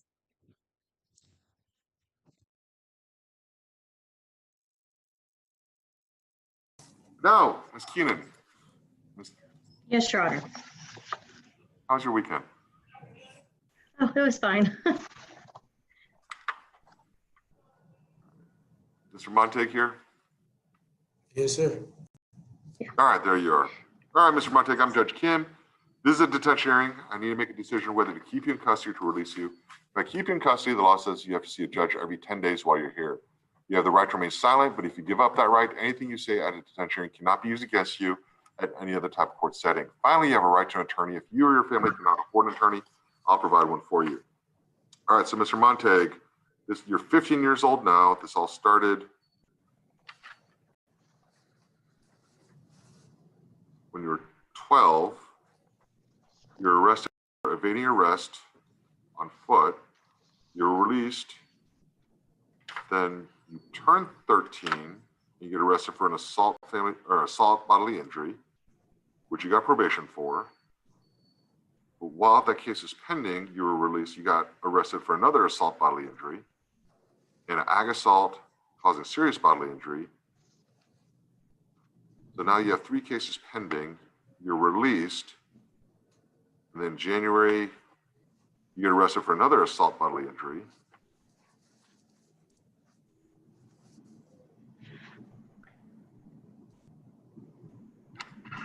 And then you get probation on February 8th. So supervisory caution. So you still have a pending charge. Then you get arrested for evading arrest, which then you take probation for both evading arrest and the assault bodily injury. At this point, you're still 13 years old. Then you get arrested for unauthorized use of a vehicle. So he's on probation for 3 months. Yes, sir. You get arrested for burglary habitation with intent to commit a felony, retaliation. But those are all dismissed. Then in July, you're still on probation, July of 19. So at this point, you're 14 years old. You get arrested for burglary of a vehicle, which was supervisory cautioned. But you were released, you get arrested for another unauthorized use of motor vehicle, which you're placed on probation for.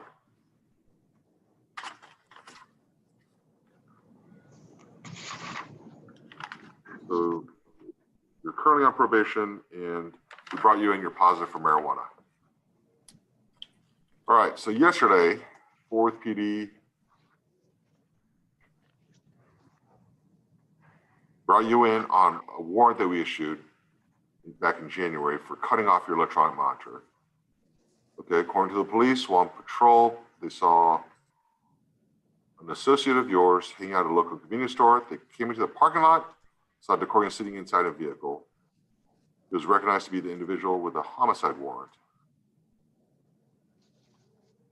Let's go back. Okay, so in May of this year, homicide detectives were notified of a homicide in Fort Worth.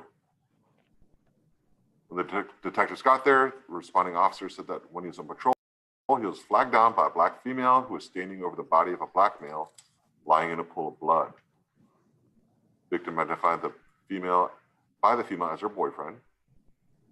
She was able to inform the officer that 2 black males in a red Ford were involved in injuring the victim. He was pronounced dead at the scene with a gunshot wound to the chest. She told the detectives that the victim was called to the car and came back a short time later to get $40 from their car, walk back to the vehicle, and shortly after she saw the suspect's vehicle drive away and the victim on the ground.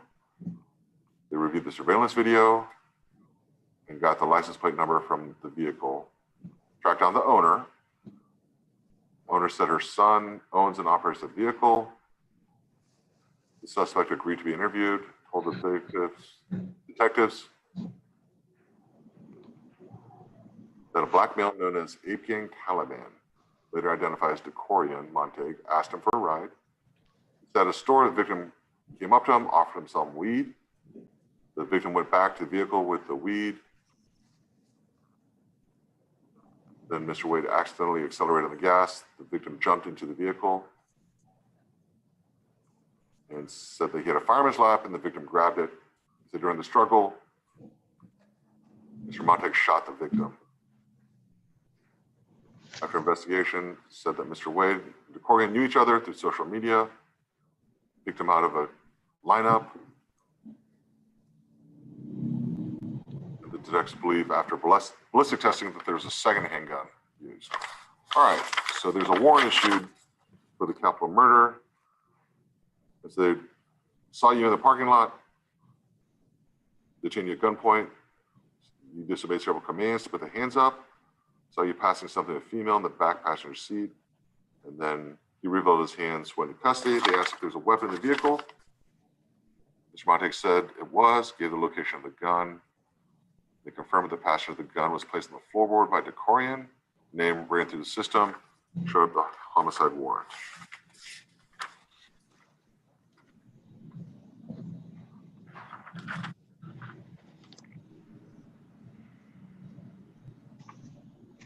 So before coronavirus hit, there was problems with you skipping school, leaving home without permission, not doing your substance abuse treatment, and continuing to use drugs. January placed you on electronic monitor to help you with the attendance and leaving home issues. On January 16th, you cut off the EM without permission, and we haven't known where you are. We've called your mom several times asking her to turn you in or give us an address where you are, and she would not tell us. She only would say she saw you a couple of days ago every time the officers made phone contact. All right. So, Mr. Montague, I find there's probable cause for the offense of capital murder, right? I'm also going to say, Mom, if during that time, if you knew where he was, I really wish you had told Mr. DeBose where he was, because if he was in custody at the time on that warrant, probably wouldn't. Absolutely. Judge Kemp, seriously, every time he's always interrupting me.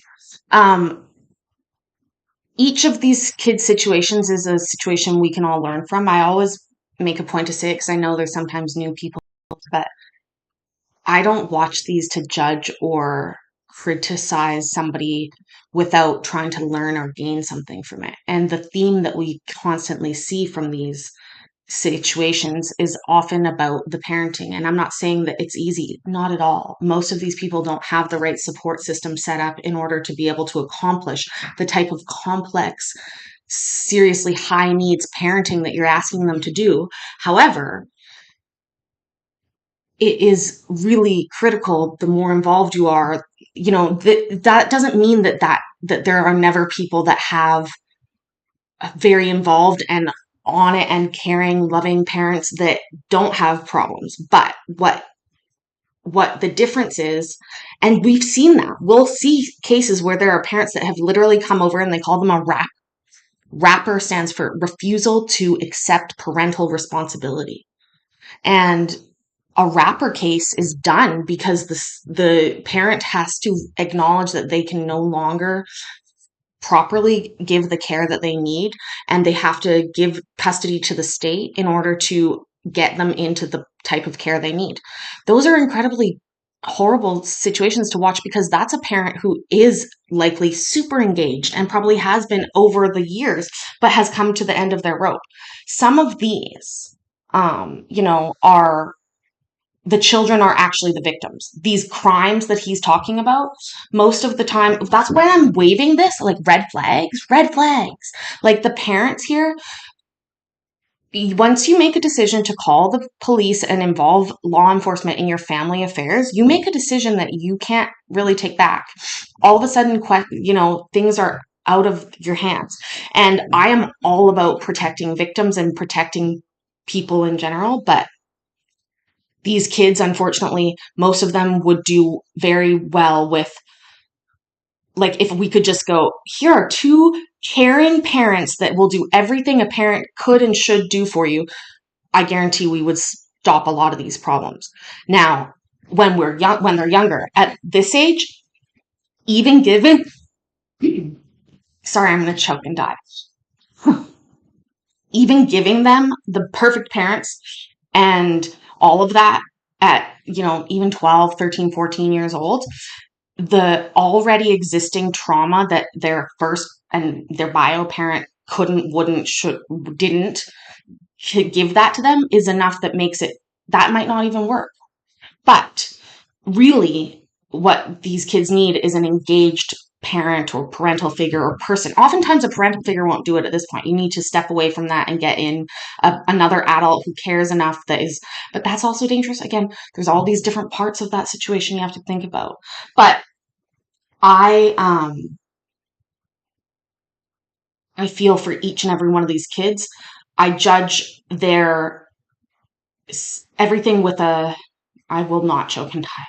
I am totally first aid trained. I know how to do the self abdominal thrust maneuver. It's not called the Heimlich anymore. And I've actually given it before and saved somebody. I will be very careful. I appreciate it. I really, love, I'm going to choke and die, right? But really, I find the parents in these situations sometimes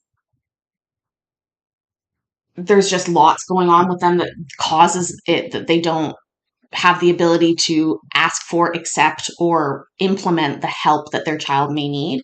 And like the mom not bringing her enough medication on vacation. I'm sorry. And you just said she went to the doctor and got a new prescription, so you would have had a full one. Why the fuck didn't you bring the bottle? Huh? Like, make it make sense. But here's the reality. If these children are diagnosed, and a lot of them are, with ADHD, ODD, like oppositional defiance disorder, disordered mood disorder, well, not that one, but ADHD for sure, the likelihood of one of their parents having undiagnosed ADHD is like higher than 50% because it's a genetically occurring condition, runs in families. And what often happens is parents were not diagnosed. I wasn't diagnosed till I was 27. So a lot of kids that are being diagnosed before their parents, it's an incredibly smart tool for a family physician who has a child that's diagnosed to start looking at both parents and deciding which one of them needs the help too. Because oftentimes you don't even realize that you have it like as bad as you really do. Okay. I have now forgot to put the hot dog in. So I'm gonna have to do that separately.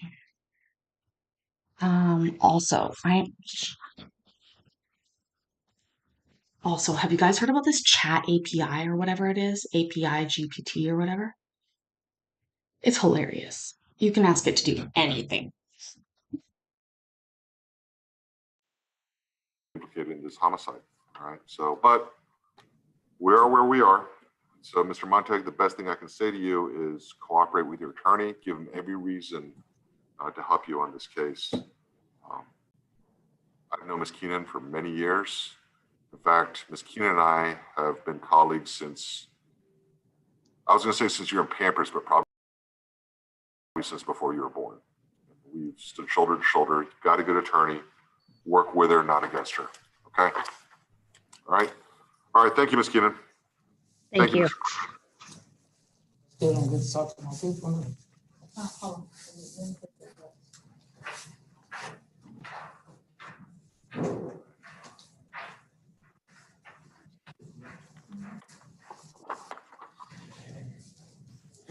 Okay.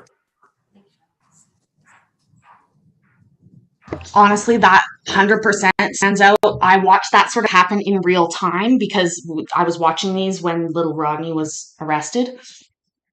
His grandfather was a great example of a person caring enough, more than most people in life, and it's still not being enough because his mom didn't really. And I thought Judge Kim figured out the thing that makes this boy, the little part of his heart that I can hurt is about his mom not loving him enough to care and show up at these things. And, he mentioned it lots.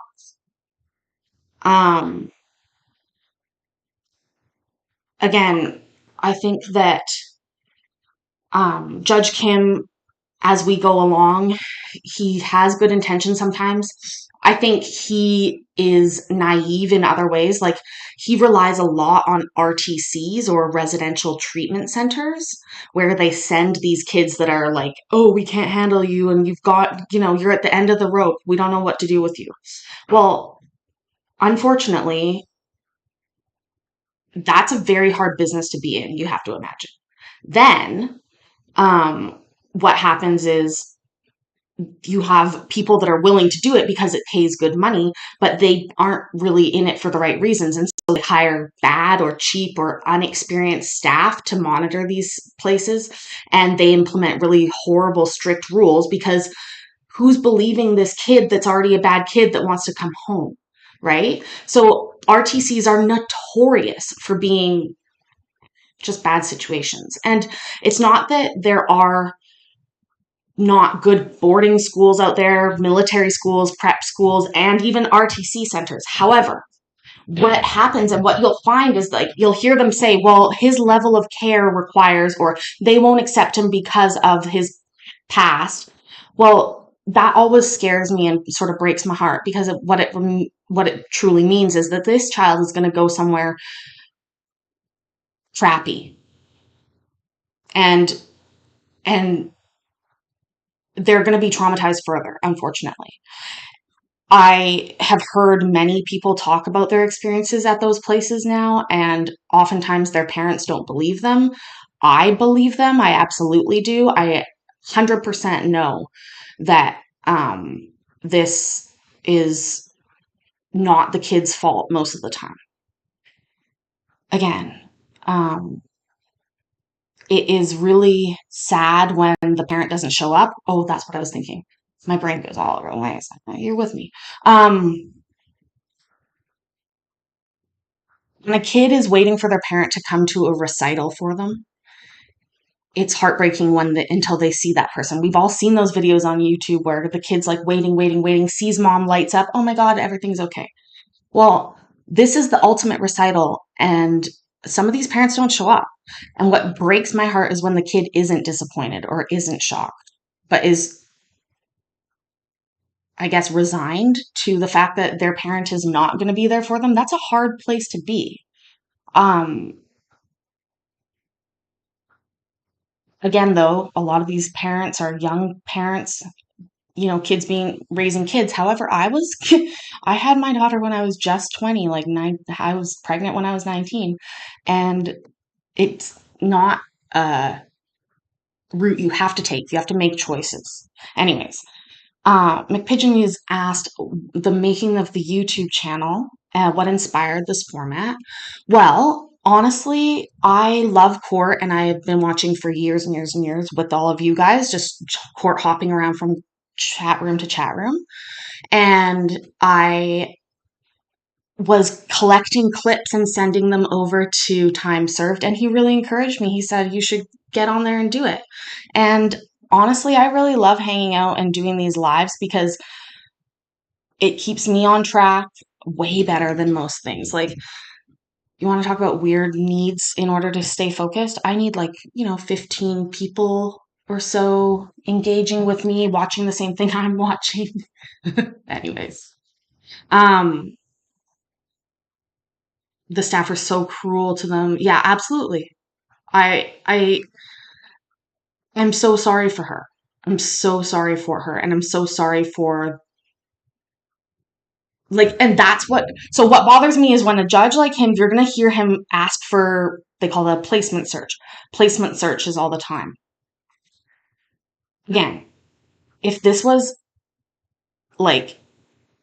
easy and there was a lot of places that did it, it wouldn't be difficult to find these places, but they aren't easy to find. And they are, but here's the part that pisses me off. I want to do the research. Well, let's write this one down. We're going to find out how much the state of Texas pays per day for each of these kids in an RTC. Cost per day. Because that's a public number, because it's through CPS. So I'm going to look that up. So the cost per day per kid. Because what I'm going to tell you is this. If you took I'm going to guess it's in the thousands of dollars per day. I'm not kidding. Absolutely, easily that number. So if you take, even let's say if it's $2,000 a day to keep a kid in one of those locations, if you took, that's $60,000 a month. Do you know what $60,000 a month in wraparound services could be like for a family? You might actually solve some problems. Sometimes I get really upset when I see how many squares are on the Zoom screen, and I add it up thinking to myself, even just hourly rates were just so much money right now, all wasted on this call. And then we fight over, we can't get this test done, or we can't do this for that kid. It's frustrating. And here's the other thing. I live in Canada.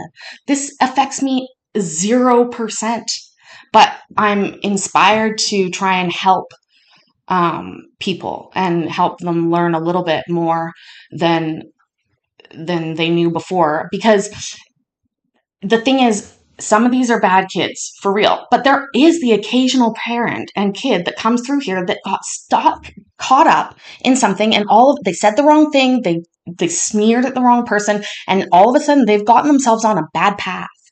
And it's hard to get, off of that. It is a tiny amount. It's, again, very, very small money compared to the cost of these really intensive things that they do very willy-nilly. The other thing that I think they admittedly don't do very well is CPS. I don't think they admit it, but CPS there has just their hands full, but it's full of the wrong stuff, in my opinion, sometimes. I mean, I've heard some really bad cases, but I've also, heard some stuff I'm like, what? Anyways, um,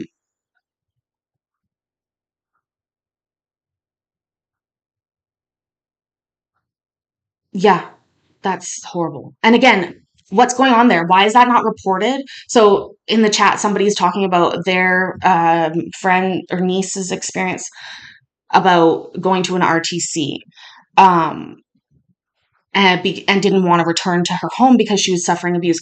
I'll say right now, I call it my knee rack power or my reverse Karen power. But the reality is, when you have the privilege that I do of being, a middle-aged white lady, I guess, you have to use it for as good as you can. So when somebody comes to me and is concerned like that, I would be, calling it in, doing the right things here. Um, I, yeah, it's a scary, scary world out there when people don't believe children. Children, you know what? Oh, that's another red flag when somebody's like, "Oh, my kid's a liar." That's weird. Like, you're gonna just drop that one out there? Like, why are they lying so much? Is that because they see you lie all the time? And again, there are always cases where let's say if we could make the perfect parents, if those exist, which they don't, even if we could make them and put them with a kid, that kid might still grow up and be, delinquent or whatever. But there's a lot we can do better. And that's part of why I'm here as well. Like, I want to do the best I can. When I first had my daughter, I was young, like I said, and I started a mommy group. It was 5 of us, and we had a Google group. But I'm sort of like into, when I get hyper focused on something, I'm into it. So by the time she was like 3, we had 500 local moms, and we did events every day of the week. So, when I get into something, I get into it. But in that, position, I spoke with and helped a lot of moms. Actually, do you know what one of the craziest stories from that time was? I was in the baby store where they also had baby groups, and this lady and man came in, and they were like frantic energy. Like, when you can tell people's energy is like, something's happening in my life. But she wasn't pregnant. Like, and I'm nosy as shit. So I just went right up to them and I was like, what's going on? And they're like, we just got a call. We're adopting a baby like today, and we don't have anything. And I was like, what? Oh my God, that's amazing. Great. Okay, well, and I didn't work there. Let's be clear on that. I was just literally talking to a customer. But I was like, you need this, that, the other. Rest of it will be fine, And I gave her my card, and I was like, you'll have to come to some mommy groups when you get settled and all that kind of stuff. And a couple months later, she did. And it was great seeing her. And I was, she was very excited with this baby and smitten. And of course, I'm telling everybody this story. But that begs the question of, like, how did that happen? And so she started to tell us. And she said, hold on, that they had gotten a call from the agency, the adoption agency, and this was a mom that they had worked with before, the agency had.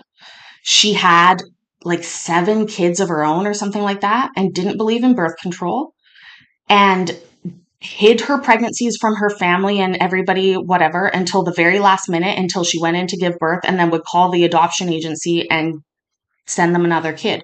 And she always offered families like one or two or three, like they would continually offer the same family the kid until they said, oh no, that's enough. And then they would move on. And apparently she had literally done this like 6 or 7 times. And I was like, oh my God. And apparently it was in our town, which is not that big of a city. And I thought to myself, like, what a selfless decision and thing to be able to do, but also a little crazy. Right? And sure as shit, they got called like the next year and got another baby. A sibling, a full sibling of the kid. Anyways. But so yeah, I love, like I became Lamaze certified to teach Lamaze classes, and I did a lot of parenting coaching actually for people that have been through trauma or loss with an infant. I do a lot of like hands-on teaching of infant care with them, because sometimes you can be really distrustful in yourself, and you really need somebody there to reinforce that you're okay, you're doing okay. I know it's nuts. Okay, let's keep watching.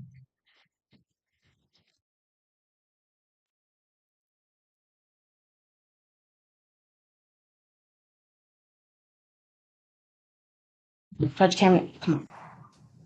I mean, this idea that this mom could have, like, like, we don't know, but if she did. All right, Mr. Ponce. I'm Judge Yes, Kim. Your Honor. If this is a detention hearing, I need to decide whether to keep you here or to release you. If I keep you here, you have to see a judge every 10 days while you're here. You have the right to remain silent. You have a right to an attorney. If you can't afford an attorney, we'll provide one for you. All right, Mr. Ponce, I'm somewhat familiar. This is a companion case with Marco. So you're 15 years old. You've never been here before. On Friday, Yes, sir. we're using GPS to locate a vehicle, did a traffic stop. You were the police are saying you were the driver. Marco was the front passenger. Marco was charged with unlawfully carrying a weapon when they found the .38 revolver within his reach. And so, all right, is Mom or Dad here? No, Your Honor, we were having trouble getting the link to them, so I don't know if she's here or not. Okay. Mr. Daniel, you're here, right? Raymond Daniel? So I'm trying. Mr. Beaver, I'm going to ask you to pinch hit on this one. Thank you, Your Honor. Thank you. All right, so Mr. Beaver, I'm actually appointing you in a dual role at this point since the parents are not here to act as both as attorney ad litem and guardian ad litem. This is what I'm going to do. All right, Mr. Ponce, normally I just hold you because your parents aren't here. Looks like it may not be a fault of yours. Zoom is having issues nationwide today. Not happy that you're involved with a firearm. That's a really big deal for me. I'm going to let you know that pretty much any kid that has a firearm on them when they're arrested pretty much stays here. All right, that's kind of where I draw that bright line. So that's what's working for you.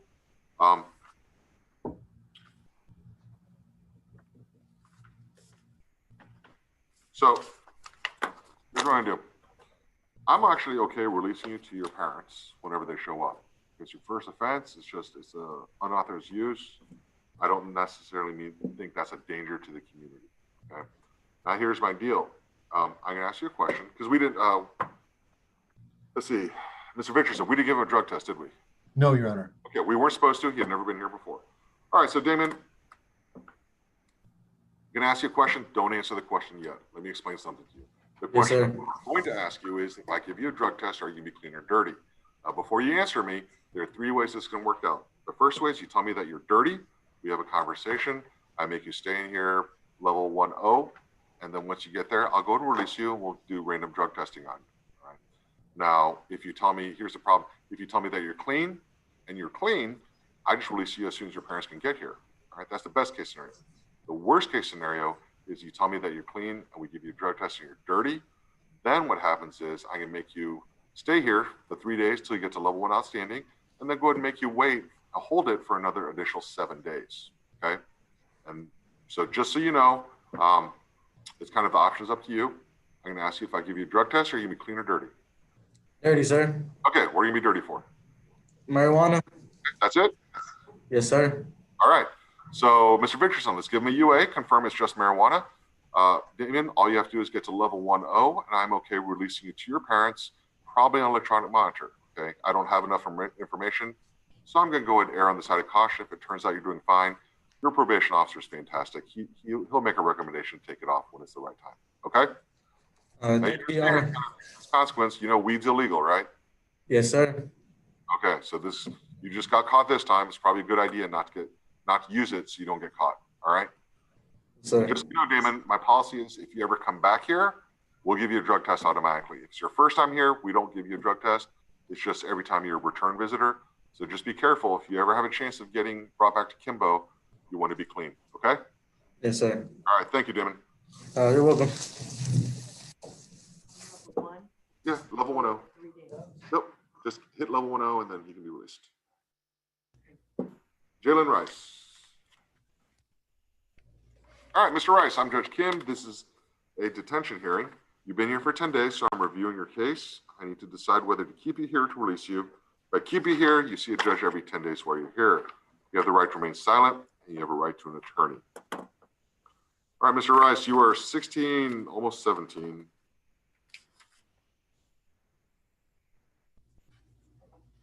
We have a determined sentence hearing scheduled for August 31st, next week.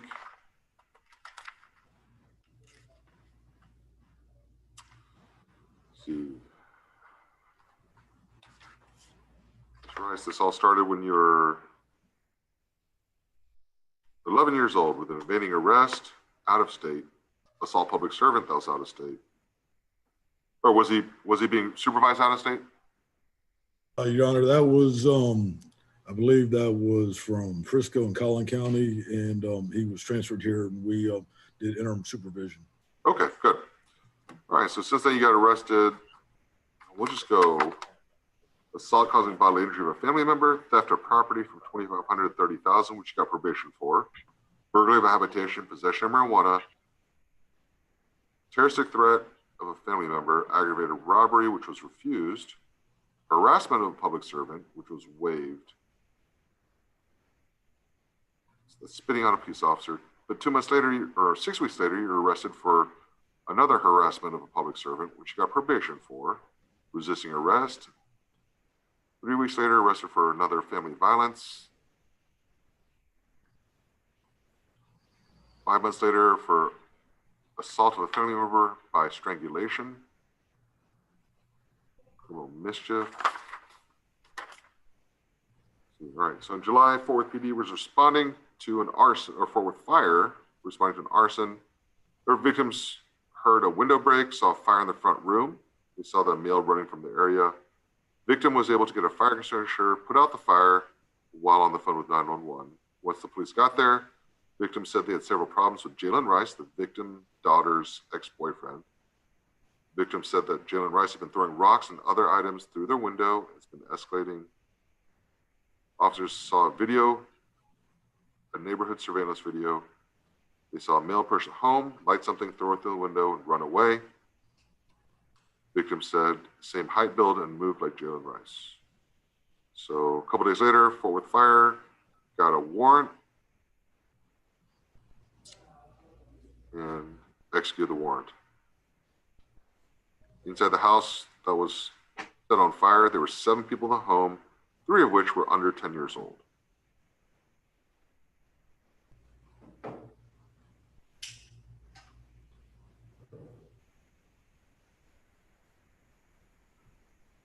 So 4 days later, there's an out of custody report.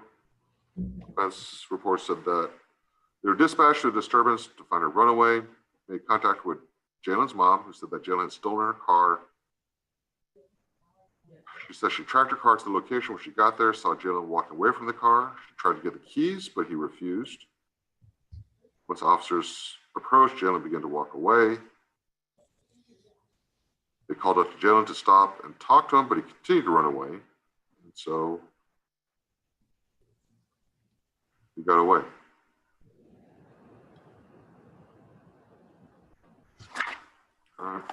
Well, Jalen, at this point, I feel like if I release you, you're a danger to yourself, but especially to the community. So I'm going to go ahead and order you detained. We have a determined sentence hearing on August 31st in a week. So I will see you then. Thank you. Wesley Smith. Your Honor? Yes. I've been retained to represent Wes. All right. I'm sorry? Computer isn't working. Okay. No, parents working. You're showing it right now. Oh, I guess it keeps coming up and shutting off. No, he's. Okay, that's working now. Yeah, Judge, it's working, but it'll go in and out. It jumped 3 times. You did the last hearing. Okay. You want me to bring Mom in? Yes, please. Okay.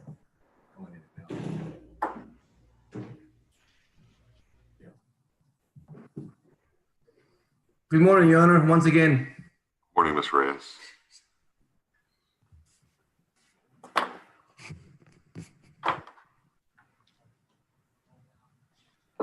think Ed needs some attitude lessons from Ms. Reyes.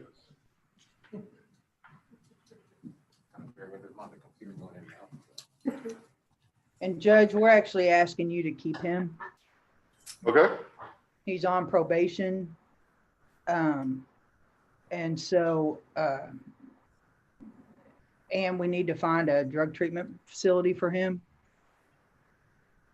Okay. All right, Wesley, this is a detention hearing. We're just here. I need to decide whether to keep you here or to release you. If I keep you here, you get to see a judge every 10 days. You have the right to remain silent. You have a right to an attorney. Your family has hired Miss Abel's very good attorney to represent you, which means Mr. Houston's fired, I guess. All right, so Wesley. So most judges really like it when you hire an attorney. They're like, yeah, Judge Kim doesn't like that because Judge Kim's court does not work how other courts do. So when attorneys come in, now Key Abels is one of his attorneys that also works on the doc, like getting pro bono or not pro bono, public defender cases. But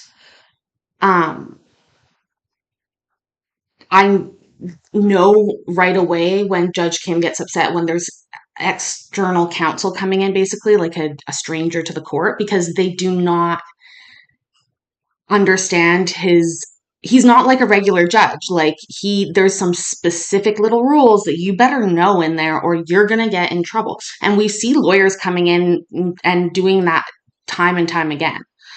You guys, I drank multiple Cokes since I was probably 11 years old until like just last year when I stopped drinking Coke. And God. The hardest part was when we were going out to restaurants, I automatically say Coke, always. It's just it comes out of my mouth so fast that I had to relearn what to order to drink in a restaurant. That was one of the hardest parts. You're gonna get to notice it. He doesn't, I'm telling you, he doesn't like to be challenged in the wrong way. And specific lawyers that are in here, they hate it, but they know they have to play the game. So Key Abels, that's her right here where I'm circling. She is, I would say she reminds me a lot of Judge Manning. Just straight up. How did I stop?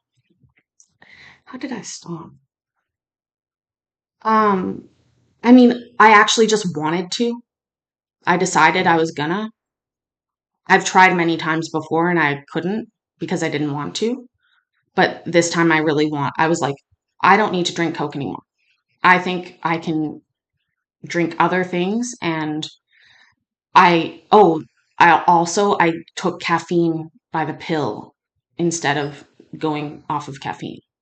So instead of going through withdrawals of caffeine, I didn't deal with that. I just dealt with stopping drinking pop and then dealt with tapering down the caffeine or figuring it out as I go.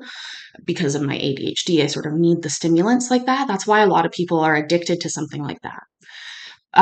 Quitting smoking was hard. I did that with Silly Putty because it kept my hands busy all the time.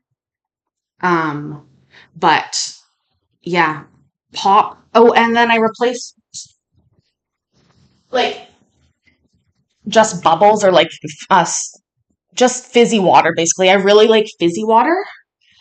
Um, oh my gosh, do you know what's funny is that so I'll drink Pepsi, but I am a Coke girl. But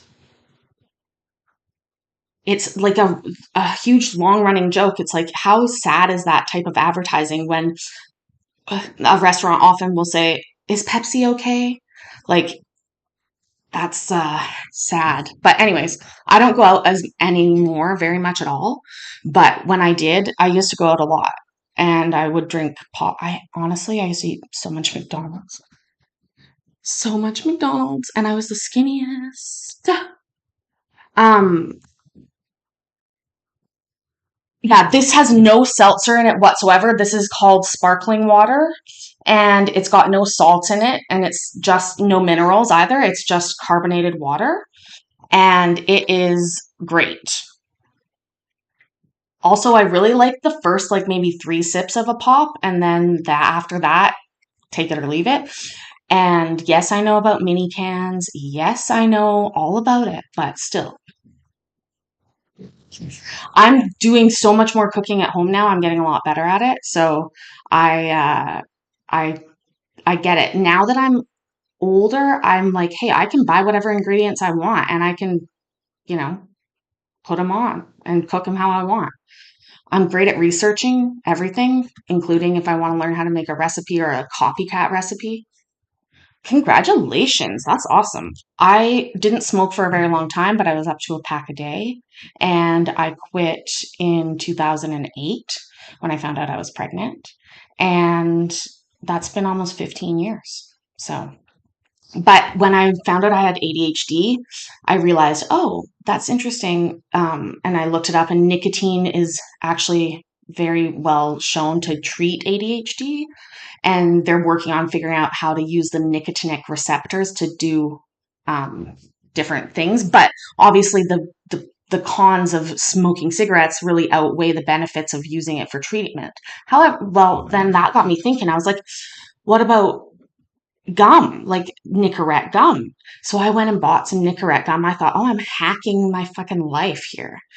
And I didn't read the package because I was like, it's gum, you know? Well, you don't use Nicorette gum like you use regular gum, apparently.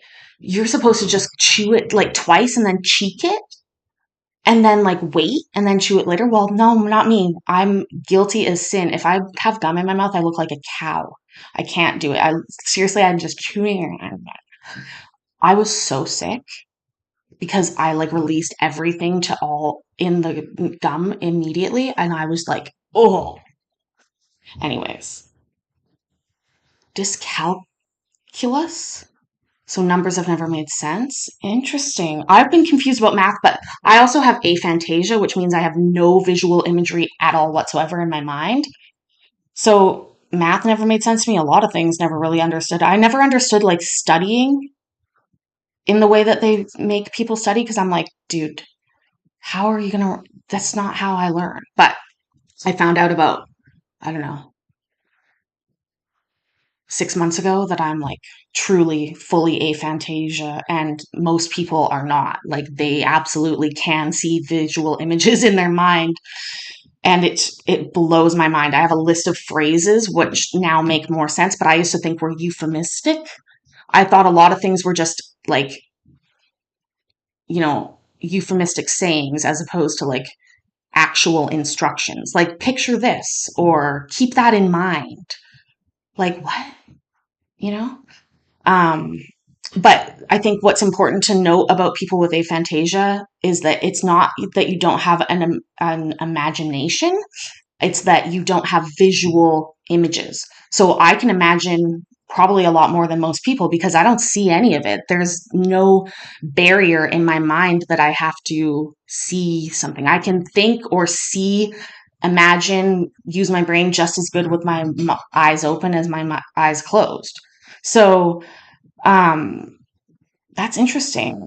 about getting dizzy. I mean, what it's meant to me is that I realize that's why I have certain traits and like different things that make a lot of sense for me and some things that don't. My daughter has the visuals. I'm like, you can see? She's like, yeah, Mom. I'm like, are you sure? You're telling me right now there's an apple in your brain if I say that? She's like, yeah. I'm like, mind blown. Absolutely blown. Anyways, all right, let's keep going. I get on little tangents. I'm time stamping these videos with my little tangents so that people can skip them if they want. Because I'm not going to stop. So, y'all, the choice is stay or skip.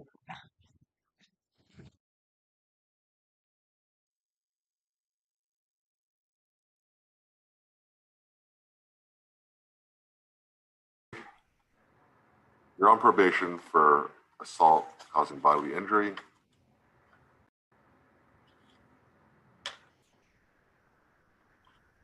You're at TYRC,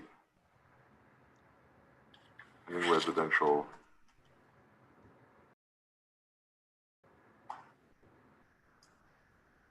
So, the police were dispatched on the black Ford F-150 at Simpson Park. License plate came back as stolen out of Wise County. So, did a traffic stop, sitting in the driver's seat. All passengers were removed. So you're arrested for unauthorized use of a motor vehicle. All right, so Ms. Abels, I mean, I see what you're saying, but I'm seeing his history of marijuana use. Right. Like, are y'all looking for private treatment? I don't think so. I think that there happens that he may be able to go to TYRC inpatient, and I think that's what we're looking at. Okay. Your Honor, may I?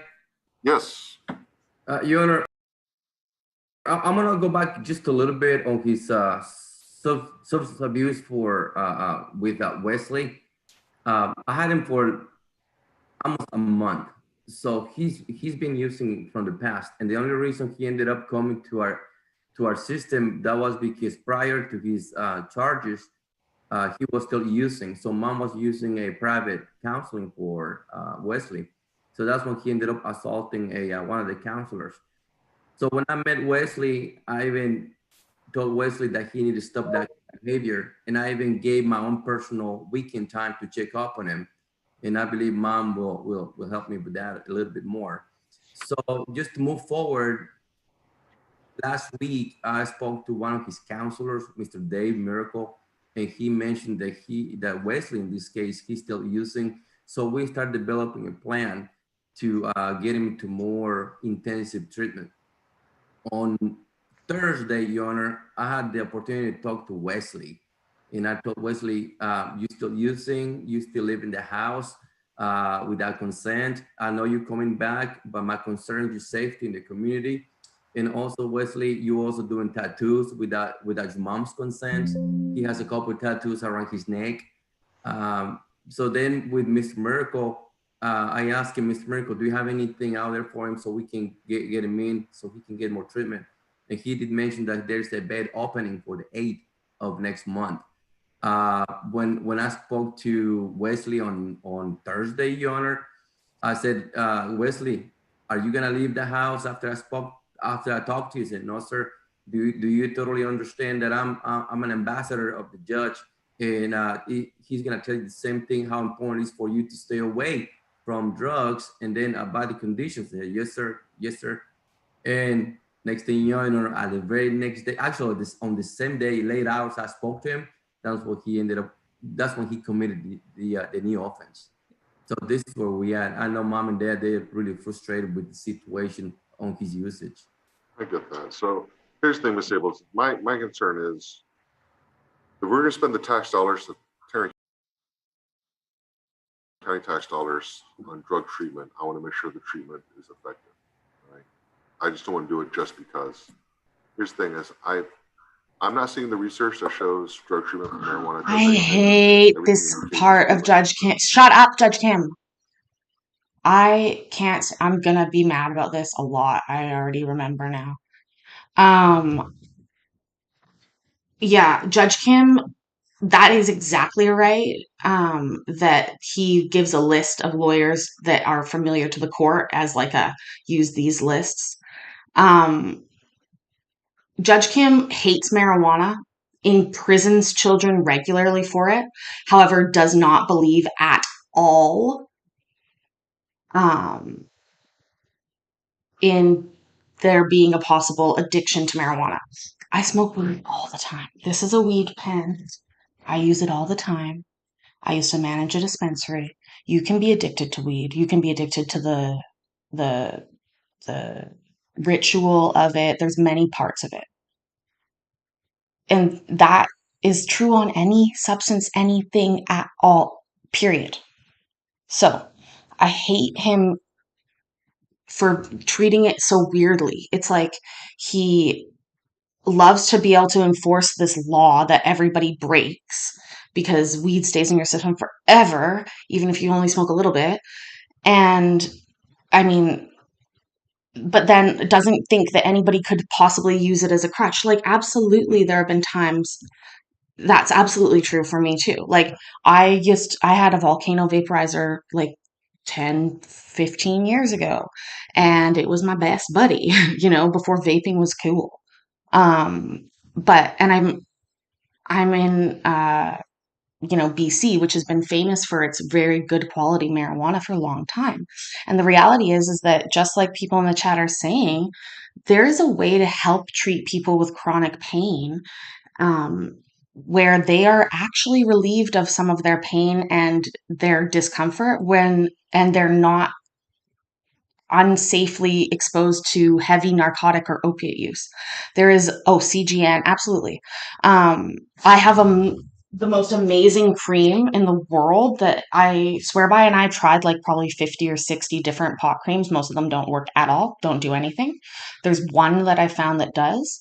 But for example, the other thing is like when I have people that are medical, like patients who are, diagnosed with cancer or something like that, the regimen that I put them on doesn't even include smoking weed. You don't get high at all. What I would prescribe was actually THC suppositories, because you can do extremely high doses of THC, but when you use it in a suppository format, you skip the liver, which means you skip the psychoactive formation of it, but you still get the benefits of the compound. And so you can make it so that people can, like, ideally when you go on a treatment of THC and CBD, you do as much THC as you can handle being high and as much CBD as you can afford.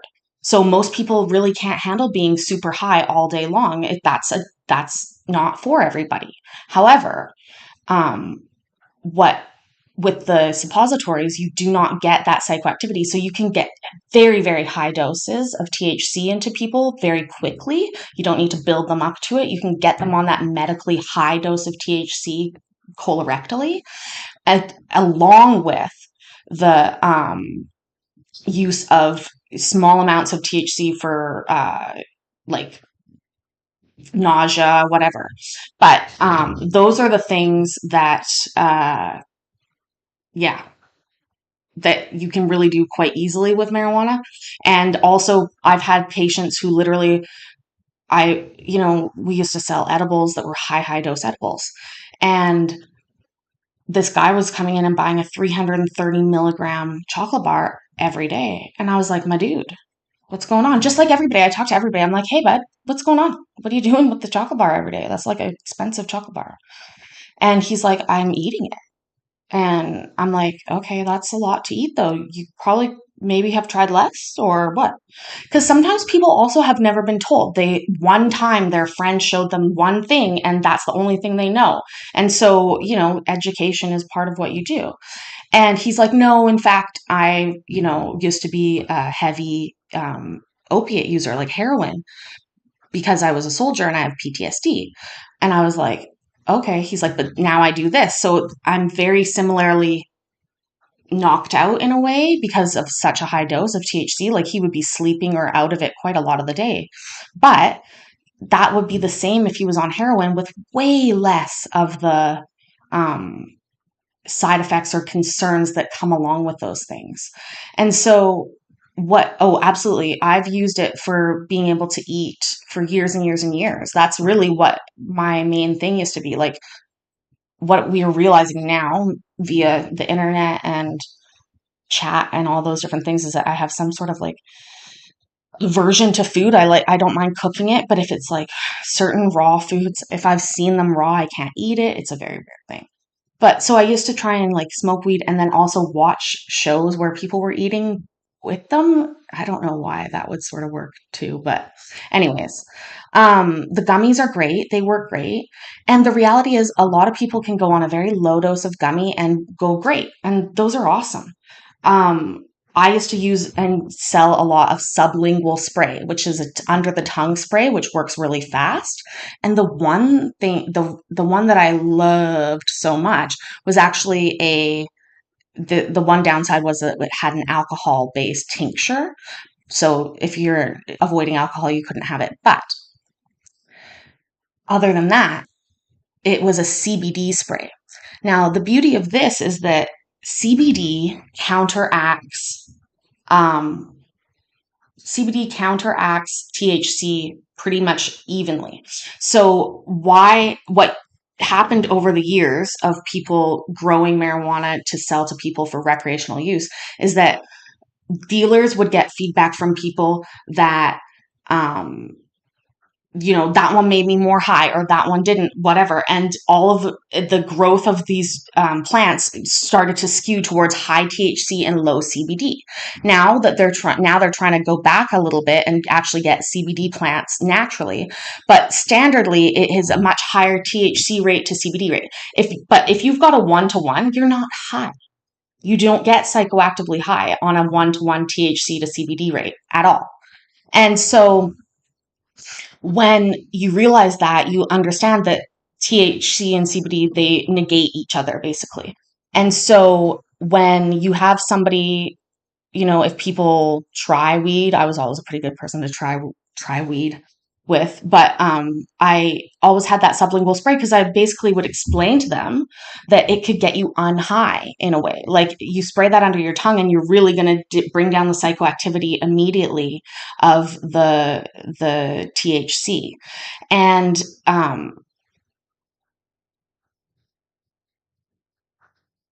interesting. That's there's been lots of research, but the problem is stoners, I guess, we're a little more laid back. And we don't have a great lobby. Honestly, the alcohol lobby is amazing. They spend a lot of money. They're very effective. They're persistent fuckers. They're there all the time, just in the sides of the politicians, making their product be sold. And the marijuana industry doesn't have that type of lobby yet, doesn't have that type of, even though there's lots of money behind it, it's not in the right places.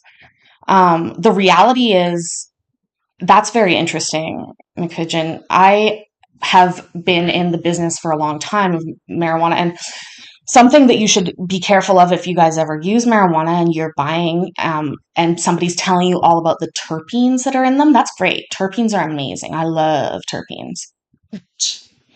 Make sure that they're marijuana grade terpenes, not food grade terpenes, because while they may have been approved for food use, which is consumption, most of those have not been approved for or looked into being vaped. And so I personally don't use any type of distillate that has a food grade terpene in it.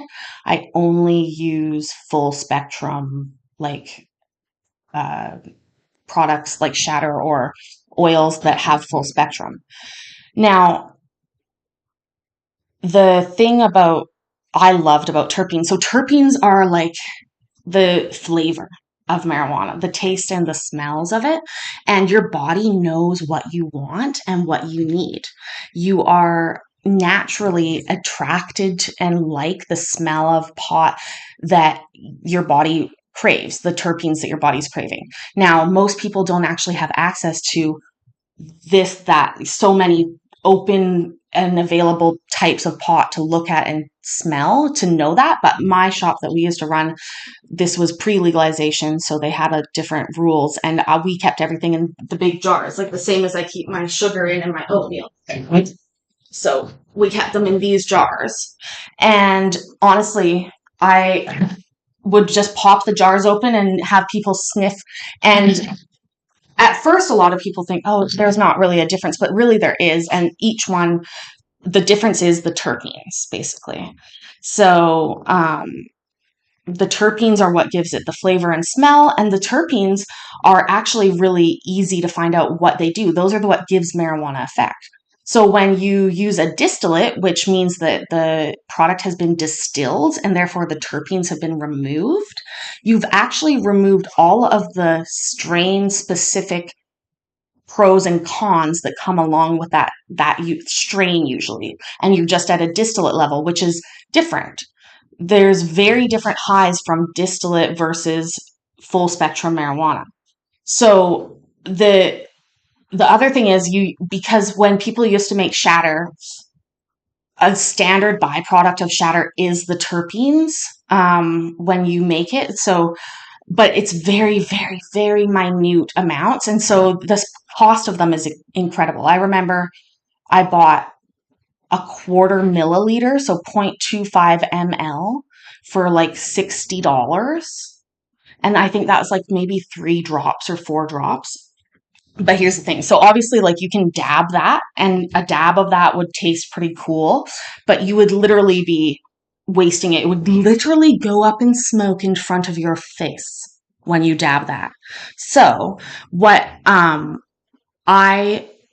Judge Kim is fucking sitting there listening, and Judge Kim wishes he knew. Again, I say this every night. Judge Kim can come to my kitchen, Judge Kim. We'll have a talk.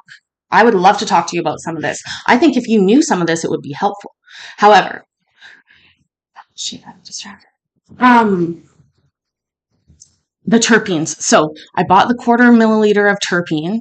I bought a few of them actually, so there was a different ones. But this is where pot would ideally go, because what you can do is when you know what terpene, and terpenes don't get you high, remember. Think about it. Terpenes have no THC in them. The THC is over in the distillate, which has been separated. So the terpenes have no highness that they give you. However, they're the ones that make you giggly. They're the ones that make you want to sit on the couch. They're the ones that make you hungry. Each terpene has a variety of features about it, and the level of that terpene within the plant naturally is what gives it its sort of qualities, standardly indica or sativa as they lean. So what I figured out deep on the internet one day is that, and this is obviously well before the Corona days, because what I found was something called cold sipping terps. I'm gonna go right beside Judge Kim. He's looking at me like, you crazy bitch, and I'm gonna be right here for it. This way. So, like I was saying, Judge Kim, the cold sipping of the terps is what you do is you take one single drop. You have an open-ended pipette. So that's like a straw, or in sort of a sciencey term, like both ends are open, but the bottom is like that, sort of tapered. Anyway, so you take one single drop into the pipette and then you pull on the top like that. And at the bottom, it percolates. Hi, Becca. We're on a tangent right now. I don't know where you're going to start. If you want to jump right in here, that's fine too. But I'm right in the middle of something. But so you have the pipette, you have the drop in the bottom, and you go, and it bubbles at the bottom or percolates, and you inhale the terpenes. You don't drink or smoke or taste anything except through the smell and the way that you inhale the sort of air. And we would pass that around this party. So one drop, you pass it around to everybody. Well, for regular stoners, it's sort of hard to wow them with weed or whatever. But what this does is, depending on what terpene that you use, you preload the brain with those terpenes. And then the second you add activated THC, which is like a distillate or smoke a joint, boom, they hit you right away in ways that you're not used to them hitting you. And so it's really interesting. And the real ideal situation one day would be, hey, we now know that this terpene specifically makes you hungry, and this one makes you sleepy, and this one makes you happy. And instead of smoking any marijuana at all, you could go and take a very minute amount of those terpenes, preload them in your brain, take a small amount of activated THC, either by mouth or whatever, and all of a sudden you've got the perfect, exactly what you're looking for within the marijuana without having any of the bad effects, really. So terpenes are really fun.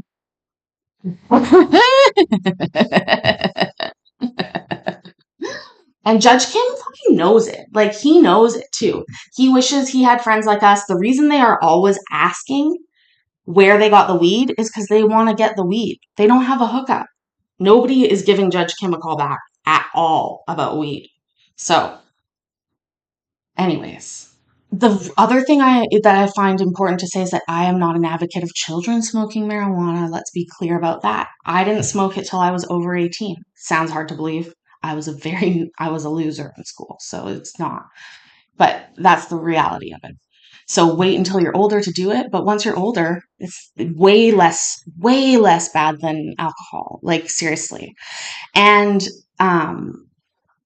the other thing is, if you are ever helping somebody that's older than you, that you're trying to like give advice to, I don't know if this happens to everybody else, but people ask me for advice a lot. And they're like, oh, I can't sleep. And you're like, try these gummies. Like, that's awesome. Perfect. But there's 2 rules when you start using edible marijuana that you have to follow. And you follow them straight up, and it's just the way it is.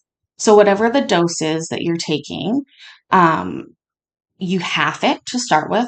Just to start. I already am halving you. Whatever you think you're taking, it's half of that. And you take it, and then you wait. And if it doesn't kick in within an hour, you don't get to take any more. But the next night, you get to double your dose and take the next one. But the first day, you cannot take any more. If it doesn't work, it doesn't work. That's just the way it goes. But too many people have really bad situations from taking too much marijuana on their first time. And so that will keep you safe from getting overwhelmed. It's just, in reality, it takes a while to figure out the right balance. And when you're smoking weed, you can taper it a lot easier. You take a small hit and then stop smoking weed for a while, and your THC levels are going down. However, when you eat it, the metabolism rate is really important, but you're in for it. Like, it's there. So again, the second thing is that if it's an old person that you're explaining, like, grandma, here's a gummy for you because your back hurts so much, like, that's fine. But you have to plan an afternoon with them where you both are going to take the gummy and hang out, because for somebody's first time, they can't have that experience happen overnight. So God forbid there's an emergency and they have to wake up in the nighttime while they're taking their edible. They really need to know what they're going to maybe feel like and how to function like that. And so I always, it's just a fun way to ease into it. You pick a movie, you have an afternoon, and you do it together. And that way you've got a real cool idea about it. But it's important that you, it's not about taking more or doing more. It's all about just a little bit at a time and starting from there. I agree. I think that Judge Kim, back to you, sir. Let me talk right to you, Judge Kim. Here's the deal. You're mean, okay? I guarantee, would be so mad if somebody talked to one of your kids like that. But I'm sure your kids are good kids, and they're not going to be in any trouble at all. Anyways, okay. Let's get back to watching this. You think your daughter or your kids are yelling at you? My daughter's thinks I'm nuts. And I just realized it's quite late. What's she still doing now? A choice than an addiction. And if that's the case, we're just throwing money away. Research shows drug treatment just because. I'm going back because I'm not seeing the research that shows drug treatment for marijuana does anything. Everything indicates it's more of a choice than an addiction. And if that's the case, we're just throwing money away on trying to treat somebody who's making bad choices. It would be better served getting treatment on the decision-making process rather than a substance abuse perspective. So I'm not against treatment. What I'm saying is any kind of counseling. I've been asking people for a year now to show me any kind of study that shows drug treatment for marijuana actually works. It doesn't. It seems like the drug treatment or treatment for bad decision-making is more effective in stopping marijuana use than actual drug treatment program, traditional drug treatment programs. So that being said, I'm willing to detain him because from what Mr. Reyes is saying, it's just a mess. He's not going to follow any rules, any supervision. I agree we should detain him, but let's figure out where we're going as far as where he goes from here. Right? I'm open to ideas. Ms. Abels, I'm not shutting the door on the treatment. I'm just saying, just justify it before I spend the taxpayers' dollars. Okay. All right. All right. Thank you, Wesley. So meanwhile, you're being detained. Thank you, Madam. May I be dismissed? Yes. Thank you, Mr. Reyes. Have a wonderful day. You too, sir. Thanks again. All right. So at this point, we're proceeding to 10-day detention hearings. I'm going to switch over, and I'll be back for one of the 10 days in just a moment. So, anyways, Judge Terry, I believe you're here. All right. Thank you. I am, Judge. Thank you. All right. I believe, let's see. Hernandez is actually waived, Judge.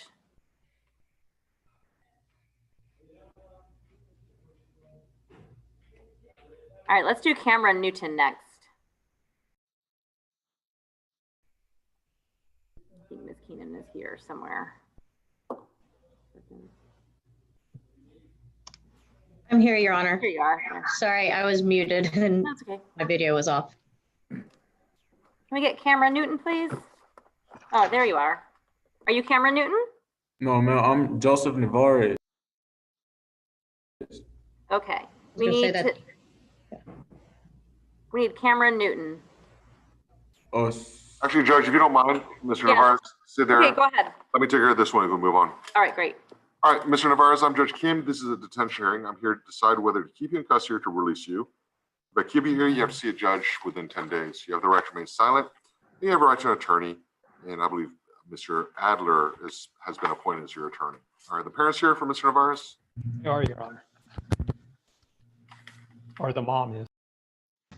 Also, Judge Kim does not like Mr. Adler, Frank Adler, because they ran against each other in the election for this very position, judgeship, whatever you want to call it. Mr. Adler lost, obviously, unfortunately, and recently lost. I think I'll have to do the research on that too. But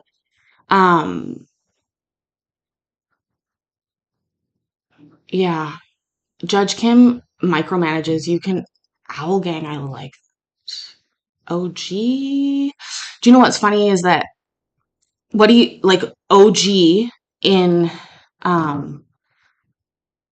vernacular, I guess? Most people, what do you think it stands for, guys? Anybody that's still out there with me at this late hour. OG, other than Owl Gang, which is obviously our version of OG.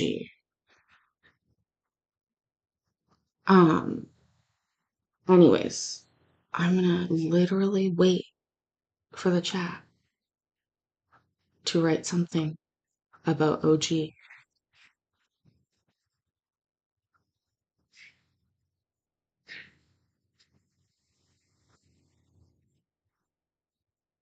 I know. Oh, please do. I'm gonna hang it up in my kitchen.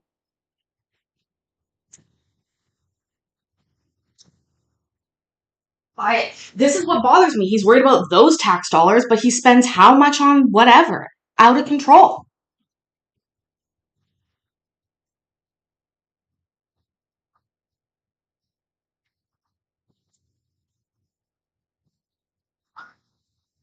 Exactly. Original gangster, right?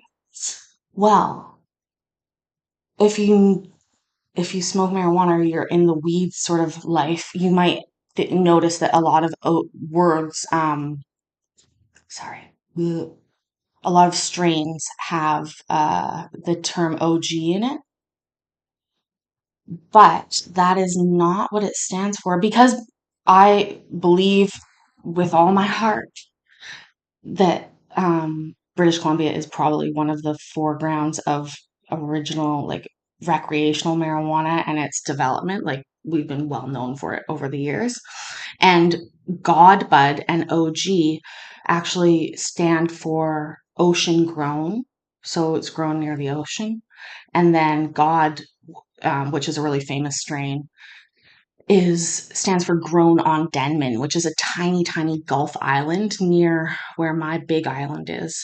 And yeah, OG Kush is an original strain, but Kush is what you're talking about is a land race strain, but the reality is, McPigeon, the likelihood of you coming across a true land race would be almost close to none. The reality is everything that is in regular use is a absolute hybrid. It's just where on the spectrum does that hybrid fall. The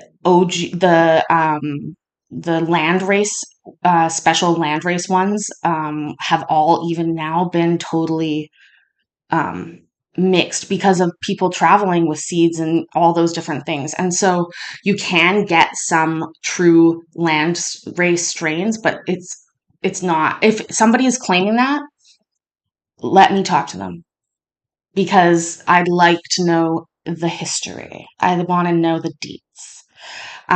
Absolutely, the Kush Mountains, and I'm not saying that it's not a landrace strain, but what we have that's Kush is not from there. It's been crossbred and strain, like all these different things. I've worked with medical growers for a long time as well, like on cloning and growing and doing all those different things with different strains. And each strain has its own amazing qualities, because as they go together, that's what gives marijuana its really, really cool features. But the reality is that it is it's almost impossible to regulate, right? Like, because the average person has no knowledge about what any of most stuff means. And so unscrupulous people can title things the way they want, and there's really very little people can do to double check that. When people talk about, like, this is a land race and they're just got it from their regular dude, like, that to me is like, no, I don't think so. But again, I think it's something that is not helpful really once it's legalized, because they don't want you to help in the same way. It's sad. I wish that our industry here in our province had remained sort of like a wine boutique industry, where, like, the growers regulated themselves like they have for the past 50, 60 plus years, growing incredibly world-class products. But instead, the government came in really heavy-handed, and they've really ruined it, unfortunately. Anyways, second or third rant over, maybe. I'm mad about thing about YouTube is that you can't play, like, good music. I'm mad about it. But I'm figuring out a method around it. I'm gonna create some Spotify playlists for us to listen together. And I'm gonna dance. Okay. Let's finish up with Judge Kim over here. Kimmy Kim Kim.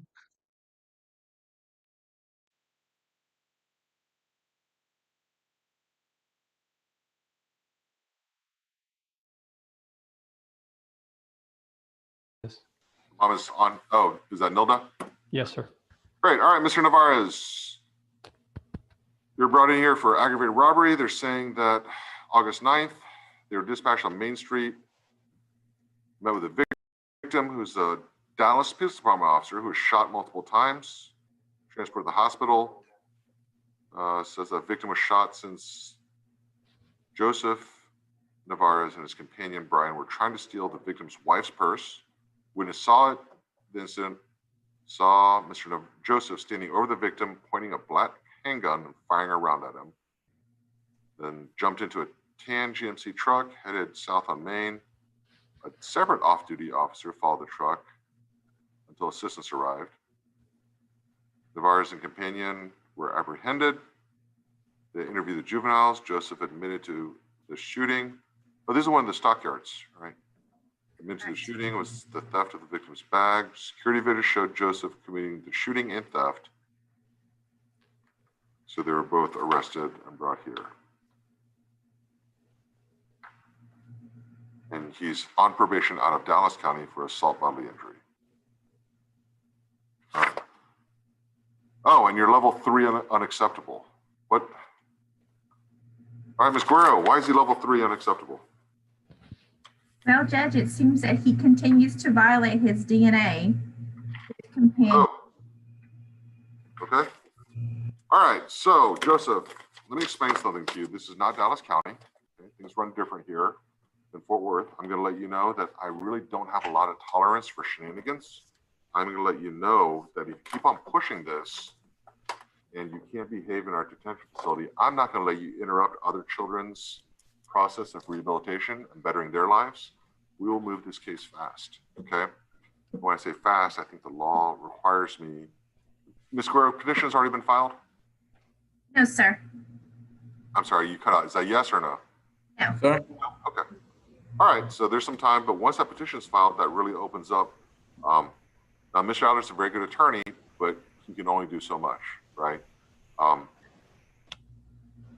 If you're fighting him and you're fighting his work, then he can't carry both of you if you're making it harder for him. So that being said, my advice to you is to do everything you can to help your case. I hope you understand that if there is a disposition hearing on this one, all your behavior in the detention center comes back out. So if the idea is you're asking me for probation, your attorney's trying to convince me to give you probation, then one thing I look at is how well did you follow the rules at our detention facility? If you can't avoid associating with people here at Kimbo, then it's a real hard argument for your attorney to make to say, Judge, release him, and we promise he's not going to associate with other criminals in the community. Right? Yes, sir. At the very least, right now, use this opportunity to create a track record that you can do what's expected of you. Because if you don't do that here, then you can't do it in the community. Use all our detention officers, use that as kind of a friend, right? They're there so they can take notes to say, hey, he has not had a problem this entire time. Joseph's followed all the rules. He's obeyed all the commands. He's going to be fine on probation. Or you fight it and say he can't follow a single rule. It's going to be real easy for the DA to say in your case, Judge, why even waste your time with probation? Because, well, he's not doing it here. How can he possibly do it at home? You understand where I'm coming from? Yes, sir. Help your attorney help you. Mr. Adler, is that fair to say? Yes, Your Honor. Okay. All right, thank you. So at this point, you're level 3. I'm not releasing you. Okay, there's no way I would ever release you on level 3. Yes, sir. Well, I mean, there's hypothetically a way, but it's not sir. realistic. Okay, so improve your situation. All right? Yes, sir. Thank you very much, Mr. King. Thank you, Mr. Navarez. Yes, Thank sir. you, Judge. All right, I'm passing this back to Judge Terry. All right, thank you, Judge.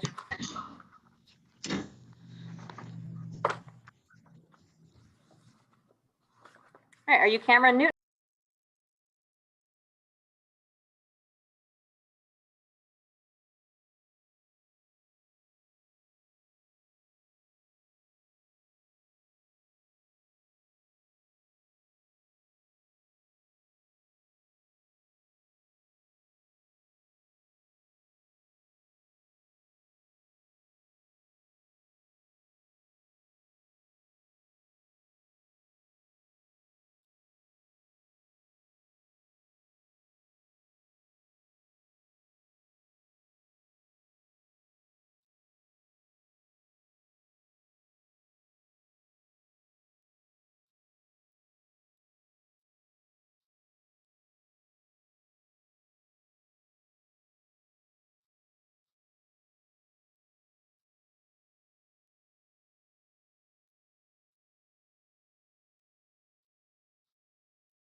Oh, fuck, I finally did it. I had a mute moment. I was sitting there talking. You guys are so funny. I'm so sorry. But now we're caught up anyways. I could not remember what I just said. Oh, I know what I said. Oh my God, it's Judge Terry. Do I get a turn now? Did you see that? Did you hear that part or no? None of it? That's what I said. Oh my God, Judge Terry. I get to come in and play judge for once? That's amazing. That's hilarious. I was definitely standing there talking on mute. And I today was totally gloating about how my mute button has a flashing thing so that I know when it's muted. Look at me eat my words. You guys are, I know, but what I went on this rant. Somebody's gonna have to read my lips one day and figure out what it was. And I'll dub it. But Judge Terry is, yeah, seriously, his like, I don't even know, just his lackey in some ways. And we know he's off screen watching her right now. That's the other part. So let's continue on.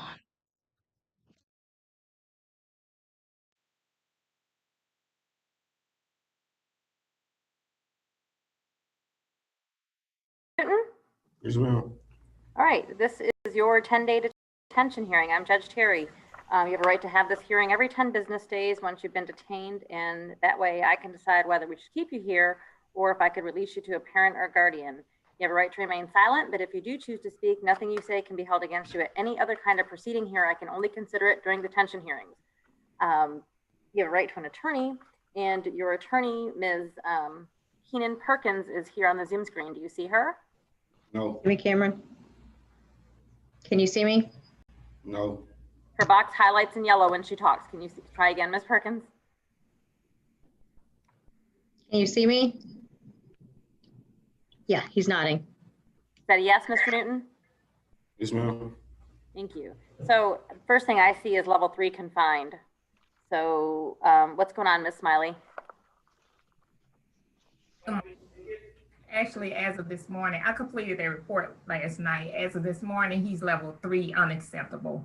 And that was due to a peer altercation in the back this past Saturday. Okay, what happened? Let me read you the email I received. Good afternoon. Objection, hearsay! Ivan Poe and Cameron Newton were involved in a physical altercation in the gym. Resident Poe was the instigator in the situation and earned 47 hours of disciplinary seclusion, which began at 12:50. Resident 47 hours? Hold on. Shut up, lady, for a second. 47 hours of discipline. If I've learned anything from my time working in the government, that is a workaround to a rule where you're not allowed to have 48 hours of social isolation for these kids, most likely. So they give them 47. Because why on earth would anybody give 47 as the number? No. And that then screams, we like to do things just to the limit. I don't like that. I don't like that at all.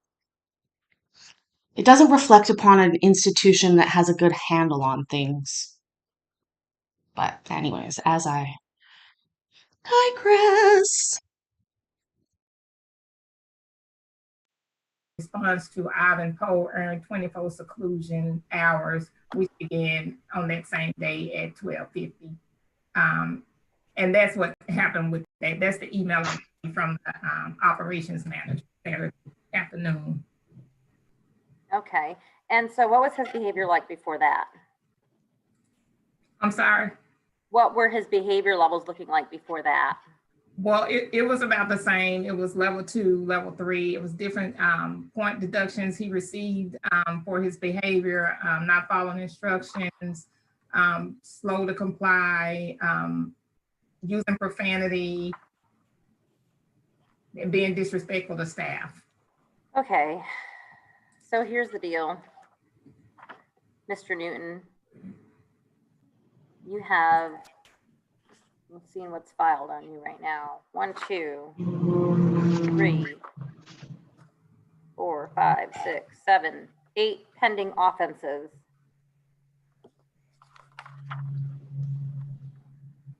You're also on probation with us. You've been pretty busy, 2018 with us here, 2019. And then you made it through almost half the year before you started back up again this year.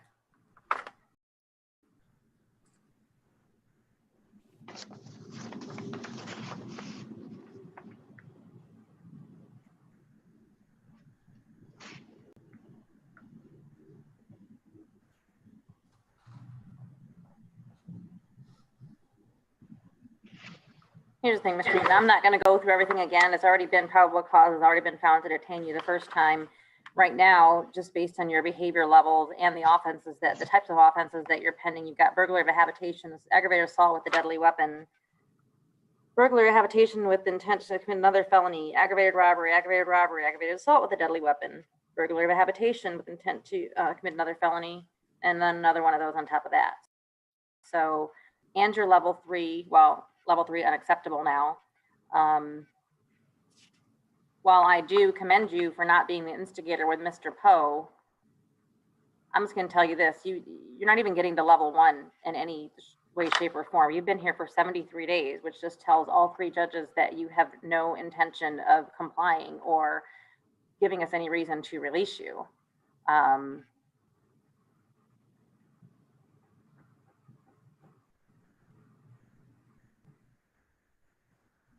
Well, I will tell you this too, Mr. Poe, I know what he's here for. I know what he does and stuff too, so it doesn't surprise me that he's instigated something, okay?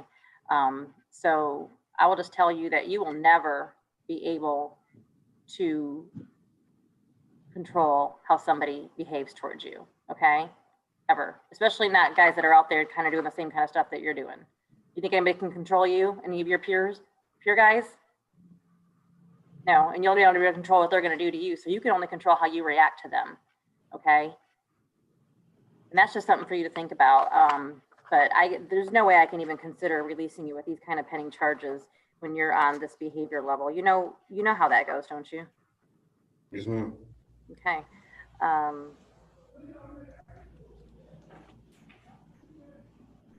need to tell my Okay, he's got a resource staffing coming up here soon, which hopefully will be completed before September 17th when you appear before Judge Porter. So, all right, he's detained. Thank you.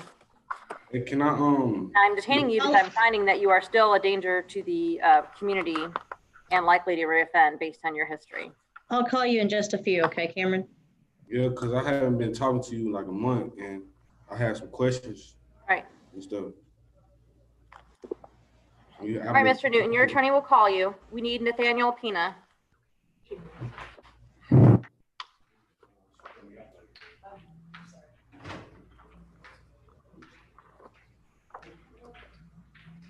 Now, there's huge honor. Yes, thank you, Ms. Smiley. Okay, thank you.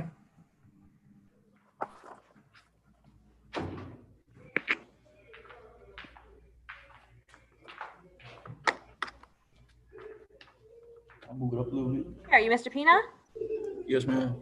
All right, this is your 10-day detention hearing. You have a right to have this hearing every 10 business days once you have been detained so that I can determine whether we should keep you here detained or if we can release you to a parent or guardian. And I think I do see, is that Monica Pena? Are you mother? Yes, ma'am. Okay, so you're waving. Yes. You have a right to remain silent, but if you do choose to speak, nothing you say can be held against you at any other kind of proceeding here. I can only consider it for detention hearing purposes, okay? And you have a right to an attorney. And your attorney, Mr. Berger, is here on the Zoom screen. Do you see him? He's got like I need glasses, maybe a light or a white or a pink colored dress shirt on. It's pink. Okay. Do you see him, Mr. Pena? Yes, ma'am. All right. All right, you're 16 and almost 17 years old. Yes, ma'am. Behavior level 1 outstanding. It looks like pretty much as quick as he could get there, right, Ms. Blair? I'm covering for Ms. Blair. Yes, that's correct. Okay, Ms. Turner Hill. Okay, thanks. You're charged with tampering, fabricating physical evidence with intent to impair, and terroristic threat of a family household ×2.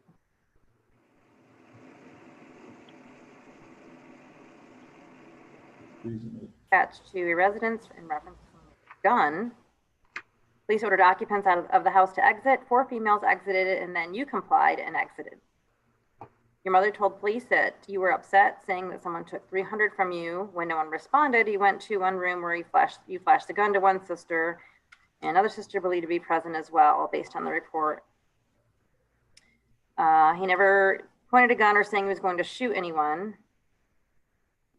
When officers consented to search, they found a backpack hidden in the dryer. The backpack contained an M&P shield, 9mm, unknown if loaded or stolen. 38 grams of a leafy substance, 0.38, and a controlled substance believed to be mushrooms, as well as latex gloves. Daniel was apprehended and transported to Juvenile Detention Center.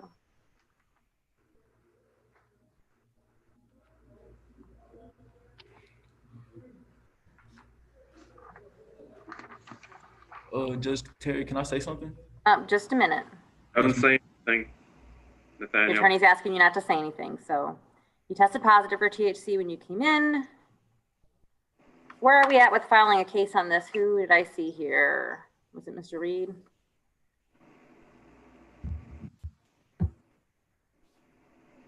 Judge, I'm not sure what particular prosecutor is handling this case.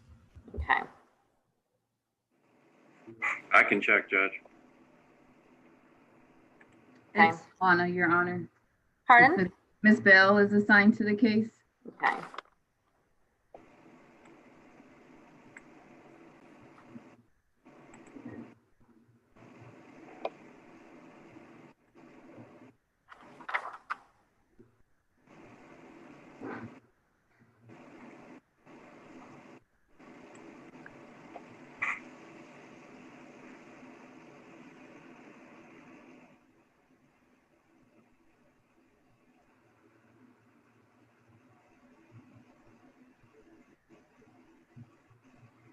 Mom, did you know that he had a gun?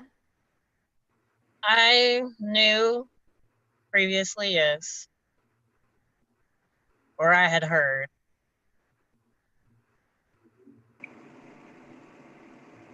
Have you kind of done a sweep and gone through the house and things to see if there's if he has any more? He's been here? Yeah, I've already looked through his stuff. There's nothing else.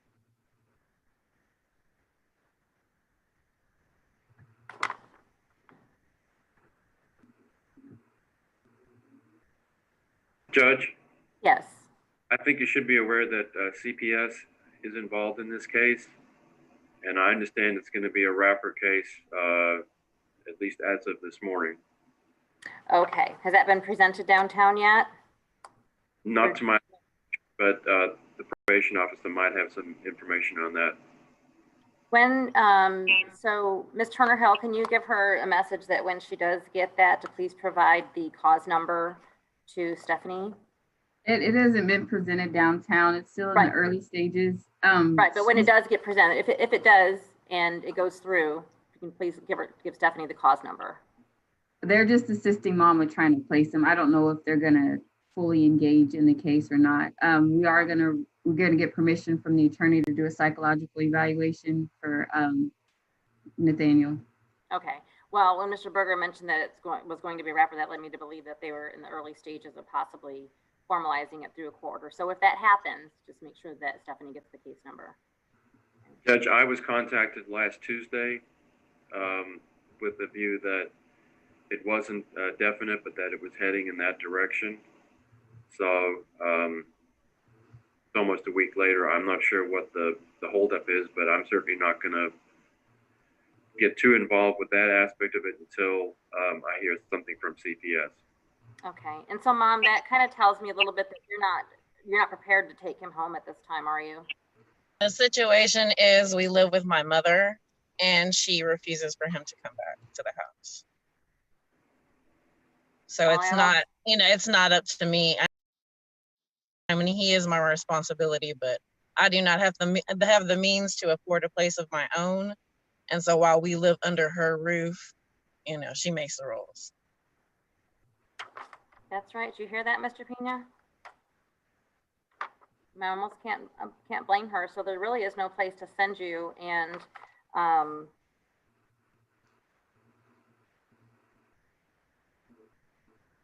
guess we'll wait and see what CPS happens. Mr. Berger, if you can stay on that and perhaps maybe request a detention hearing or something like that if something happens sooner than the next 2 weeks.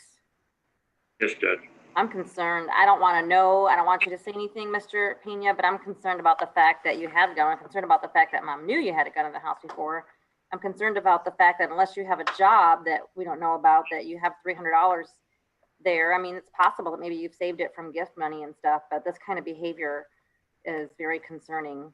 And so I don't know what's going to happen with CPS and stuff, so I will just encourage you to stay on level 1 outstanding, because if you fall from that, you definitely will not be released without a, well, most likely won't be, depending on what happens with CPS. So, and if your behavior level is not level 1 outstanding, that will also affect the kind of placement that's available for you through CPS.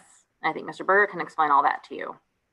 So right now I am not comfortable releasing you. I don't feel that there is proper supervision at home for you still. And obviously your grandmother is denying you to stay in her home, which is her right. So there's no place for you to go. So I'm going to have to detain you. Thank you. Thank you, Judge. Thank you.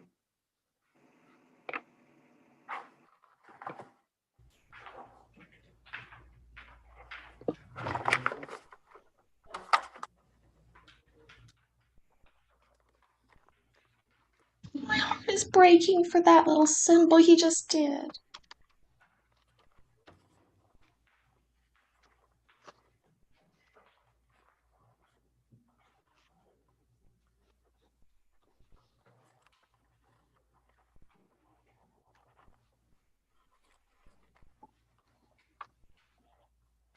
Okay. Brian Enriquez, Yes, ma'am. this is your 10-day detention hearing. You have a right to have this hearing every 10 business days once you have been detained. The purpose of this was to determine whether I can release you to a parent or guardian, or if I should keep you detained here. And do we have a parent here for him? Yes, ma'am. The parents should be out in the lobby. Okay. Can we get Mr. Enriquez's parents in here? They're not in the parent courtroom, so. Oh, just disconnected. Yeah, I don't know. There we go. Unmute that. There we go. Judge, I'm sorry, but the computer in the parents' courtroom is kind of logging on and off, back and forth. So they're in here now. Ew, okay. Yeah, I see them now. Thank you. I just saw them walk in. So, all right. No.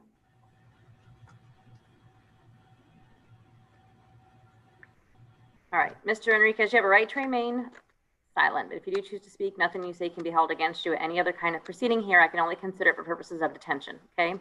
You also have the right to an attorney, and your attorney is Mr. Beaver. Do you see him here on the Zoom screen? Good morning. Oh, yeah. You see him? Yes, ma'am. Okay. Oh, 16 years old. You're level 3 outstanding since today. What happened, Mr. Nava? Oh, Your Honor, on the 23rd yesterday, he was violating his non-associate status with his companion, Jonathan. Oh, yeah. And he also got civil infraction for not following instructions and being off task. Okay. Well, see, that tells me, Mr. Enriquez, that you want to stay here. Judge Kim already talked to your buddy, Mr. Navarez. And I assure you, I'll repeat, and I mean what Judge Kim said too, to him, you ordered not to associate, you're not to associate, okay? We're not playing games with you. I think that's what Judge Kim said to him. This is not a game. I just realized something. Sorry to interrupt. This kid didn't watch that hearing. He doesn't know what was said to his buddy. She's parroting it back as if like, oh, he was in the Zoom call the whole time. He wasn't. I'm pretty sure. Maybe he was, and then I'm wrong. But again, Judge Terry, I think it's, again, here's a great example of a rule that is really hard to follow. a DNA stands for do not associate. So they bring in kids that know each other and then tell them they're not allowed to look at each other. And looking at each other is enough to violate a do not associate order. Well, why don't you make 2 or 3 pods? Okay, they're called pods. And you keep them in those pods so that they don't associate. Like, seriously, it's frustrating for me when it's like, why do we have this hurdle? Let's just go over that, around that for them and just dissolve that problem. Like, it's really setting your whole facility up for a disaster in reality. If you truly don't want them to be associating, then you need to have a different type of facility where you can facilitate that. You cannot expect young delinquents to think that your word is like the most important thing in the world. Verbal reasoning for a lot of these kids hasn't even kicked in yet as a function to impact their actions. So again, do not associate means very little, but being on the green ward or the blue or the pink or whatever color it is and being separate when you don't even realize you've been doing not associating with somebody is probably the better situation there. And again,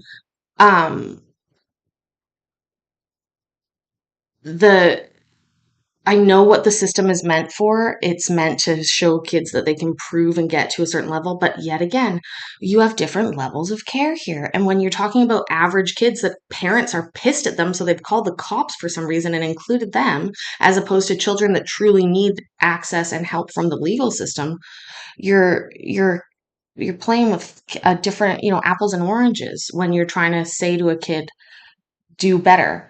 Like, this kid's been there for 73 days. You know what that says to me? That says wherever he was before wasn't even good enough to try to get back to. That's what that says to me. That he has more stability there. And the way that he knows to stay there is to be bad, to be confined. Well, being confined there might be better for him than being where he was. Think about that for a minute. Because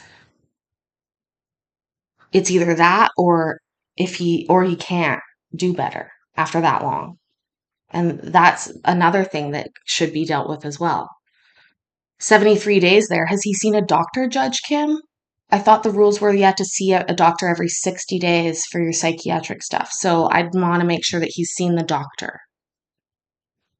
Anyways, let's continue on. All right. And you're not going to win this game with any of the 3 of us judges, whether me, or Judge Cameron, Judge Porter, whoever you get. You are not to associate with Mr. Navarez. Okay? If you continue to do that and continue this kind of behavior, you'll just stay here. You'll just stay until your case is resolved or until we can find a place more suitable for you other than our detention facility, but that place would not be at home. Okay?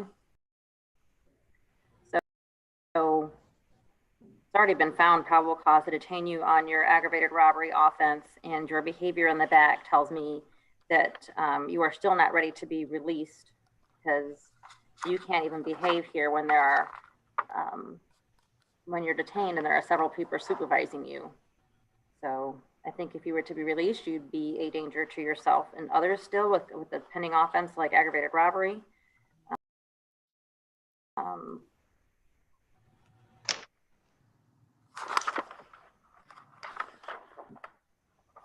You give me nothing to consider today, so think about it for the next 2 weeks, and hopefully you'll be on level 1 outstanding and want to cooperate at that time. Thank you. Thank you, Judge. Thank you, Your Honor. Thank you. Did I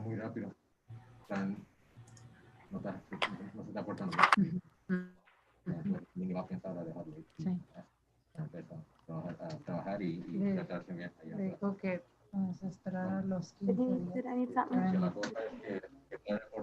Oh, yeah. Yeah, I saw that. Okay, thank you.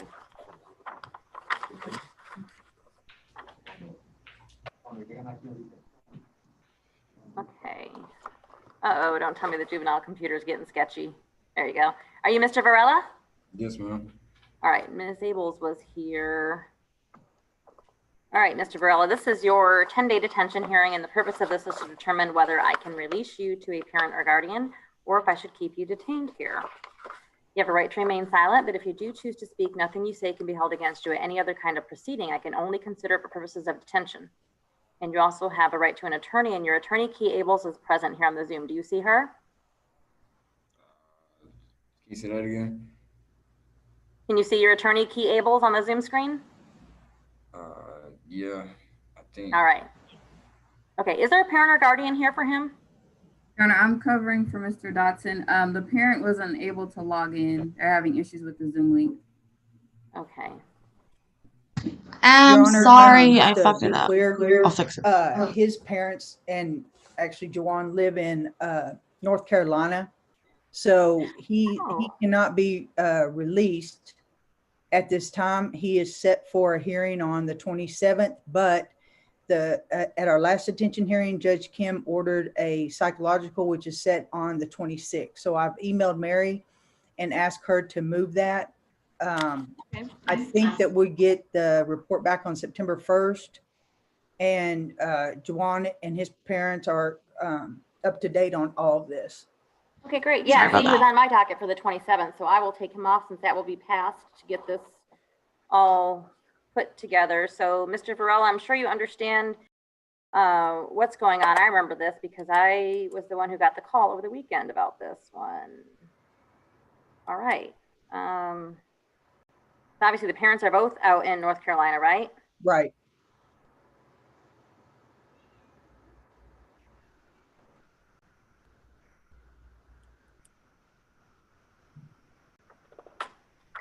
I'm just going to go through it a little bit with you, Mr. Varela, just so you understand where you're at and what's going on. Okay. Yes, ma'am.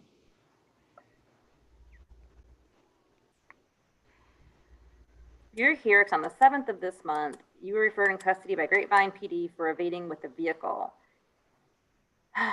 Just after midnight, patrol officers observed a vehicle driving without headlights and not staying in a proper lane, leading the officer to believe the driver may be intoxicated. Traffic stop was attempted, but the driver swerved and accelerated in efforts to evade the officer, reaching speeds of 120 miles an hour. Suspect lost control of the vehicle on a curve, striking a tree head on. You're lucky to be alive. Says that you attempted to flee on foot, but the officer, drawing a service weapon, ordered you to stop and get on the ground, and you stopped and complied with commands. Says it may be noteworthy that you had someone on your phone who was egging you on and yelling that he was recording the phone call. Additionally, you made comments to officers bragging about the speeds that you reached and stated, "I saw your red and blue lights and dusted you, bro. Fuck you. I was ready to meet my maker. That was crazy." When assistance arrived, officers, you were checked for needed medical attention and transported you to here, our detention facility. And it determined that the car you were driving was from the order that your father was picking up.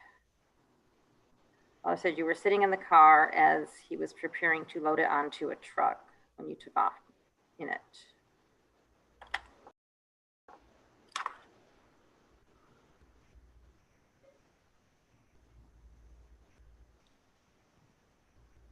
I'm guessing that, hopefully the psychological will reveal some way for us to find you some help, because either you are completely disrespectful and need to be detained for quite some time somewhere, or you have some issues that you need some assistance with, which we're happy to do either way. Judge, he just made a stupid decision, made a 16-year-old boy decision, and I've had I get that. lengthy conversations with him. I believe he gets this, and he understands that it's wrong. And I don't even think that we'll need to worry about this happening again. I sure hope not. I mean, yeah, joyriding and stuff, that's total normal teenage thing. The way he reacted and disrespected the officers and stuff like that when he was caught, I'm worried about that a little bit. So hopefully, Ms. Ables, you have sort of scared him a little bit and explaining to him what he's really dealing with here. The only reason I went through all that, Mr. Varela, again, is not to sort of belittle you or put you down or anything, just to point out that all of that, how serious it is, and your behavior, you've been here for 17 days, and your behavior is level 3. Judge, a kid punched him, Mm-hmm. and he went after the kid, but staff grabbed him. He never hit the kid back or anything, and so that's what happened with the level change. Because he didn't catch him. And I get it. You know, someone hits me, that's that's what you want to do, Mr. Varela, but you're facing other problems. And I'll tell you the same thing that I tell everyone else, even my own kids. You will never be able to control how someone acts towards you or what they do to you, but you can sure control how you respond to it. Okay. And right now I'm encouraging you to shut out everything else around you and get to level 1 outstanding and do what you can do to be the best you can, make the best decisions you can in there, because you're going to have to give whatever judge you're in front of some reason to reason to let you go home earlier or release you earlier, or some reason to not be as. Ma'am, I was a level 2 and I was 1 day from being a 1-0. That's why when he punched me, I didn't start it, but I verbally I heard started. that. I admit that. And when he punched me, that's why I didn't hit him back. Like, yeah, I chased him because I was mad, but I shouldn't have done that, and I was wrong. And that's why I didn't hit him, because I thought by me not starting it and me not hitting him, my level wouldn't change, because I was trying to be a 1-0 when I got to court today. And I totally get why you wanted to chase him down too. I understand that feeling. Okay. I totally understand that. But that's a feeling, and that's something that you have to get under control. Okay. Yes, ma'am. Something that you have to get under control. Give us something to work with when it comes time to decide how your case is being resolved. Okay. Yes, ma'am. All right. All right. So you're detained for now. Thank you. Judge, do you have a waiver for Sergio Hernandez? I do. Thank you. It's already signed. Good to go. Okay, thank you. All right. Thank you. Okay, at this time, do not bring in the next child. Thank you. I'm just getting ready to turn the video off, but. All right. This time, because the child is under 14, I have to, Texas Family Code says the hearing shall be closed to the public unless I find. Your version of this even sucks, best Judge interest of Terry. the Shut up. public to.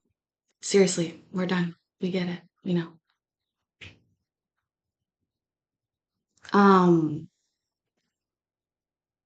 Judge Terry, all of the judges, no offense, and I think that this happens in every situation, because as, like, by default, no, I can't really say by default for everybody, because I'm thinking of Judge Middleton, but being a judge puts you in a different social status than the average person that is appearing before you. And it puts your kids in a different social status than those kids that are appearing before you. And I think that sometimes judges don't sound like they understand that it's not just this moment that brought this kid there, that these kids might have had everything stacked against them all the way through, and then you're like confused why they fight somebody, or why they don't follow the rules properly, or why they don't know this, that, or the other, when maybe they never got a story read to them, not one single time. Like, oh, that breaks my heart. And I think that the detention system itself is an unfortunate arm of the justice system that is completely missing the mark. Like, they really should be actually spending the money on helping families that say they need help, and identifying kids that might be getting in trouble at ages 6, 7, 8, and being intensive support for those kids and families before they get to this age. But instead they wait, and then they go, oh my God, you're so bad. Why did you do this? Obviously, you're not going to pay any attention. Again, it's a lot to ask of some of these kids to make these grown-up decisions that require very mature, decision making and foresight, that, like, I get it. I never had. I think the reason I feel for these kids so bad is because I've done way worse stuff than most of them. Not the murderers, but the people that are here because they fought with their sister. The way they read it make it sound real bad, but the reality is I fought a lot with my sister when I was little, and shouldn't have. It wasn't right, but again, when you remove this from the home and make it a decision of a judge, you've got yourself into a different ball game, basically. Anyways, I'm not going to bed, but I just looked at the stream time, which has been a long time. And if I don't get off soon, it'll just become tomorrow. And yeah, which is fine. But my first 24-hour stream, I want to be prepared for. But I would definitely love to do that sometime, by the way. Or never got a hug, or their parent was an alcoholic, or their, they didn't have lots of things. There's a million reasons. Sorry, I don't just around. There's a million and one reasons why a kid could be like that. And there's also absolutely non-environmental reasons why that a kid could just have biologically develop and be difficult. But like if I hear a parent and say, they're at the end of their rope or this is the last chance or whatever, I always get a little weirded out or concerned. Like, it's one thing when we're talking about adult children and parents that have tried years and years and years and years and years of things, but like, your kid's like 12, you don't get to give up. That's just not even an option. You sort of got to stick this one through. And like, what was it we were watching the other day? So I'm gonna put on something because I love Judge Davis and I'll share it with you guys before I go to bed because I don't feel like going away yet. But let me just turn off the screen like I'm getting better at that every day. Let me find what to play. I had it, I swear. Yeah, left alone, exactly. There's like a million things that could have gone wrong with any of these kids, and it's sad. Okay, come here so I can see you. Let me see what it was. It was from yesterday. That is what it was. Oh, shit. Maybe it's Davis. Maybe it's, oh no. Oh, yeah, this one. Maybe. Let's see. Again, this is like roulette when I play a random video from my, I don't even know what to call it. I called it something earlier. Trove. My video trove.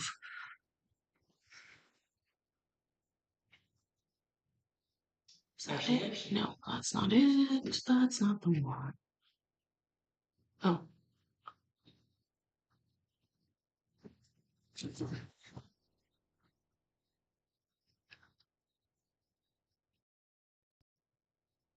I have a problem. I'm addicted to recording court. I'm sorry.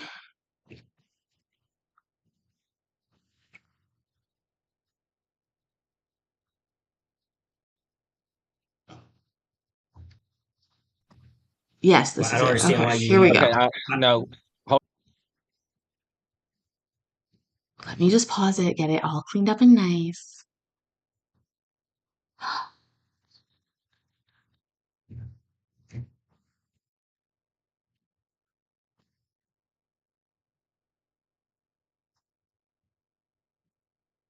You can hear I feel like I can hear my computer just like working so hard. It's just like, oh my God, you're not asking me to play another video. You've been streaming for so many hours. We haven't had a chance to breathe. Yeah, computer, I know. I'm gonna get a new one soon, one day. And then you can just be a streaming, watching computer. I promise. I'll be nice to you. Okay.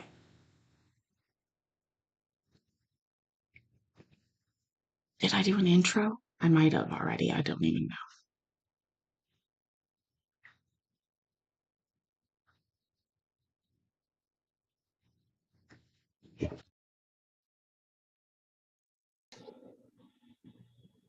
Let's get everybody under oath.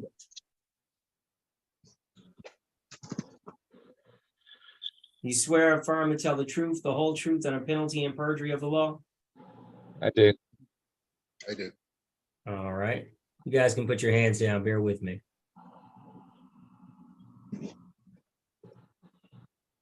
Now, hold on.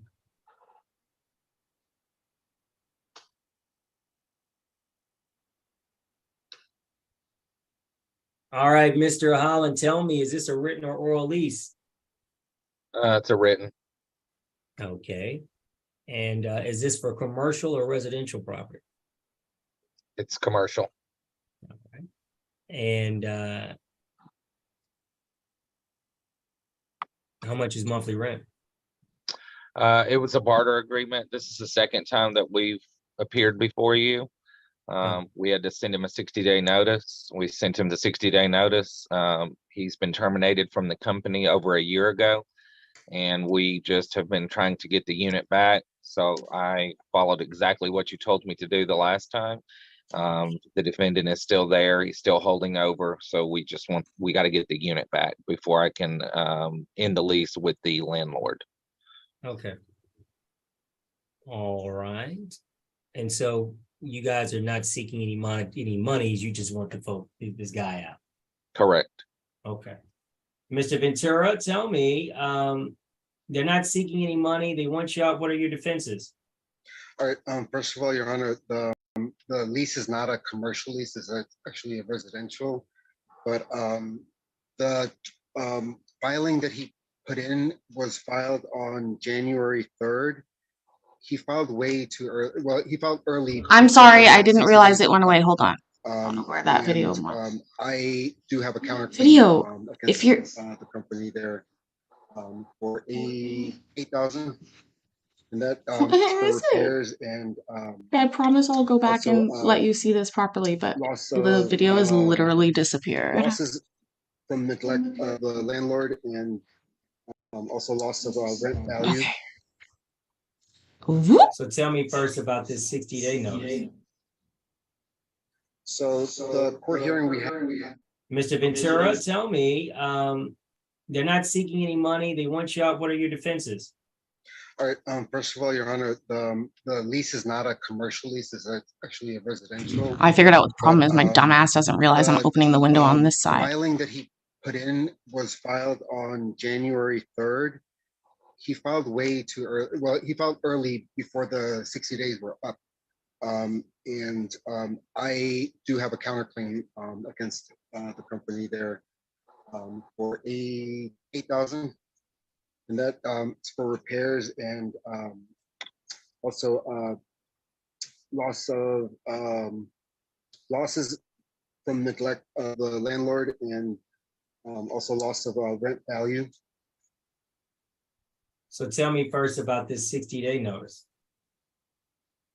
So the court hearing we had was on,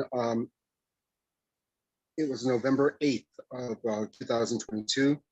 And on the notice, it said that, I was given 60 days to move out, which was going to expire on January 8th. This was filed on January 3rd, not giving proper 60-day notice for the to move out. Hold on, let's stop there. Let's address each issue at a time. Mr. Holland, tell me, when did you guys send him a 60-day notice? The 60-day notice was delivered on November the 8th. Was delivered? Yep. Okay. And so when did it say? The 60-day was filed on the day of. I was at the DeKalb County Courthouse the day of on the 60 days. Why do y'all do this? I'm following everything that I was told to do. So clearly he wasn't. Let me ask you, so 60 days in your understanding is January 3rd?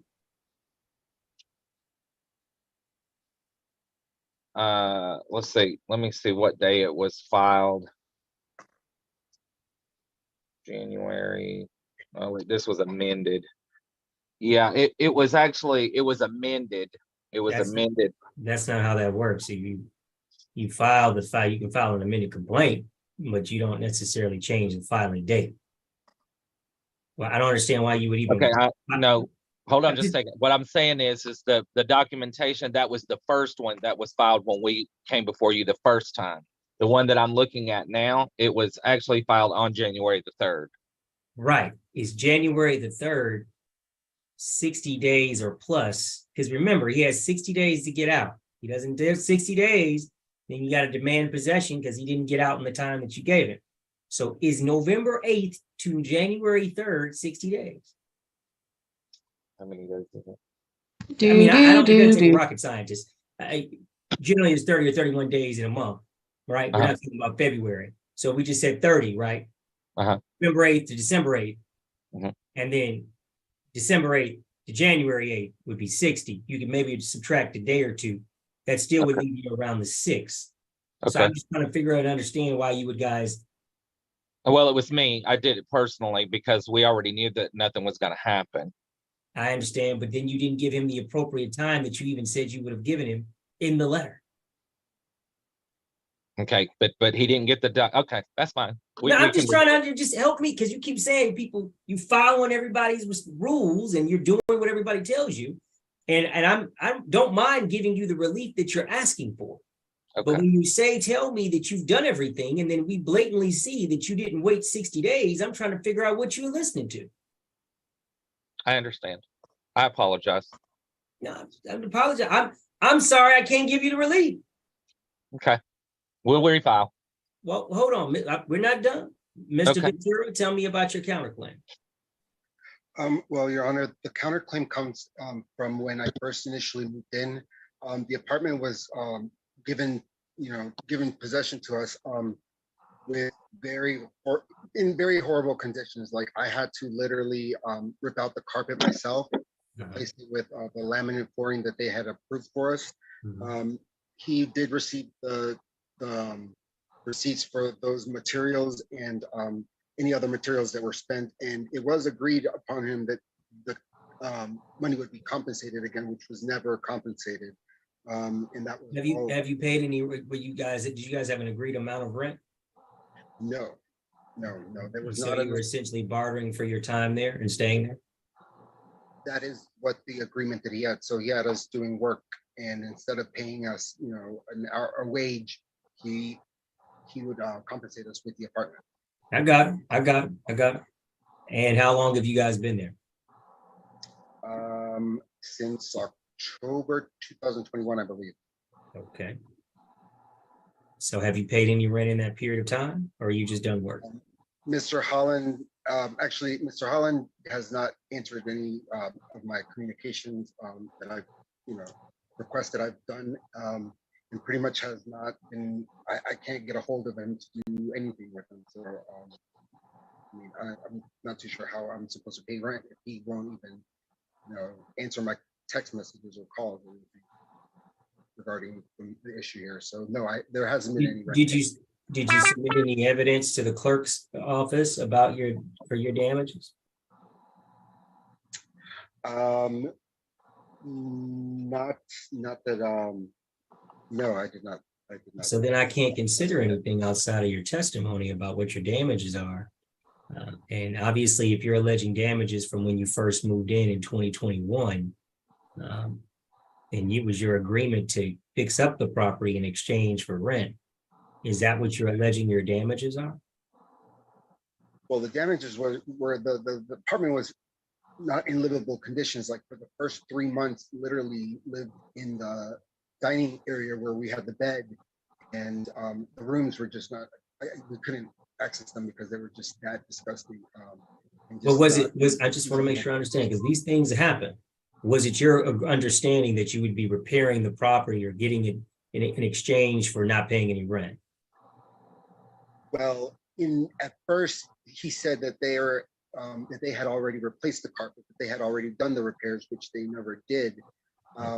So once we had to move because my lease was up at the other place, we come to the apartment and it's still the same way as it was initially when we first toured the apartment.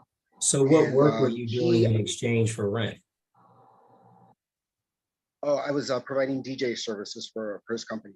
Okay. So you're saying that DJing? the repairs that you made were not associated with your exchange for rent, No, it was not.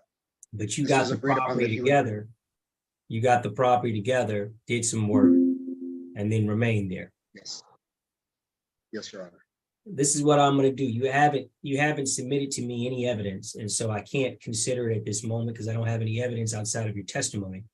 And so what I will do is I'm not going to dismiss them. What I'm going to do is I'm going to dismiss them without prejudice. Obviously, if Mr. Holland refiles, you'll have an opportunity to reallege those same damages, but without any physical evidence to even show the court what you're talking about, and without some additional information here, we're just going to dismiss them without prejudice. Obviously, Mr. Holland will have an opportunity if he so desires to refile, but that's going to be the order of the court, okay? Okay, thank you, Your Honor. You're welcome. You guys are free to go. Okay, so do we refile? So do we have to wait 60 days or can I just go refile today? I'm going to be honest with you, man. I'm not your attorney. I'm the judge. I tell people what the law is, but I cannot advise you. Right. You might want to get an attorney if you've tried this twice and you haven't succeeded. Okay, but it's been 60 days. He's got his 60 I'm not days. giving you any advisement on the case because apparently whatever I told you didn't seem to seek in the first time. Okay, I'll be back down to the courthouse today. Is that it? That's your choice. All right, have a good day.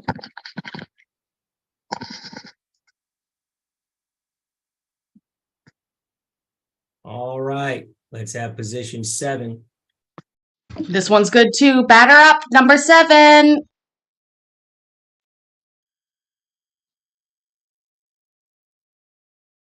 Position 7. Need Turner and Williams. Hey, this is Ms. Williams. All right, Miss Williams. Miss Turner. Miss Turner, what island are you on? I just got to know because I know she's on somebody's island. Miss Turner, can you unmute and turn your screen on or your screen is on? Okay, can you hear me now, sir? Yeah, Miss Turner, where are you? Jamaica. I knew you were in Jamaica. I just knew it when I saw the big leaves in the background.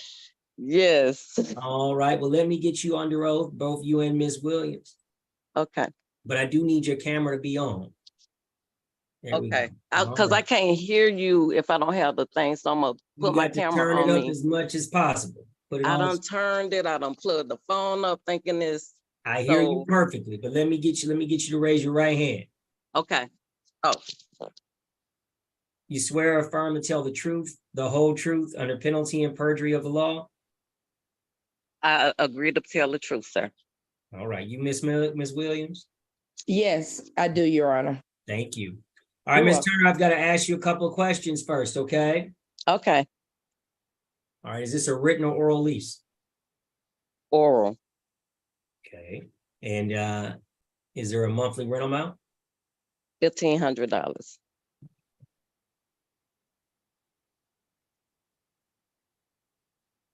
Can't even get a 1-bedroom where I am for that. $100.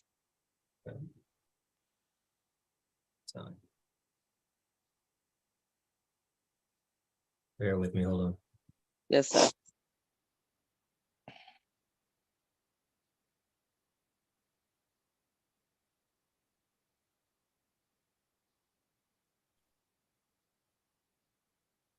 And when is the last time you received any rent from this particular tenant? January. Okay. And so you're alleging then that February and March as well, are they still in possession? She is still in possession. I didn't get full payment in January. It was still a balance of $600, which included the late fee that was due. Okay. So, All right. I think I see what you're saying here. All right, is that it? And plus the utilities were included in the rent and it's furnished. So I want to make sure I bring that up because I want to make sure my things are not damaged and everything will be, nothing will be taken out, or I just want it the way, I you know. understand. Yes, sir. Well, we'll see. So let me just confirm, you're alleging you did take that partial payment though in January. Partial payment, yes, sir. And then it was 2 months for February and March, and then she got a writ of possession, it'd be 4 days in April. Is that correct? Yes, I basically in January the other balance was gonna be doing on the 19th of January. And at that moment, which I was in Jamaica then, I told her it doesn't make sense for me to take the 600 if she wasn't gonna have the 1,500 in February. And she kind of assured me that she couldn't because she was just paying the balance of the 600. Hold on, Can I talk? hold on. So I was telling her if she wasn't gonna have the 1,500 in February, which is gonna be less than 2 weeks, just keep the 600, and I would give her the whole month of February. You know, keep that money, and so she could find somewhere to go, because every month, it was a partial payment. I still had to pay association fees, still paying for the utilities out of the rent money, Well, and hold on, Ms. Turner. Let me make sure I understand, because I understand everybody has their issues. Money is always the issue, but I want to make sure I understand. So she paid 600 in January. When did she pay 600 in January? no, the balance was 600 in January. So she In paid January, 900 in January. yes. I paid 1,000. Wait! Don't talk out of turn. It is one of my pet peeves. Okay. So when did she pay the 900? That was the 9th. The 9th. Okay, and when is rent due? The 5th. Okay, I mean, you guys got an oral agreement, so I don't know. Okay. And so she didn't pay at all or try to pay any more after that. No, I basically told her that I didn't want the money because she hung the phone up in my face when I was over here in Jamaica. I flew back to give her a letter to just vacate because we can't respect each other. It really wasn't about the money. It was about the respect, as she say, with me. And she hung up the phone in my face, and I decided that I didn't want her rent money no more because it's been an issue with the rent money ever since she by herself, because she had a partner or whatever. But I told her you could stay there. She said she had nowhere to go. Well, if you can afford the rent, he don't have to be here. You could, take over the condo. So Ms. Turner, so I just want to make sure I understand. You got this $600 imbalance that she tried to pay in January that she didn't want to take. And then right. And I told her if she didn't have it in. So why did you take the 900? Why'd you take less than the full amount? Because my intention was for her to, I was trying to help her. I'm a lady, I'm a woman. I understand about relationships, whatever. She said she had nowhere to go.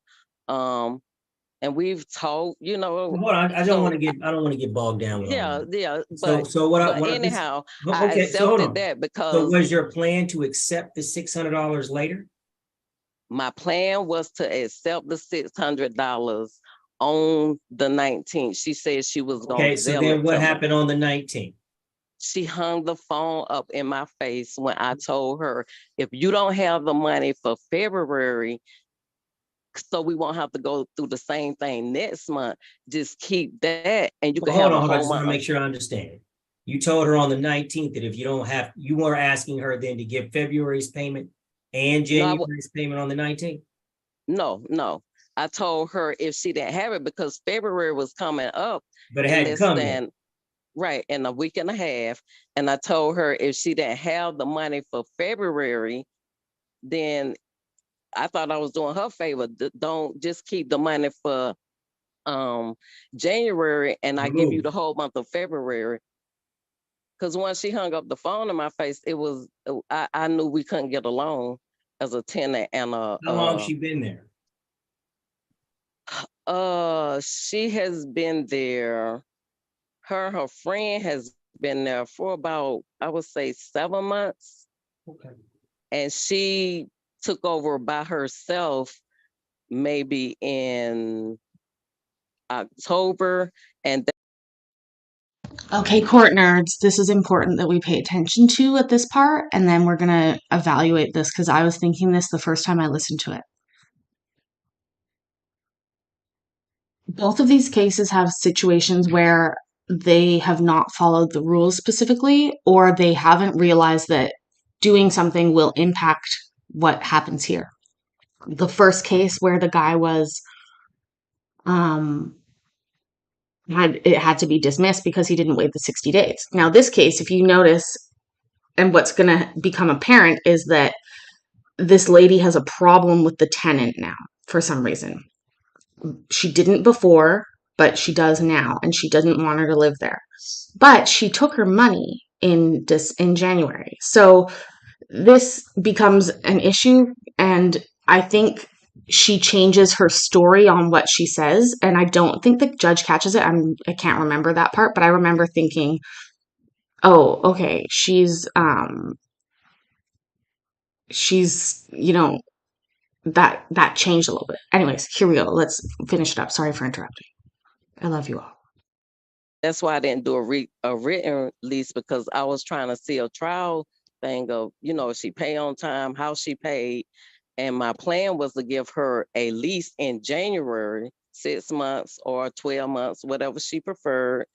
But after I saw that we wasn't going to make it as landlord and tenant, and honest, sir, if I could just get my property back, she don't have to give me none. I'm just trying to stay simple, headache free. Let me talk to Miss Williams. Let me talk to Okay. Miss Williams. Is this a written or oral lease? It's a oral. It's an oral lease. Okay, hold on. Let me ask you each question so I can do this succinctly. How much? Dude, I was like, I fucked it up again. It's No, he's just doing Judge Manning style. And is there a late fee? We've never discussed the late fee. She put the late fee on me because she told me it was going to be $100. When is the first time she told you about a late fee? When the first time that I was late, which would have been December. Okay. And she told me, I'll take the money from you. And by the way, I'm only like 2 or 3 days late. Well, hold on. But it doesn't matter. She told me about a late fee in December. She said, if you're late again, I'm going to charge you $100 a week. So I gave her $1,000, not $900. In January, I gave her $1,000 on the 7th. She came to the house to get it. And I told her I would be late with the remaining. And she said, well, here we go again. You chopping up my money. It's going to be $100 a week next time, but I'll take the $600. And so I called her on the 19th to give her the $600. And I have the message, Judge. She left me the nastiest message and said, what you talking about $600? You owe me $900. And if you don't have my $900, you can get out my house. And you're right, I did hang up on her because she didn't even know how much I owed her. And that was a problem for me. You understand? If I give you $1,000 and you never give me a receipt for anything, I'm paying this young lady cash money every month. I don't know if she's paid the utilities. I don't know if she's paid the association fees. But the point is, if I'm giving you cash money and then I'm calling you to tell you I'm going to pay you when I say I'm going to pay you, and you don't even know how much. Hold tight. Everybody wants to get emotional because this is real. She refused the money. Hold tight. So hold on. In February, right? since she refused it, didn't take the money in January that you guys said that she was going to do, and she said she didn't want to do no more. Right. Okay, so what happened with February? She went and filed the eviction. She filed the eviction February the 14th. She came over and gave me this demand letter. And she said, when are you going to be able to get out my house? And I said, I don't know. And she said, well, since you don't know, I'm going to give you 2 weeks. And she hand wrote it, gave it to me. And she said, you can keep the $600 and whatever it is you need to move, just move. She went and filed the eviction on February the 14th. And I have not paid her a dime since. I have money to pay and do whatever I need to do. I'm trying to move now, but it's not the principle of it. How can I pay somebody that won't accept the money? Hold on. She won't accept the money. I got it. So this is the court's concern, and it's just the court's concern. There's a legal issue, but obviously when we have these oral agreements, things get to be a little bit wishy-washy. Right. So Miss where'd Miss Turner go? Miss Turner, my concern is that you essentially had an agreement to accept the money, and then you said, no, I don't want to accept the money. That's my problem. That's my problem with your situation. It's like, hey, I'm gonna take this money from you on this date, but now I changed my mind. That's problematic. Right? That's problematic. I understand, sir. Yeah. I mean, you know that is. You sound like you do this enough that you know you told somebody an oral agreement that you have an oral agreement before. I'm gonna take your money. And you know what? That's why I'm willing to accept. But when somebody hangs the phone up in my face and I go back, and even when I went back, she told me, however, sir, I'm just trying to keep it simple. Whatever I need. Listen, you're in Jamaica, things are relaxed. You're trying to keep it copacetic, but obviously we're talking about someone being evicted.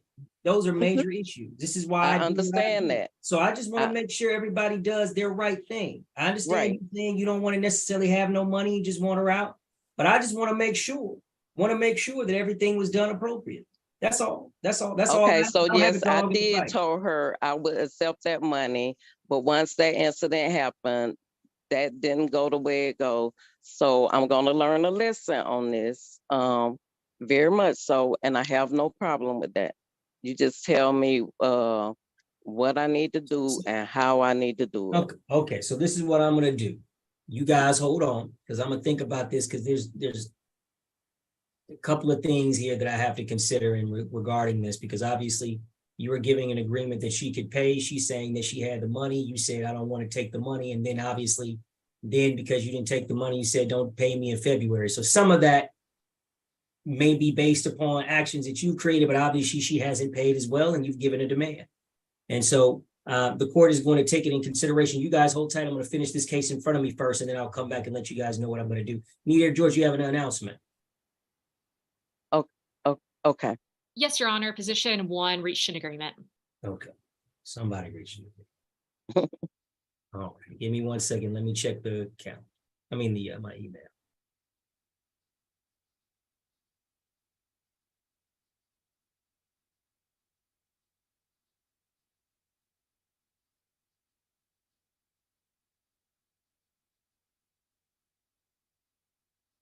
All right, can I have the parties in position 1 to unmute themselves?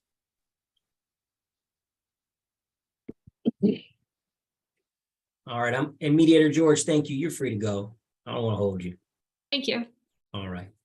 All right, parties, I'm going to go over the terms of the agreement, and then I'm going to just confirm that everybody understands. Once that's the case, I'll put my signature to the agreement, and then you guys will get an email, okay? So the parties have agreed to the following. They agreed that the tenant shall vacate the property by April 30th, 2023 at 11:59 p.m. Tenant and landlord agree that tenant owes landlord rent and fees in the amount of $5,000 for January through March 2023. Rent. Tenant shall make the following payments to landlord. $2,000 by March 28th, 2023 at 11:59 a.m. $1,000 by April 15th, 2023 by 6:59 p.m. and $2,000 by April 30th, 2023 by 6:59 p.m. If tenant fails to timely pay, landlord shall be entitled to a writ of possession and money judgment in the amount of $5,000 less than the amounts paid at that time. Wherefore, a writ of possession will issue on April 30th, 2023 at 11:59 p.m. Further, plaintiff recovers a judgment against defendant Kieran Coleman in the amount of $5,000. And is this the terms of the agreement which the parties have entered? Yes, sir. Yeah. All right, I'm going to put my signature to the agreement. And you guys will get a copy of it in your email. You guys are free to go. Thank you. Thank you. Clerk, do we have any other cases in mediation?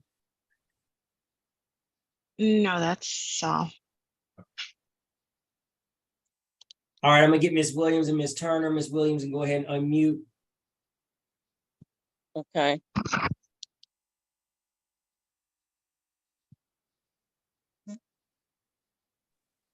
All righty.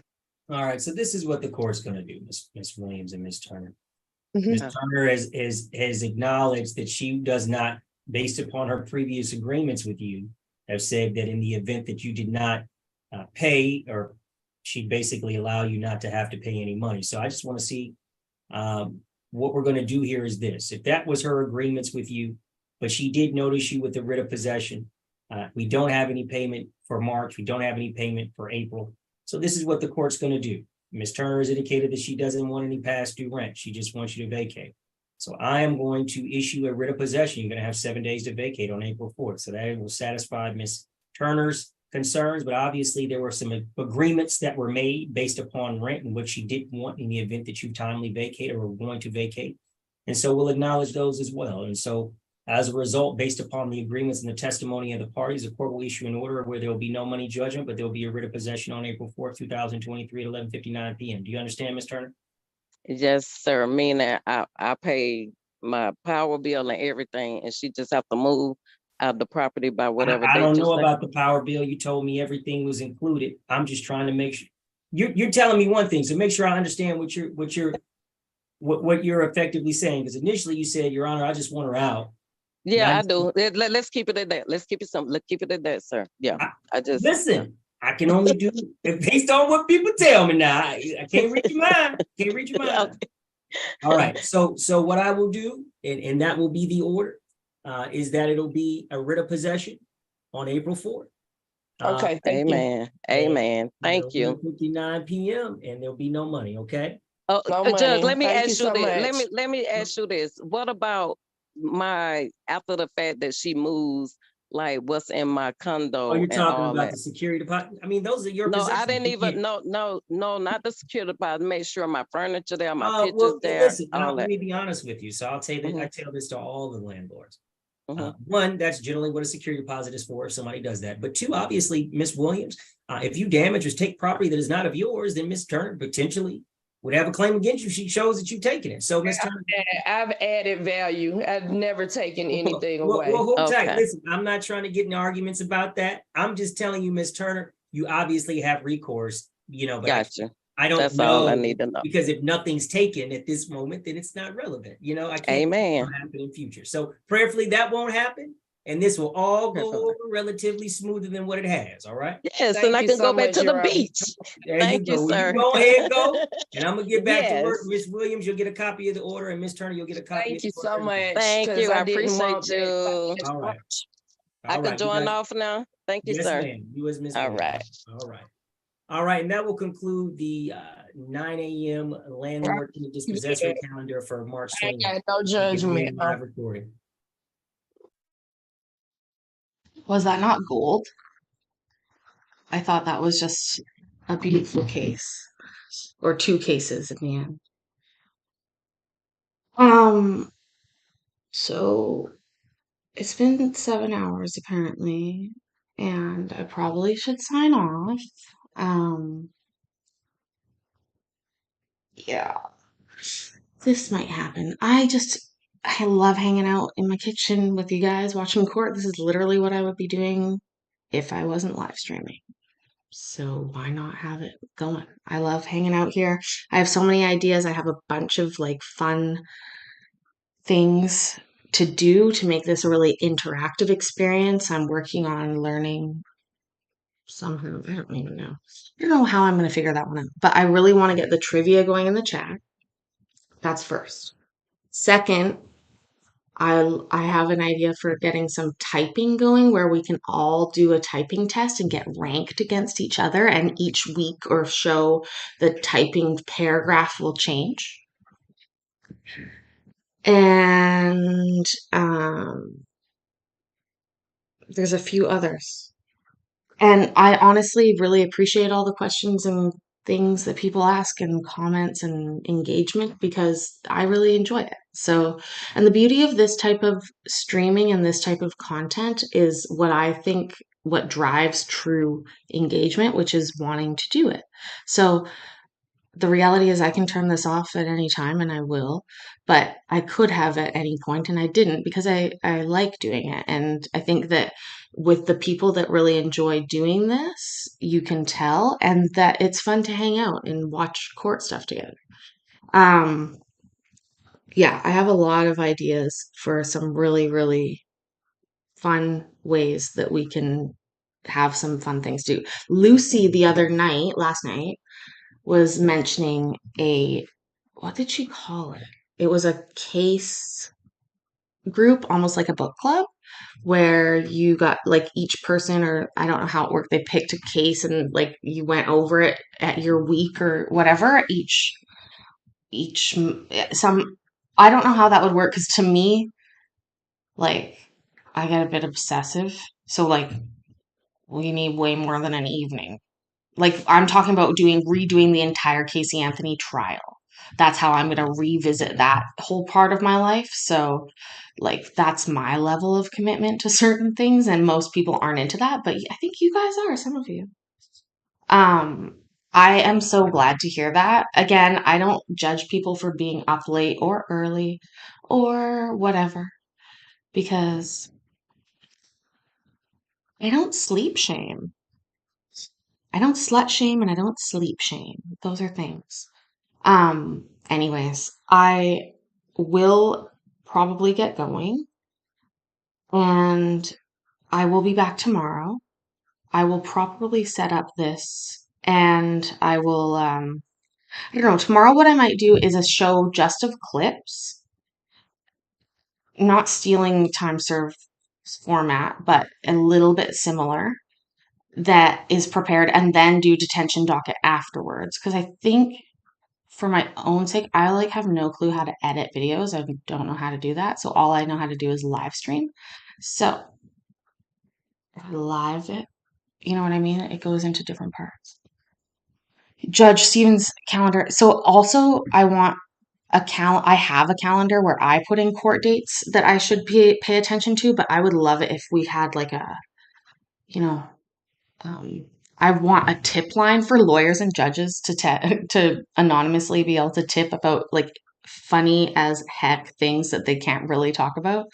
And I also would like maybe a calendar where lots of people can contribute to it about different cases that they might have caught a bit of and that they want to see a results from or whatever. I also have a spreadsheet with all the courts that I'm subscribed to that is a big number. Whatever. If I get enough subs, I can say this is my job. I can be starting my work on Monday too. You know what's interesting is that so I court watch and I court watch very frequently, but I don't tend again to watch the judges that leave stuff up only for like I don't know, like apocalyptic feelings, like one day live court will end. I have that fatal fear. And them the channels that have kept up good like all their content, I'm like, I want to go back and watch it all. I want to do, deep dives, but new stuff keeps coming. And so I've got those to rely on if the day comes when they stop doing live court for some reason, or I'm not even going to talk about it. I'm not even going to give them ideas of how they could do it. I'm not going to. Never. You never know who's watching. I'm not about to contribute to that delinquency of getting rid of my live court. Absolutely not. Most honestly, the reality is, and I know this because I do my own research on courts and cases all the time, not usually cases, to be honest with you. Don't usually care about a case, but what interests me is the court, like who works there, what they make, what their budget is, what their county pays them, how much they bring in every year in fees or fines. Like those are the things that really interest me and that are available publicly if you know where to look. So I often do that. The reality is about justice and the legal system in the States is that it's mostly administrative, which means most of it happens behind the scenes with assistants and administrative women usually that are doing most of the stuff. I hope so. And I am taking everybody with me. We are all going together. I am all about like a growth as a community. Anybody that wants to learn how to do this and try it out, talk to me. You can come and learn right alongside me. We'll learn how to do 2 people on a stream together. Like I'm absolutely into having everybody successful. Because the reality is there's all that space. There's more than enough space for successful people on end over end. Anyways. Yeah, I know. I'm trying to think about either doing a Patreon or like the membership thing. I don't know about the actual logistics of that yet. So one day I will. I honestly really need to learn how to edit a video. But I love like hosting lives. That's the reality. Like I also have my dice that I'm gonna have. So like eventually when somebody super chats, that gets a roll of the dice or a spin of the wheel that'll be physically in my house. But super chatting will get one of those things, sort of like an actual specialty item when you super chat, which I think will be fun. I think people will like that. And I think that, yeah, I mean, listen, I'll do the late shift, I guess. I'll do the late night shift, which is overnights, and then they can start court early in the morning. And once I know everybody's like covering that part, I can sleep in a little bit, maybe. I don't know. I love early morning court. You know, some mornings on Judge Manning, like that's me up at 6 a.m. on a Friday when I don't need to, just to listen to Judge Manning. I love it. Oh, I have had a really great evening. Thank you so much for being here. And I guess I'm gonna go. Um, yeah, I think that is how Mike started off. He was just, absolute. That's how every YouTube channel starts. Every single YouTuber had a first video and had 1 or 0 subs, Like that's exactly how it happens. So I am pleasantly surprised and thrilled that everybody wants to spend time with me in my kitchen. Honestly, I really enjoy it. And I love, yeah, I was there. Like I have a tank top from like 2 years ago that I bought that says Law Talk with Mike on it. Like some first merch. I was probably watching them live with him. But yes, I have. I find most of what he covers lately is stuff that I've already seen via our sort of corner of LawTube in a way. And it's not that I don't think he does a great job. I think he really does. But I